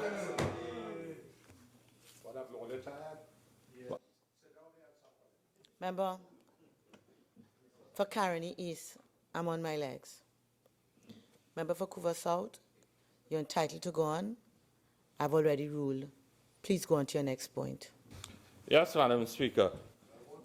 And that this government has been what we would call a people-centered government and a people-focused government since that they have been in power for the last 19 months. That's what they say. You have said that, but in reality, your actions have not demonstrated that it is one of people-centered or people-focused in terms of development. And in this regard, Madam Speaker, I want to say that the Minister of Finance went into a very long presentation, an in-depth one as it relates to the history of Trinidad and Tobago's involvement in CAF, and also indicated that this particular piece of legislation was being pursued because in the immediate, Trinidad and Tobago is seeking to avail itself to $300 million US for the purposes of what we would call diversification and institutional strengthening, and to examine the whole question of a relationship with Trinidad and Tobago and Latin American tourism and so on, and also studies to identify investment opportunities and investment resources and so on. But more importantly, Madam Speaker, as I said, and it has been accepted by all here this evening that the public debt of Trinidad and Tobago continues to increase. And with this sum of money that will be accessed through the CAF, it will continue to increase. And in the increase of the public debt, it also has implications for workers and enterprises' ability to pay and so on, and more importantly, the whole collective bargaining process. And this evening, in his delivery, the member for Point 14, not Point 14, but Port of Spain, St. Anne North, indicated that the PP government had been involved in what he termed cutting deals with members of the trade union movement and ensuring that there were agreements from a point of view of a 14% wage increase and so on. But I want to say to the government that after a manifesto, 2 budget presentations, a mid-year review, also a memorandum of understanding with the labor movement, and an economic advisory board and a national tripartite advisory council, the economic fortunes of this country has not improved in any form or fashion, and all indicators are that there will be no improvement in the next 12 months, and Trinidad and Tobago is in dire straits. And in this regard, we must be able to focus on the state of the economy, and from the point of view of unemployment and also employment opportunities at the end of the day, Madam Speaker. And I want to briefly quote from an article written by Alim Khan of the Trinidad Express newspaper, March the 13th, 2017, under the headline, Unemployment Economy Worse Than Government Claims. Unemployment, gross domestic product, and other numbers seem understated in the Central Bank of Trinidad and Tobago's Economic Bulletin, March of 2017. And this was stated by, firstly, the Chief Labor Relations Officer of the Steelworkers Union of Trinidad and Tobago. The unemployment number is incorrect because many have lost jobs, but new jobs have not been created. And not only that, some employers are manipulating the system. The only legal requirement they have to report to the ministry that they are terminating 5 workers is for retrenchment and severance benefits. When it is 5 or more workers, so there are some consultants out there advising employers how to manipulate the system and not to report it. That is a fact. And he went on to say that the unemployment figure of 4.4% is grossly understated. And also, Madam Speaker, financial consultant Ved Siram indicated that I would question the low unemployment rate of around 4%. Do remember that a report on poverty was published showing 300,000 persons earning less than 1%. And in addition to that, he added there was no comment on the success or the failure of the government's diversification strategy. And also, he said the management of the foreign exchange. The management of the foreign exchange is another major issue of great concern, and I do not recall any emphasis on the projection for the stock of foreign exchange and so on. So, Madam Speaker, it is important to understand where we are, because, again, quoting from this economic bulletin, simply to state, given the tight market conditions, the TT-US weighted average selling rate had depreciated by 5.4% to TT $6.78 for $1 by 2016. And this in itself has tremendous implications for the ordinary citizens of the country from an economic and a social point of view, and the ability to purchase goods and services and so on. But coming back to the very important issue, because any borrowing on the part of the government of the day has implications, as I said, for the collective bargaining process, and it is as the public debt rises in this country and future revenues are committed towards debt repayment, I hope that the government will not subvert or undermine the collective bargaining process and ensure that all back pays or outstanding back pays are indeed honored by the government of Trinidad and Tobago, because the member for Port of Spain, North, St. Anne's West indicated that the government has been honoring its commitment to outstanding back pay for workers in this country. And if I am to be guided by an article published on Saturday, the 11th of March, 2017, OWTUI's back pay fight. Madam Speaker, Standing Order 48-1, please. Member, I thought you were reverting to the bill. Could you kindly come back to it or tie what you're saying to the bill? Yes, Madam Speaker. Well, firstly, I was responding to what was raised by the member for Port of Spain North, St. Anne's West, and in addition to that, the purpose of this particular piece of legislation is to raise money for the economic and social well-being of Trinidad and Tobago. And I was simply trying and will simply ask the Minister of Finance, indeed, if the back pays that were negotiated through the collective bargaining process that was upheld by the People's Partnership Government, we did not undermine the collective bargaining process at no point in time, will that be honored?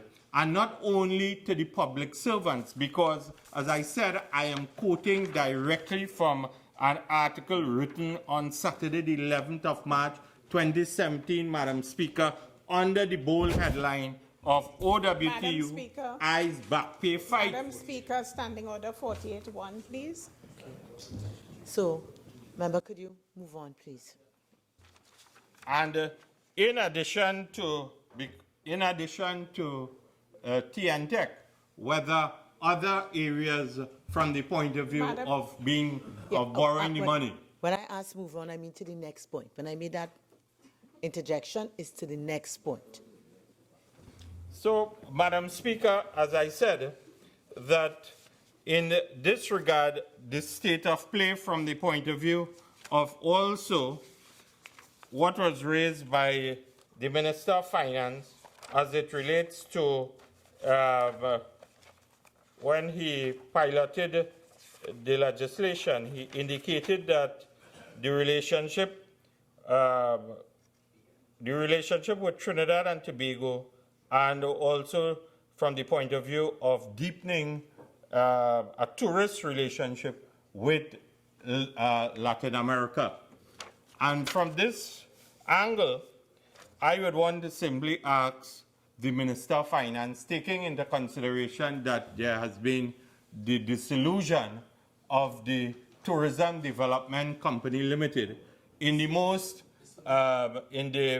unceremonious of manners, based on the fact that the 150 plus workers had to find out about their status via a cabinet press briefing and a telephone call to the Secretary General of the Communication Workers Union, which lasted 1 minute and 48 seconds. Will the new entities that will be created in the tourism sector, one with oversight for Tobago and one with oversight for Trinidad Madam and Speaker, a regulatory authority? Standing Order 48-1, please. Member, I thought I understood where you're going. And if, Member Federico Martin West, please, if you could get back on track with respect to where you initially started. This is not primarily about labor unless you're tying it in to the bill. Okay? Yes. Yes, Madam Speaker, I'm indeed guided, and I'm tying it in the context of what the Minister of Finance stated between when he indicated in his contribution about the deepening of a tourist relationship between Trinidad and Tobago and Latin America, and the issue of what we would call a South-South relationship. That is all I am raising, Madam Speaker. Probably the leader of government business doesn't want to hear about how they have destroyed the lives of 150 plus workers at the Tourism Development Company. Madam Speaker. And, Member, if you could just get back on track with the SS relationship that you're talking about, the South-South relationship. So I simply want to find out from the Minister of Finance whether the creation of these two entities and the regulatory authority and so on would focus on developing that relationship between Trinidad and Tobago and Latin America and the South-South relationship, whether it would bring additional revenue, how many visitors may come to the shores of Trinidad and Tobago, and whether it will bring what we would call a positive foreign exchange relationship for the well-being of the economic development of not only Trinidad, but also Tobago, Madam Speaker. So from that end, Madam Speaker, I want to say also that we collectively have a responsibility to critically examine where we are at from an economic point of view. And it means that whilst the government may want to pursue its economic agenda in terms of borrowing, at the end of the day, the opposition will continue to be a watchdog. We will continue to raise issues on behalf of the people of Trinidad and Tobago. And at the end of the day, we want to know how it will be repaid and how it will be repaid, Madam Speaker, the money that will be borrowed from CAF, and what it will be used for in terms of sustainable growth and diversification of the economy of this country.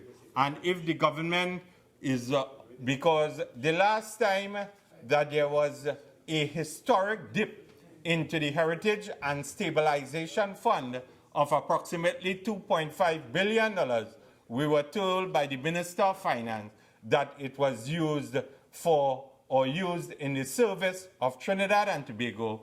We want more information, and we are demanding transparency and accountability in the operations of the government of Prime Minister Dr. Keith Rowley. I thank you. Minister of Finance.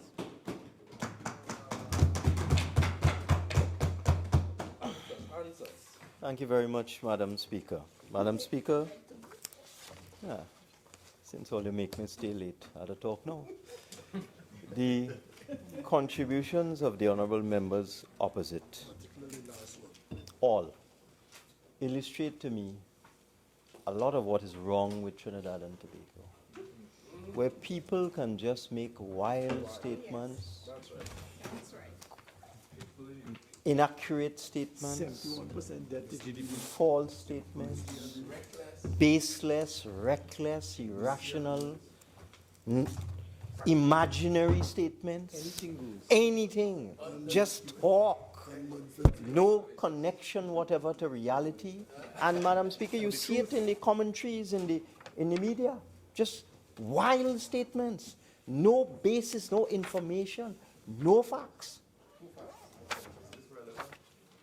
Madam Speaker, I had to sit down here and listen to the leader of the opposition make the ask the fantastic question. Why are we here? What are we doing this legislation for? Why does the bill have diplomatic immunity in it? And talk for 45 minutes. And every single thing she said was incorrect. Every single thing. I had to listen to the Member of Parliament for Caroni East in typical fashion, as is his wont, get up and put statements on the record that have no relationship with the truth.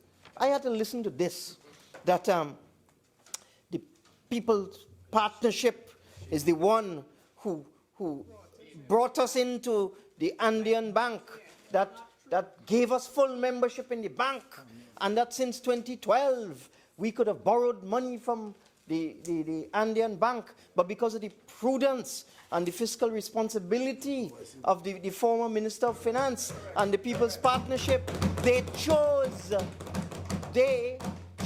not to borrow any money. I had to listen to that. Foolishness, Madam Speaker. Foolishness. Let me correct the record.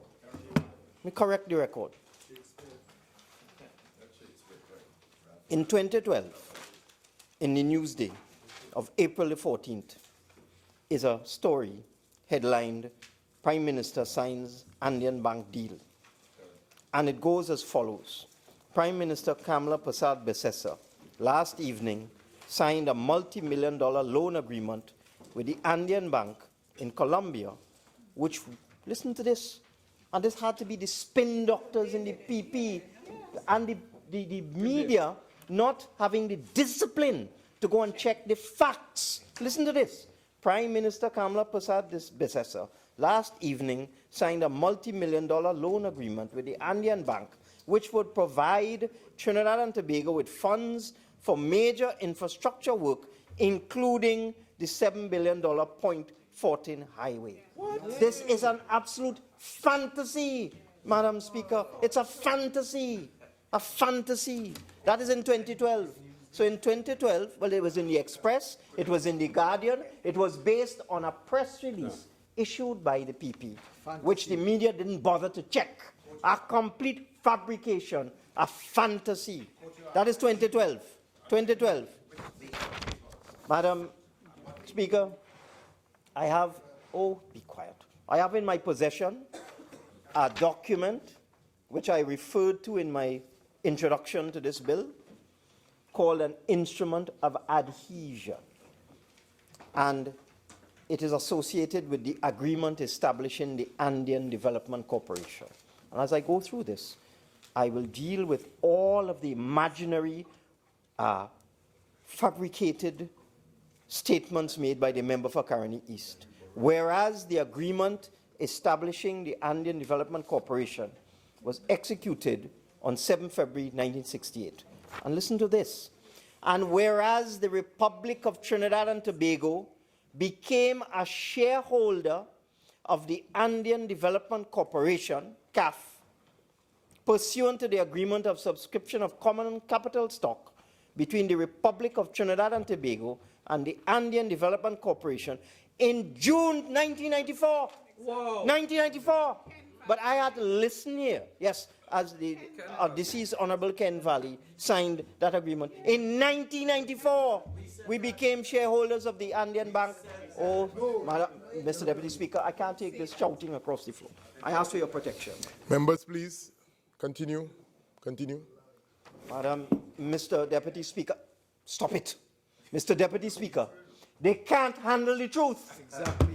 The member for Caroni East got up and for 20 minutes praised the former Prime Minister for bringing us into the membership of the Andean Corporation. For 20 minutes. And I have an instrument here, an instrument of adhesion. Rima, member for Napper, please, it's late in the evening. Please, proceed. They can't handle the truth, Mr. Deputy Speaker. In this document, the instrument of adhesion, it confirms that the Republic of Trinidad and Tobago became a shareholder in the Andean Bank on the 24th of June 1994 as a result of the actions of the then PNM administration. It goes on to say,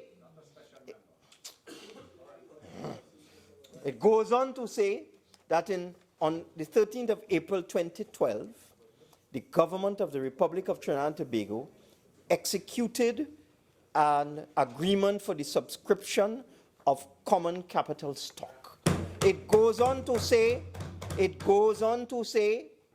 that whereas clause 1, subclause C of the 2012 agreement that they signed requires the Republic of Trinidad and Tobago to deposit its instrument of adhesion to the constitutive agreement with the Ministry of the Popular Power for Foreign Relations of the Bolivarian Republic of Venezuela.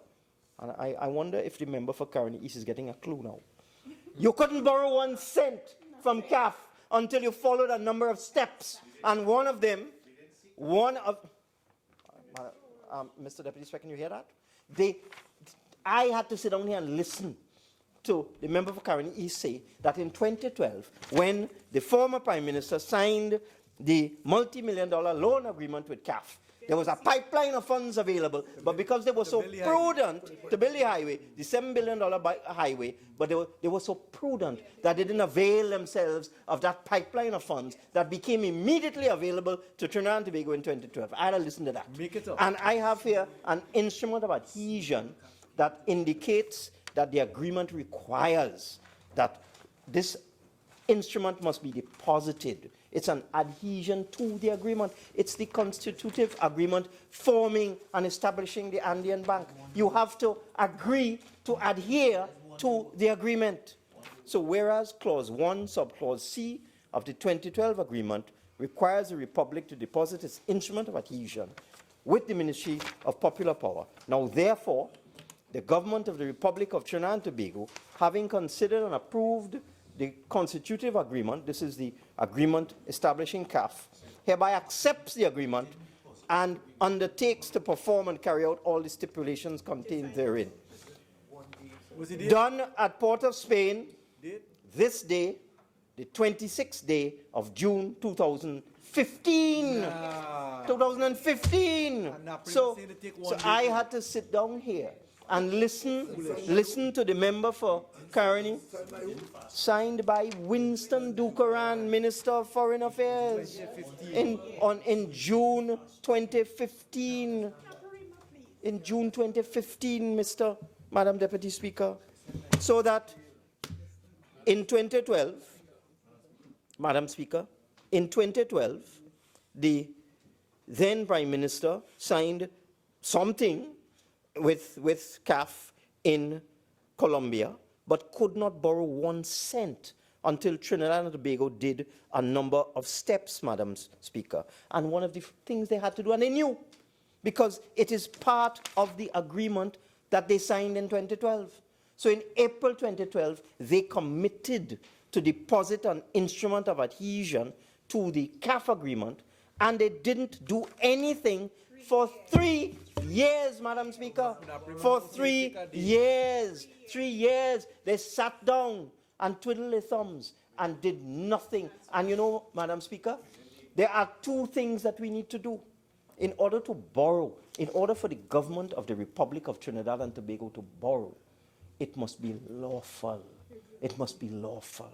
So we have a number of laws. We have the Development Loans Act. We have the Guarantee of Loans Act. We have the Act entitling Trinidad and Tobago to borrow from the Inter-American Development Bank, from the International Finance Corporation, from the World Bank, and so on. There's a whole series of them. Each one must be allowed by law. There is no law that allows Trinidad and Tobago to borrow from the Andean Bank. And this is child's play. You know. This is trite. When you enter into the membership of a multilateral financial institution, there are a number of things you have to do. A series of steps. And they knew that, you know. They signed the arrangement with the Andean Bank in 2012, knowing fully well they couldn't borrow one red Trinidad and Tobago cent, which is soon to be out of circulation. Not 1 cent until they deposit the instrument of adhesion, and still after that, you still can't borrow 1 cent until you incorporate the agreement into our domestic law, which is exactly what we're doing today. This is trite, Madam Speaker.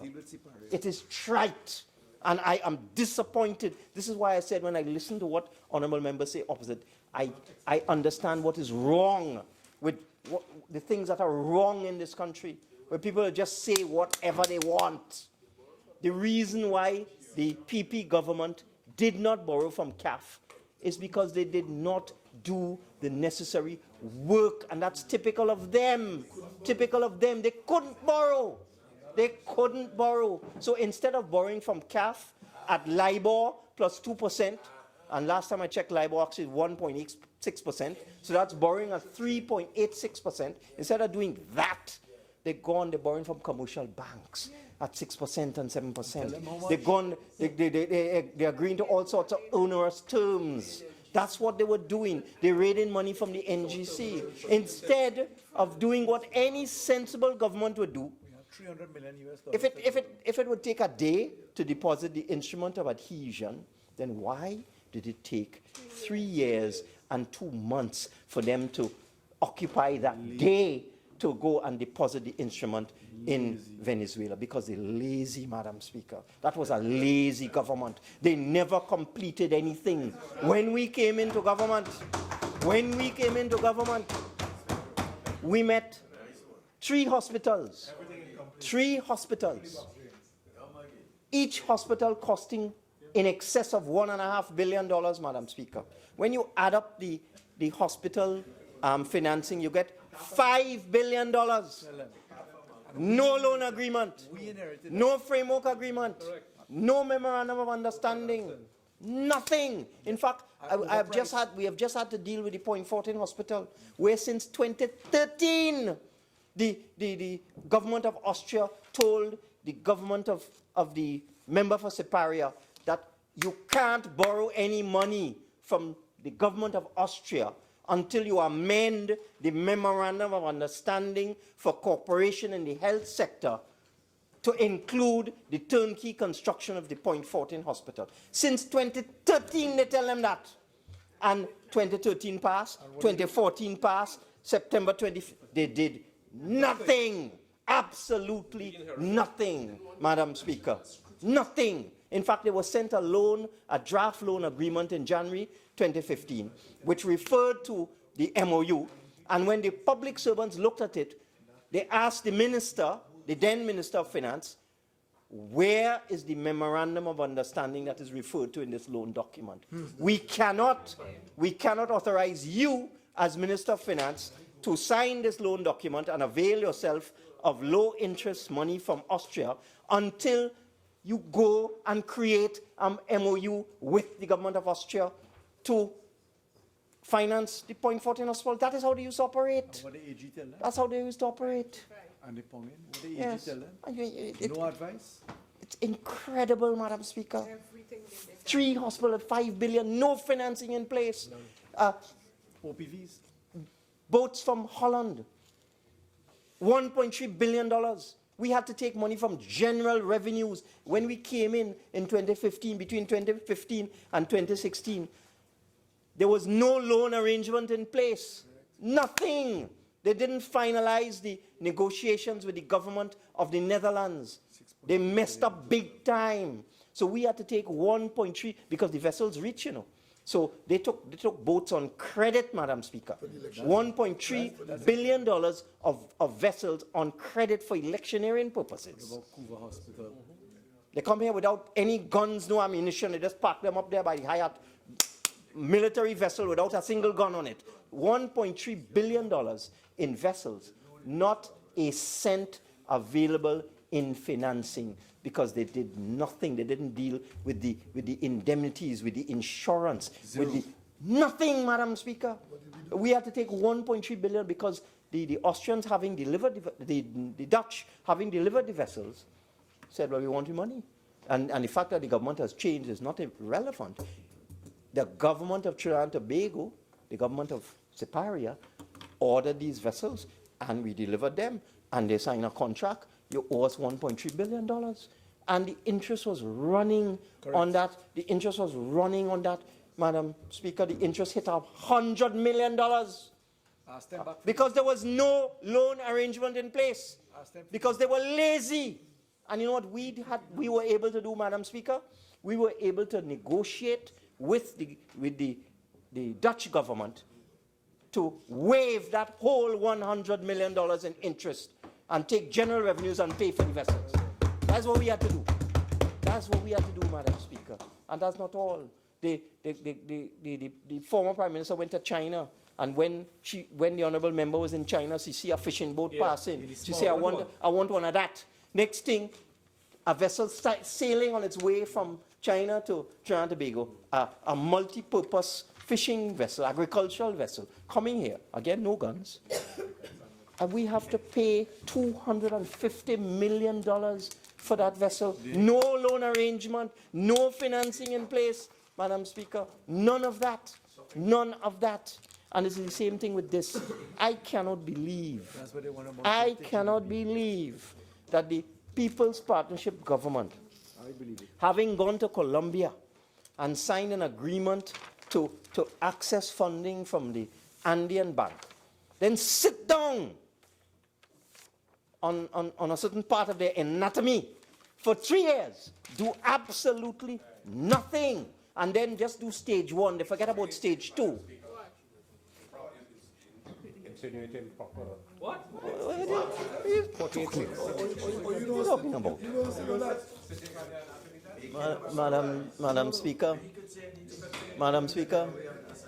I think every single member opposite is sitting on a certain part of the anatomy. That's a fact. Except Karani, who's obviously sitting on his feet or something like that. Anyway, the fact is, they sat down, they knew they had to deposit the instrument of adhesion. They take 3 years to do that, and they knew they had to bring a bill, like this bill, to the Parliament before we could get 1 cent from the Andean Bank. But in 2012, we're going about boasting up and down, issuing press release. We just signed an agreement with CAF, and that's going to pay for the $7 billion Point 14 highway. Which was much more than 7. Total fabrication, stories, absolute foolishness. And Madam Speaker, I had to sit down and listen to the member for Karen East tell me about, oh man, we signed the agreement in 2012 and a pipeline of funds became available, but we were so prudent, we decided not to borrow it.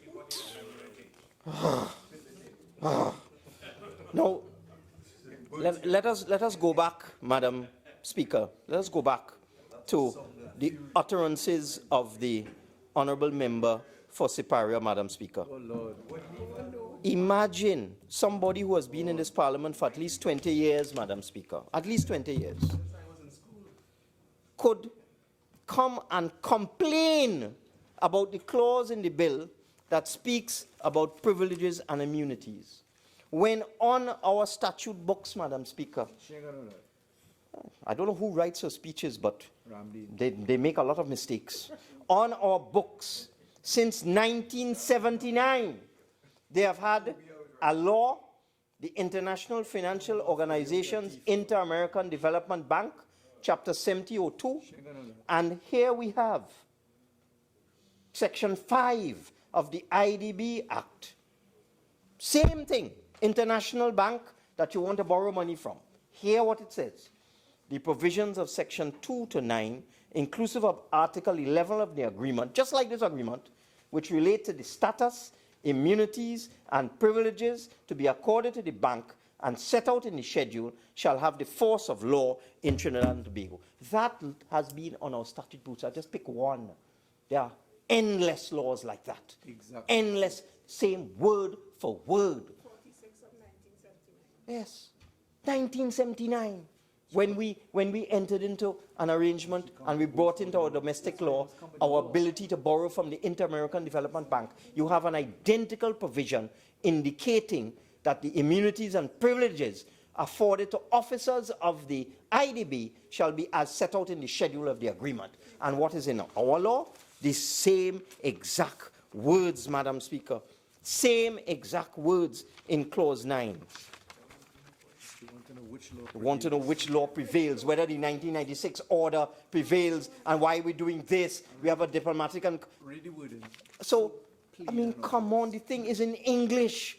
The articles of Chapter 8 of the agreement, which relate to the privileges, immunities, exemptions of the corporation, shall apply in accordance with the privileges and immunities and the incorporation order. So that in 1996, an order was signed, was published, giving certain privileges and immunities to the officers of the Andean Bank. And we come now to say that the immunities that they shall enjoy, now that we're incorporating the agreement into our domestic law, we are saying the immunities that they shall enjoy shall be in accordance with that 1996 order. I mean, it is unbelievable that someone of that experience can't understand that. So you have a section that says, all it says is that the privileges and immunities shall be in accordance with the order. And Madam Speaker, it is incredible that I'd say people opposite, they have traveled all over the world. They're all educated. They've all held high office. And they will come here and pretend that they don't understand. They're pretending they don't understand because they very well understand. Pretend to understand. Because every time you enter into the membership of an organization and there's an agreement and you're incorporating that agreement into our domestic law, you must incorporate the privileges in that agreement into the law that you're enacting, Madam Speaker. This is standard. This is what we've been doing in this Parliament for 50 years. 50 years. 50 years. And, Madam Speaker, you know, every clause to look for membership. You know, Madam Speaker, I've made the point that the former administration signed an instrument of adhesion. And we have to validate that now. And that gives you membership. You want to know why we have to pass a law to provide for membership of the corporation? Because they went ahead and signed an instrument of adhesion without any enabling legislation. So we, and I made that point when I introduced this bill, we have to come now and validate what they did and validate Trinidad and Tobago's membership in the Andean Bank. Membership is found in clause 10, which you don't understand. And that is in clause 10 of this bill. That is in clause 10. It is absurd. It is absurd that honourable members could get up today and say the things that they have said that have no relationship to fact, no relationship to common sense. I have every one of them asking me what you're going to use the money for. What you're going to use the money for, including the member for Tabakit, asking what you're going to use the money for. But the honourable member for Tabakit was himself a proponent of propaganda when in 2016, August, he was carrying on all over the newspapers about the borrowing of this current administration. And he puts in a letter to the Express, he says, the following is a release from CAF. The Development Bank of Latin America has granted a loan for up to US $300 million to support the program for the medium-term fiscal consolidation strategy, which will complement Trinidad and Tobago government efforts to increase efficiency in public spending and prompt the diversification of the economy. So in August 2016, the member of the Tabakit very well knew what this loan, this policy loan, and they also very well know what a policy loan is, because the member for Caroni Central has negotiated a number of policy loans with the Inter-American Development Bank. He knows that. The member for Caroni Central knows what a policy loan is, And in 2016, August, the member for Tabakit knew what a policy loan was, And let me repeat what it is for: to increase efficiency in public spending and prompt the diversification of the economy. It is to support government policy, government measures, government projects, government programs, Madam Speaker. That's what the loan is for. And it is amazing Madam Speaker, it is amazing that in August 2016, the opposition knew what this loan was for, but in March 2017, they don't know. And this is what, as I said, this is what is wrong with this country. You have Caroni East saying in 2012, we got an immediate access to a pipeline of funds. Fantasy. You have the member for Tabakit saying, what is this loan for? When he knew in August 2016 it was for fiscal consolidation, it was for policy. And the other thing that I just can't understand with these honorable gentlemen opposite, Madam Speaker, you know what I can understand with them? Madam Speaker, I will ask through you, if the member for Naparima does not know what a policy loan is, he should consult with the member for Caroni Central, because the member for Caroni Central negotiated a number of policy loans during the tenure of the PP administration. Go and ask him. Then he will tell you what a policy loan is. But you know what beats me in all the rhetoric that I hear? They're quarreling about borrowing. For every year that the PP was in office, they ran a deficit. Every year. Oil was $110 a barrel. Gas, they were getting $20 per MMBTU for gas in Japan. And they were running a fiscal deficit, Madam Speaker. Madam Speaker, this drone coming from Naparima is really irritating. It is really irritating. I beg your protection. Member for Naparima, your opportunity to have contributed has gone. Thank you, Madam Speaker. For every single year from 2010 to 2015, they borrowed because they ran a deficit. And it is so trite. How does a deficit occur? A deficit occurs when your expenditure is more than your revenue. It is so trite. And how do you finance a deficit? You borrow. So for every single year that the PP was in government, they ran a deficit and financed it by borrowing. And what are we doing, Madam Speaker? This year we are trying to finance a capital development program of approximately $7 billion, and we are projecting a deficit of approximately $6 billion. And the only way you can finance a deficit is by borrowing. And I am constantly amazed when I see commentators in the media, and I hear honorable members opposite ask, why is the government borrowing? Obviously, it's to finance the fiscal deficit. Full stop. And why do we have a deficit? Because our expenditure is more than our revenue, Madam Speaker. Who left the back pay? It's incredible. So that we made it clear to the public in the national budget that we will be projecting a deficit of approximately $6 billion for fiscal 2017, which we have to finance by borrowing. So we go to CAF and we borrow $300 million US, which is just a little less than $2 billion.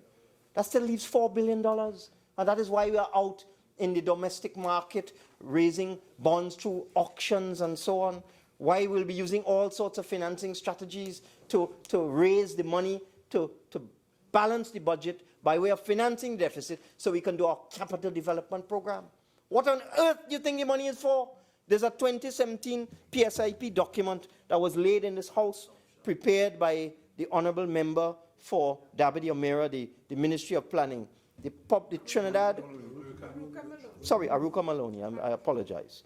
The Shaping a Brighter Future, Public Sector Investment Program Trinidad 2017. I get the feeling none of them read the document. Didn't read a single thing. I mean, Madam Speaker, the document is over 100 pages long. It outlines the public sector investment program for 2017. And then when you go into the budget estimates, you see that the cost of the PSIP is $7 billion. And therefore, to finance the PSIP, which is both construction projects, institutional strengthening, policy reform, and so on, you have to borrow to finance the public sector investment program. So how could I be asked a question after we sat down in this parliament for a month going through the national budget, delivered it on the 30th of September, and Minister of Finance, your original 30 minutes have expired. You're entitled to 15 more minutes. You may proceed. Thank you very much. So for 1 month we're in this parliament talking about the budget, talking about revenue, explaining the fact that revenue from petroleum has dropped from $19 billion to less than $2 billion. It has dropped by 90%. Explaining all of that to them. Explaining that the country has acquired an appetite for expenditure because of their profligacy when they grew the national expenditure from $46 billion to $63 billion in their 5 years. When they created a huge balloon of public sector expenditure, and then revenue from petroleum between 2014 and 2016 drops from $19 billion to $1.7 billion. These are all facts, and therefore, that is why we sought to suppress expenditure in 2016 from 63 to 52 billion, and still had to run a deficit of approximately 7 billion in the last fiscal. And that is why we have to run a deficit in this next fiscal as we try to contain public sector expenditure within reasonable limits. Because all the talk they're talking over there, we mustn't borrow. Even though they know that there's a financing gap that we must finance by borrowing of 6 billion. They know that, you know. But they want to know why you're borrowing. So let's get past why we're borrowing. You know what they're telling us? Don't borrow. So what happens to that $6 billion, Madam Speaker? Cut expenditure. Cut expenditure what? Send home public servants? Cut school feeding? Fire people. Yeah, send home 10,000 public servants? Cut school feeding? Close down all the state enterprises? That is what they want? Madam Speaker, we were not born yesterday. We will take no policy advice from them. It is foolish. The advice is foolish. We mustn't borrow money, so we must send home 10,000 public servants. They think we're stupid. That's what they want us to do. No, Madam Speaker. We're not taking any basket from them. We will do what governments do when they find themselves in this situation. And you know what bothers me too, Madam Speaker? They talk without facts, you know. They talk without facts. You know, there's something called the Maastricht Treaty, which the members of the European Union signed in 1992. And in the Maastricht Treaty, in 1992, the member states who created the European Union agreed that they would aim for sound fiscal policies with debt limited to 60% of GDP. So the European Union in 1992 signed the Maastricht Treaty to create the EU and committed that the member states of the European Union would seek to have their debt to GDP ratio not exceed 60%.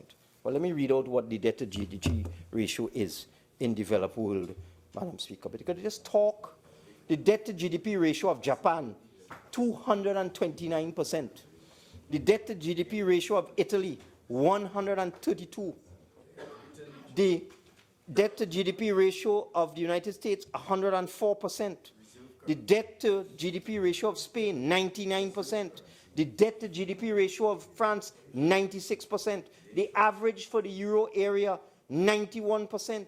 The debt to GDP of the UK, 90%. The debt to GDP ratio of Canada, 92%. So all these developed countries signed the Maastricht Treaty, signed the Maastricht Treaty in 1992 and agreed to try to maintain the debt to GDP ratio at 60%. But the average is now well over 100%, Madam Speaker. Well over 100%, 72%. It just shows you don't know what you're talking about. 72% is Germany's debt to GDP ratio.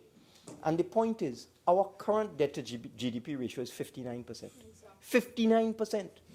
59%. The average in the EU is 91%.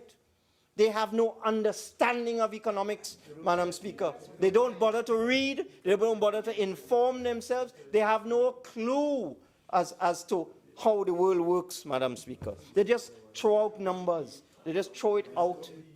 They just throw out numbers. And then I have to listen to the member for Coover South. Coover South.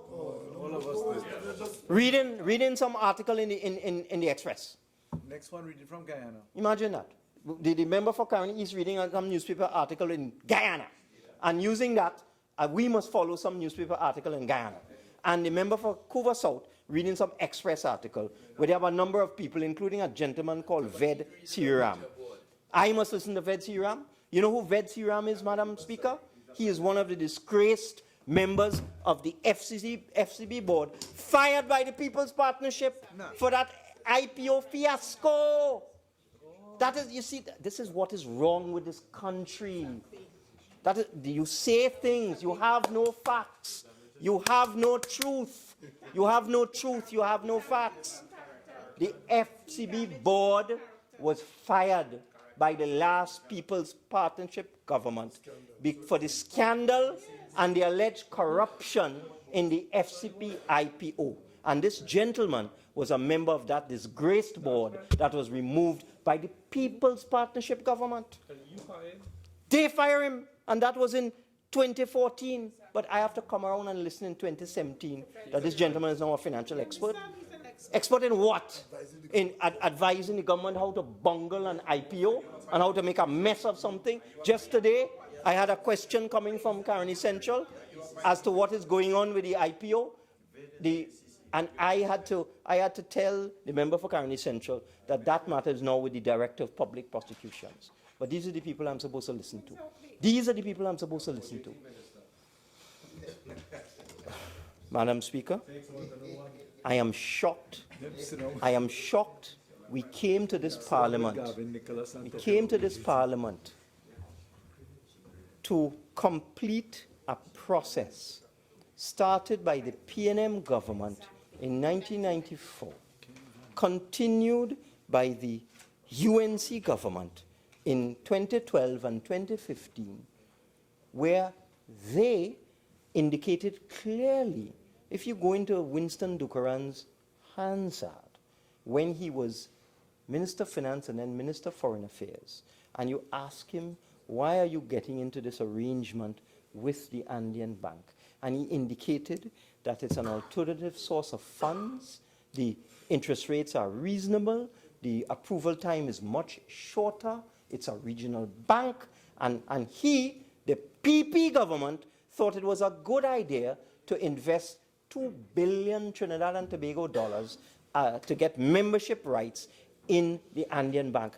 Now, which kind of confused person, as I heard the member for Caroni East say, which kind of confused person will spend $2 billion to get full membership rights in a development bank and sit down and not borrow from the bank and leave it there and say to take $2 billion up and tell in this parliament that taking $2 billion of scarce taxpayers' money, $2 billion of taxpayers' money that could be used to feed children, that could be used to give old age pension, that could use to finish all the schools they left incomplete. $2 billion of taxpayers' money they took and deposited with CAF. And yet, I have to hear the member for Caroni East say they left it there. That showed good prudence. So what you put the $2 billion in there for? What for? Why does, and they borrow outside at 6 and 7% when they could have borrowed from CAF at 3 and 4%. Who in their right mind puts $2 billion to get membership in a development bank and then chooses not to borrow from the bank? Who does that? So, Madam Speaker, I just cannot believe we came to this parliament to do what has been done with the IDB, the IFC, the World Bank, the IBRD, all the Caribbean Development Bank. We came to do what everybody on that side with any intelligence knows that we have to do, which is to incorporate the agreement allowing us to be members of that bank into our domestic laws and giving Trinidad and Tobago the power to borrow lawfully from the Andean Bank, this is what we came to do. What parliamentarians before us have done with the CDB, with the IDB, with the IFC, with the World Bank. For the last 50 years in this parliament, this is what parliamentarians have done when you have a new access, a new source of funding from a multilateral bank. We came to this parliament today to complete the work of successive governments from 94 right up to 2015. And I have to hear all of this. What are you doing this for? Why are we doing this? Oh, this is just to borrow. So when the PP government signed this instrument of adhesion in 2015, what is sign it for? Not to borrow? Why do you subscribe to an international bank? Not to borrow? What on earth does any right-thinking government do when they get membership in the World Bank, in the Caribbean Development Bank, in the Asian Development Bank, in the Andean Bank? What on earth does any right-thinking government do, having pumped $2 billion to get borrowing rights? Because that's what you put it in. You have to put $2 billion in to be allowed to borrow from the bank. What on earth does any intelligent person think we're about here today? All we're doing is completing a simple process. I am just shocked. I am appalled. I am amazed at the things that the honorable members say opposite. They have no regard for the truth. They have no regard for facts. They thrive on fiction. They just make statements, wild, reckless, irrational, irresponsible statements. They don't care what they say. They don't care what people think about them. They don't care about their credibility. They just say the most reckless things. I hope, Madam Speaker, I hope that on some subsequent occasion, when we come to complete the work of previous governments to finalize something that has been in the making, in the works for a number of years, that is in the interest of the country, that everybody knows is in the interest of the country, I hope on some subsequent occasion we will not be subjected to such foolishness. I beg to move.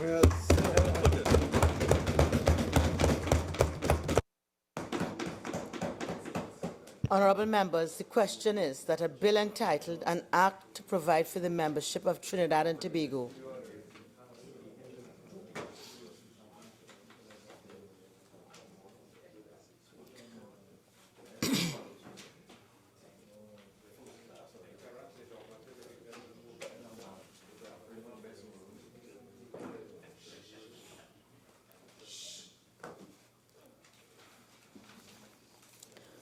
Honourable members, the question is that a bill entitled An Act to Provide for the Membership of Trinidad and Tobago in the Corporación Andina de Fomento, also known as the Andean Development Corporation, and for the raising of loans from the Corporación Andina de Fomento, Andean Development Corporation by the Government of Trinidad and Tobago for the purposes of financing development projects in Trinidad and Tobago and for matters incidental thereto, be now read a second time. All in favor say aye. Aye. Any against? The ayes have it. A bill entitled An Act to Provide for the Membership of Trinidad and Tobago in the Corporación Andina de Fomento, also known as the Andean Development Corporation, and for the raising of loans from the Corporación Andina de Fomento, Andean Development Corporation, by the Government of Trinidad and Tobago for the purposes of financing development projects in Trinidad and Tobago and for matters incidental thereto. Minister of Finance. Thank you, Madam Speaker. In accordance with Standing Order 681, I beg to move that the International Financial Organizations Corporación Andina de Fomento Bill 2017 be committed to a committee of the whole. Question is that the International Financial Organization Corporación Andina de Fomento Bill 2017 be committed to the committee of the whole. All in favor say aye. Aye. Any against? The ayes have it. This House will now go into committee of the whole to consider the bill clause by clause.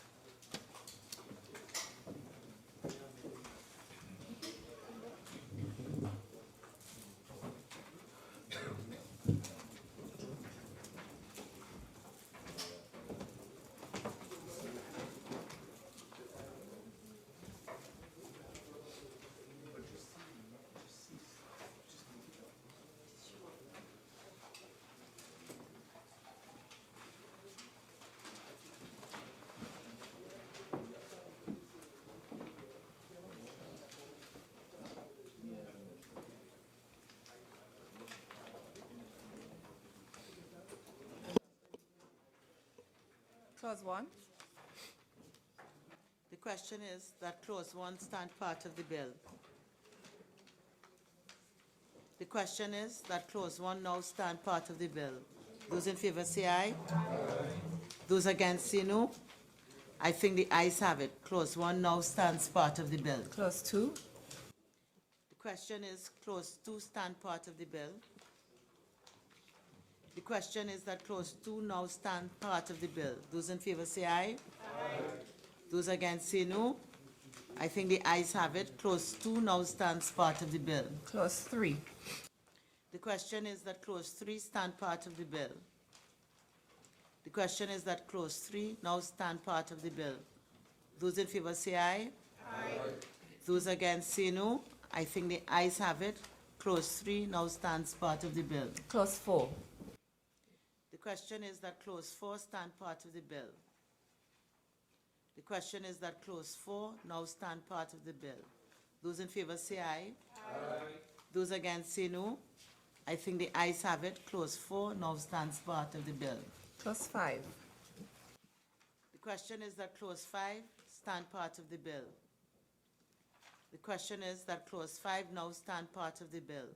Those in favor say aye. Those against say no. I think the ayes have it. Clause 5 now stand part of the bill. Clause 6. The question is clause 6 stand part of the bill. The question is that clause 6 now stand part of the bill. Those in favor say aye. Those against say no. I think the ayes have it. Clause 6 now stands part of the bill. Clause 7. The question is clause 7 stand part of the bill. The question is that clause 7 now stand part of the bill. Those in favor say aye. Those against say no. I think the ayes have it. Clause 7 now stands part of the bill. Clause 8. The question is clause 8 stand part of the bill. Member for Caroni Central. Yes. Madam Chair, I raised this matter with the Minister of Finance. I wonder if it might be allowed a little preamble. The Minister mentioned in his initial presentation that one of the things about this bank is that basically it subscribes to local procurement laws. He may recall, if I remind him, that in the procurement law we also made it necessary for all institutions, including the IDB and others, to subscribe to our procurement law. Now, this clause does not deal with procurement, but it does raise the issue of what are the laws under whose jurisdiction the agreement relates. And I feel that we should make an amendment in Clause 8, which I would like to suggest, in which we take out the first part of the clause, which says, notwithstanding any law in force in Trinidad and Tobago, and replace it with, within the framework of the laws of Trinidad and Tobago, and the rest can stand, any loan agreement, etc. And I would like to suggest that amendment, and the reason is very simple. I don't think we should have agreements with an international bank which says, in spite of the laws of Trinidad and Tobago, what we sign will apply. I think what we sign should be lawful, and we are passing the law to deal with it here. And therefore, I'm suggesting this. The minister may respond, I don't, Minister of Finance. It's not trying to be difficult. I'm just trying to do something I think is better for us, yes. Attorney General. Madam Speaker, thank you. I thank the honourable member for his thought on the clause. We've had a chance to look at this in the context of other laws and also had the advice of the Chief Parliamentary Counsel. Yes. The construct is one which is a standard to the laws that we use for this type of arrangement. But two, it allows us to tie in the provisions of Section 3, Clause 3 of the bill, which really is the power to borrow, with the fact that the law will continue to speak. And therefore, we didn't want to have any other law come onto the books of Trinidad and Tobago which could erode the power of borrowing. Because once you establish this power to borrow, very often subsequent laws can erode that inadvertently. So it's usual to put in this formula so that we can allow for the law to continue to speak relative to the power to borrow, particularly because if it isn't constructed that way, you're going to affect the AG's opinion and validity of loans as they are booked from time to time. Okay, AG, I don't want to prolong this matter, but I mean, clause 3, subject to this act, the government may so-and-so, and borrow from the corporation's own resources or from the funds administered so-and-so. And I agree. I mean, I said in my presentation that I didn't have any issue with the power of the minister and to act on behalf of Trinidad and Tobago, and that we needed that. Okay? What I'm concerned about is this. The minister acting on behalf of Trinidad and Tobago, negotiating a loan for us, whoever that minister is, whichever that government, must do so within the framework of the laws of Trinidad and Tobago. And I feel that that is something that we should do rather than create a situation in which we say, notwithstanding any law in Trinidad and Tobago, that any loan agreement and any instrument, why do you want to make a loan agreement or establish an instrument that is beyond the law of Trinidad and Tobago? Let me explain it this way. Once a loan, this law, clause 8, which will become section 8. Yes. Notwithstanding any law in force in Trinidad and Tobago, any loan agreement and any instrument issued under the power to borrow, which is section 3. Yes, which is 3. Shall be valid and enforceable. Yes. Now, what that essentially recognizes is when you get to the point of the opinion that Trinidad and Tobago has the capacity to borrow, even if you sidestep this clause, monies had and received will apply. And you can be caught under a different provision of the laws of Trinidad and Tobago. But this clause is constructed this way specifically to deal with the opinion that the government of Trinidad and Tobago must give via its legal officer, which is the AG, that there is nothing which fetters the power to borrow. Otherwise, the banks won't lend. So it's the same for the IDB, it's the same for the IDF, it's the same for all of these loans have to meet muster where there is no fetter to the power to borrow. Otherwise, you just won't get to the stage of borrowing. So it's designed to deal with the guarantee and collateralization and the certification of power to borrow. Okay, I mean, I wouldn't argue because I cannot argue the... It's actually come up in courts before, as a result of which the formulation was done this way. And so, in fact, I've inherited a couple of loans constructed by the last government where the clarity was not there. And what we had to do was to work around it in a different manner. So this is born out of actual hands-on experience in ensuring that you can get the proceeds of the loan. Could I also add that this clause will have nothing to do with the procurement issue? No, I know that. No, but I understand. I was just using your introduction by I was talking using about the an example. procurement. There was once a time when any institution coming here, we would have to abide by their procurement laws. Under the current procurement law, that is not so. They have to conform Okay, but to this us. clause has nothing at all to do No, with but that. I understand okay, Minister, that, Minister. sorry, I think member, the AG, I think the yeah, AG member, I grasped understand what your I'm point. after. Your point was the which law was going to govern the law of the issue and whether you're Which subjugating law your was sovereignty. going to I understand. govern. I understand. All right, the framework Yeah. within, and therefore the powers of the minister from Trinidad and Tobago. Choice of law. That's right. I understand the choice of law point. This is designed solely to facilitate the borrowing power, because if there's deemed to be a fetter on the power to borrow, we would run into the complications of not having the instruments accepted by the lenders. Okay, AG, I take your word for it, and I'm not going to interfere with the passage of the legislation, but I want to say I have always been in the last cabinet, and I am now in this parliament uncomfortable with situations in which in any international negotiations, our laws are not given the respect as a sovereign country that they deserve. And I don't care how much money we had to borrow. Appreciate it. Okay? Thank you very much. The question is that clause 8 now stand part of the bill. Those in favor say aye. Those against say no. I think the ayes have it. Clause 8 now stands part of the bill. Clause 9.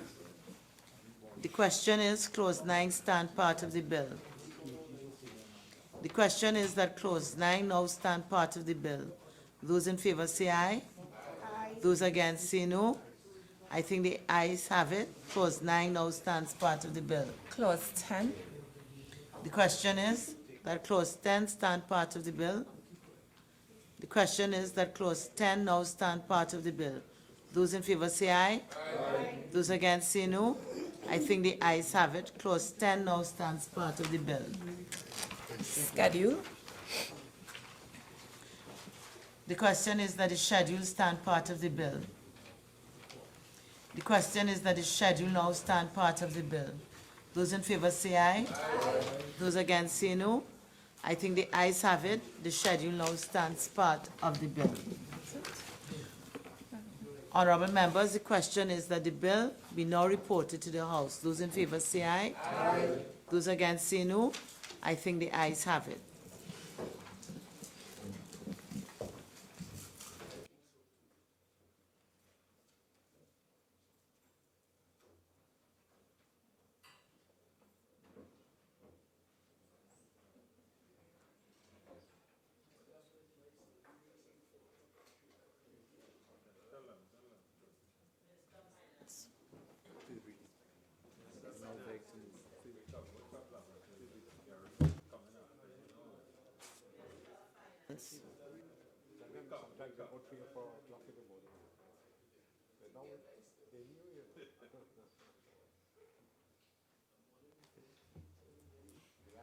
Madam Speaker, I beg to move that a bill entitled an act to provide for the...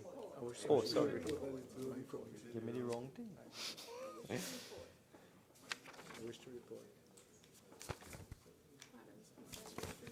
Just hold on.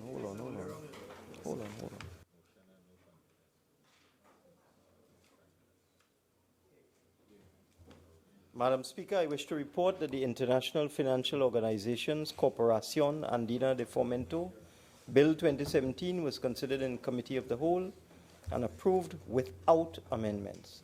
I now beg to move that the House agree with the committee's report. Honorable members, the question is that this House agree with the committee's report on the International Financial Organizations Corporación Andina de Fomento Bill 2017. All in favor say aye. Any against? The ayes have it. Minister of Finance. Right, I have it now.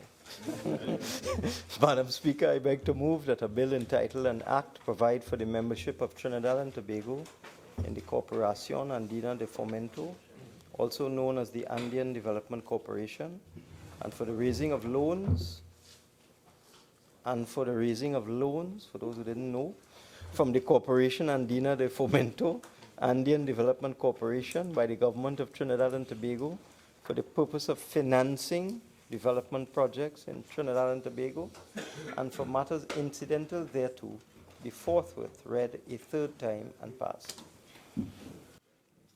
Honorable members, the question is that a bill entitled an act to provide for the membership of Trinidad and Tobago in the Corporación Andina de Fomento, also known as the Andean Development Corporation, and for the raising of loans from the Corporación Andina de Fomento, Andean Development Corporation, by the Government of Trinidad and Tobago for the purposes of financing development projects in Trinidad and Tobago and for matters incidental thereto, be now read a third time and passed. All in favor say aye. Any against? I think the ayes have it.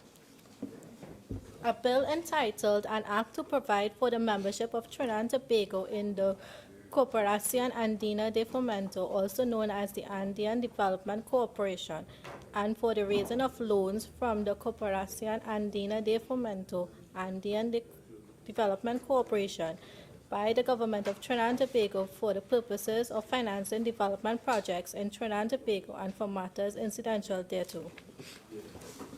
Leader of the House. Okay. You're not doing the motion? Okay. Madam Speaker, I beg, Yeah, I will, yes, yes. Madam Speaker, I beg to move that the House will now adjourn to Friday, the 17th day of March at 1:30 p.m., at which time we will continue debate on the preliminary inquiries bill.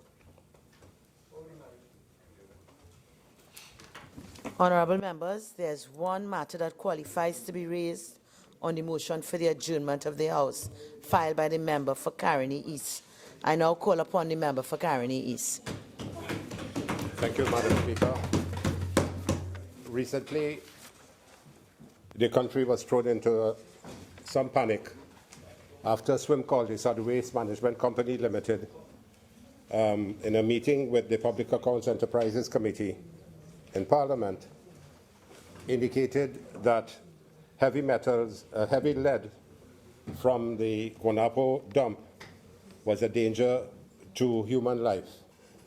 The CEO indicated that the leachate, which was the seeping of the landfill at Guanapo, that material was seeping into one of the rivers leading to the Guanapo River, and which in fact leads to the major Caroni Arena water treatment system.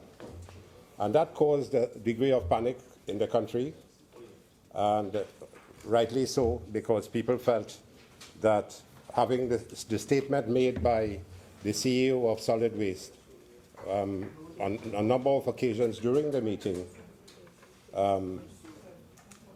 there was the question of whether lead was being found in the water that WASA was giving to the national population. So that's one issue. Then the other issue is that the Beetham landfill has been earmarked to be closed, but there's still continued deposition of waste material on that landfill. And I believe the former Minister of Public Utilities indicated that with the closure of that landfill, material or dump would have been moving to Forest Park. And also, there was another issue of the material being moved to Guanapo and certain aspects of that moving to Forest Park dump as well. And the member for Tabakit had indicated on numerous occasions that even the road going to Tabakit, over 100 truckloads of material had been deposited on the road, which prevented easy access for even materials going to that dump site. So we have 3 dump sites. Beetham was supposed to be closed. The Guanapo, which had been found to be leaking through the leachate into the Guanapo River, and the Forest Park dump site, which is highly combustible. And the Beetham dump site has been highly combustible as well over a period of time.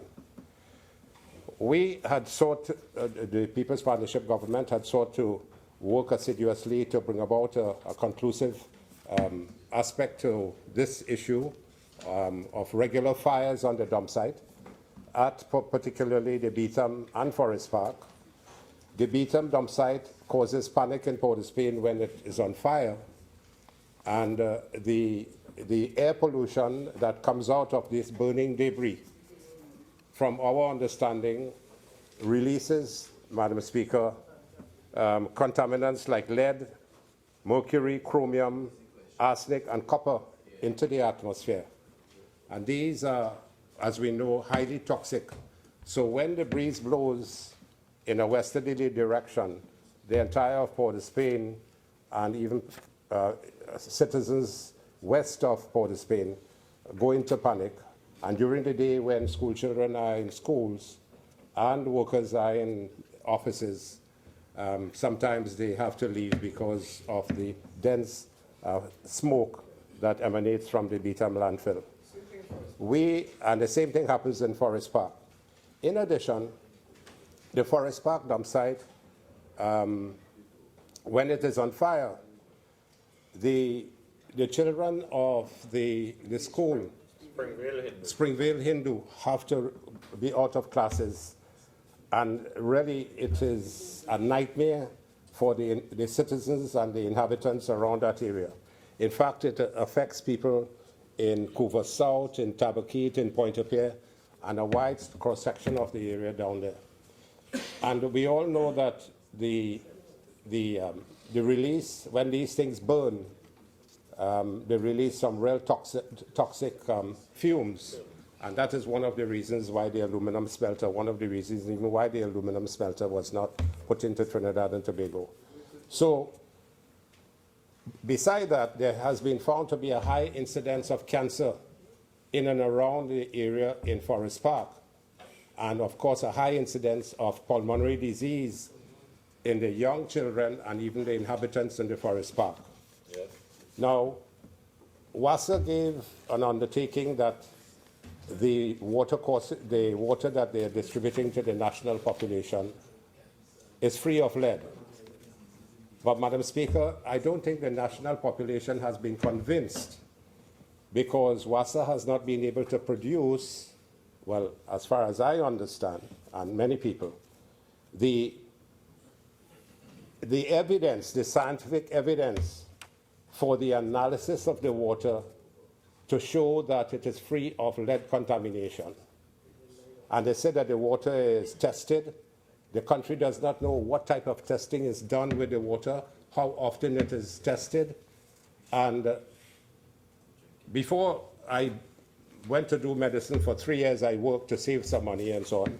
And I worked in the Pointe-a-Pierre laboratory with Mr. Manning's father at the Pointe-a-Pierre refinery laboratory. And we did spectrophotometric analyses of the paraffin plant to look for benzene and toluene and xylene and so on, a very easy method. But we don't know what methodology is being used for the analysis of the water from WASA. How often it is done, are we not sure whether the filtration process that is undertaken by them really eliminates the lead contamination. So, Madam Speaker, these are burning issues. They're very sobering issues that we have to deal with in terms of how we're going to manage. We are not in government. We needed to do a lot more. The various ministers, the Minister of the Environment and the Minister of Local Government and so on, did a lot of work on it, and they were coming around to begin a process of engaging an international company for the disposal of the dump material. And so I want to ask this administration and the Minister of Public Utilities, who has kindly consented to respond to this matter. I understand he is very conscientious about it. Yes. And I understand there was a meeting last night, even when we thank him for having that meeting, as I heard from the member for Tabaquite. So, in summary, the country would like to have an understanding, particularly of WASA's water, how the analysis is done. What type of analysis, not by saying that the water is free from contamination of lead. We need to tell the population, after the filtration, this water is taken, it is done on a scientific basis, this is a laboratory, these are the ingredients of the testing, and then we can say it is free of lead. Because we know that lead is very neurotoxic, and it's terrible for children particularly. It damages the whole neurologic system. And of course we know what arsenic and chromium and copper and all these things from the air pollution, what it does to the human being. So we as a parliament, and we as both government and opposition, we have a responsibility to the country. Whatever the government seeks to do in helping to alleviate that worrisome issue over a period of time, which we sought to correct, but the time came to an end and we remain incomplete in our action. We asked the Honourable Minister of Public Utilities to give us some undertaking of how he is going to manage it, bearing in mind that 2 of the landfills are already earmarked for closure, and the Forest Park landfill is causing, well, of course, chaos down in the Tabaquite area. So, Madam Speaker, I await some sobering reflections on this and some of the proposed programs and policies and for possibly implementation by the government to assist in alleviating the fears and anxiety of the national population and those particularly affected at the Guanapo site and the Forest Park site as well. Thank you very much, Madam Speaker. I now call upon the Minister of Public Utilities. Thank you, Madam Speaker. I begin by making the bold assertion that from the information available to me, there are no significant or major health risks to the population of Trinidad and Tobago associated with the country's waste disposal sites. I am also not in a position to support the contention by my learned friend opposite that there is any evidence of high incidence of cancer or pulmonary diseases in and or around Forest Park. Madam Speaker, the final report on the impact of the contaminants produced by the Guanapo landfill and the surrounding environment, which was conducted by a group including UE scientists, RD Fund, WASA, and SWIMCOL, issued at February 2016, noted inter alia that the level of contaminants attributable to leachate downstream are within acceptable limits. This in essence means that the leachate is not polluting the watercourses of the surrounding environment. Any risks from the leachate is therefore potential, but has not been materialized. And in any event, SWIMCOL, the company responsible for managing waste disposal, solid waste disposal, intends to treat with, and in fact is treating with, the leachate issues as they now arise. Ambient air levels at the Guanapo site are also found by that report to be within acceptable limits. In fact, Madam Speaker, I had to point out recently that the landfill is downstream of the WASA water treatment plant at Guanapo, and therefore there is no flow in of leachate into the Guanapo water treatment plant. Madam Speaker, the Guanapo landfill, however, is not the only problem identified in the report. The report also lists quarrying and certain other activities. WASA has recently publicly refuted at great length claims that the drinking water at the Caroni water treatment facility was compromised. In a further press conference, the first one, I was a part of that. The other one, the chair and management of WASA held a press conference on March the 3rd, 2017, where WASA confirmed that the drinking water from the Caroni treatment facility is safe for drinking. And this was determined so not by WASA, not by the UE team of which I just spoke, but by Kariri, independent and professional as it is. So be assured of that. That's not a problem. It's public information. I'm informed, I'm advised that insofar as WASA treatment is concerned, monitoring, for standards, this is done every hour on the hour at the water treatment plant at Caroni. Every hour.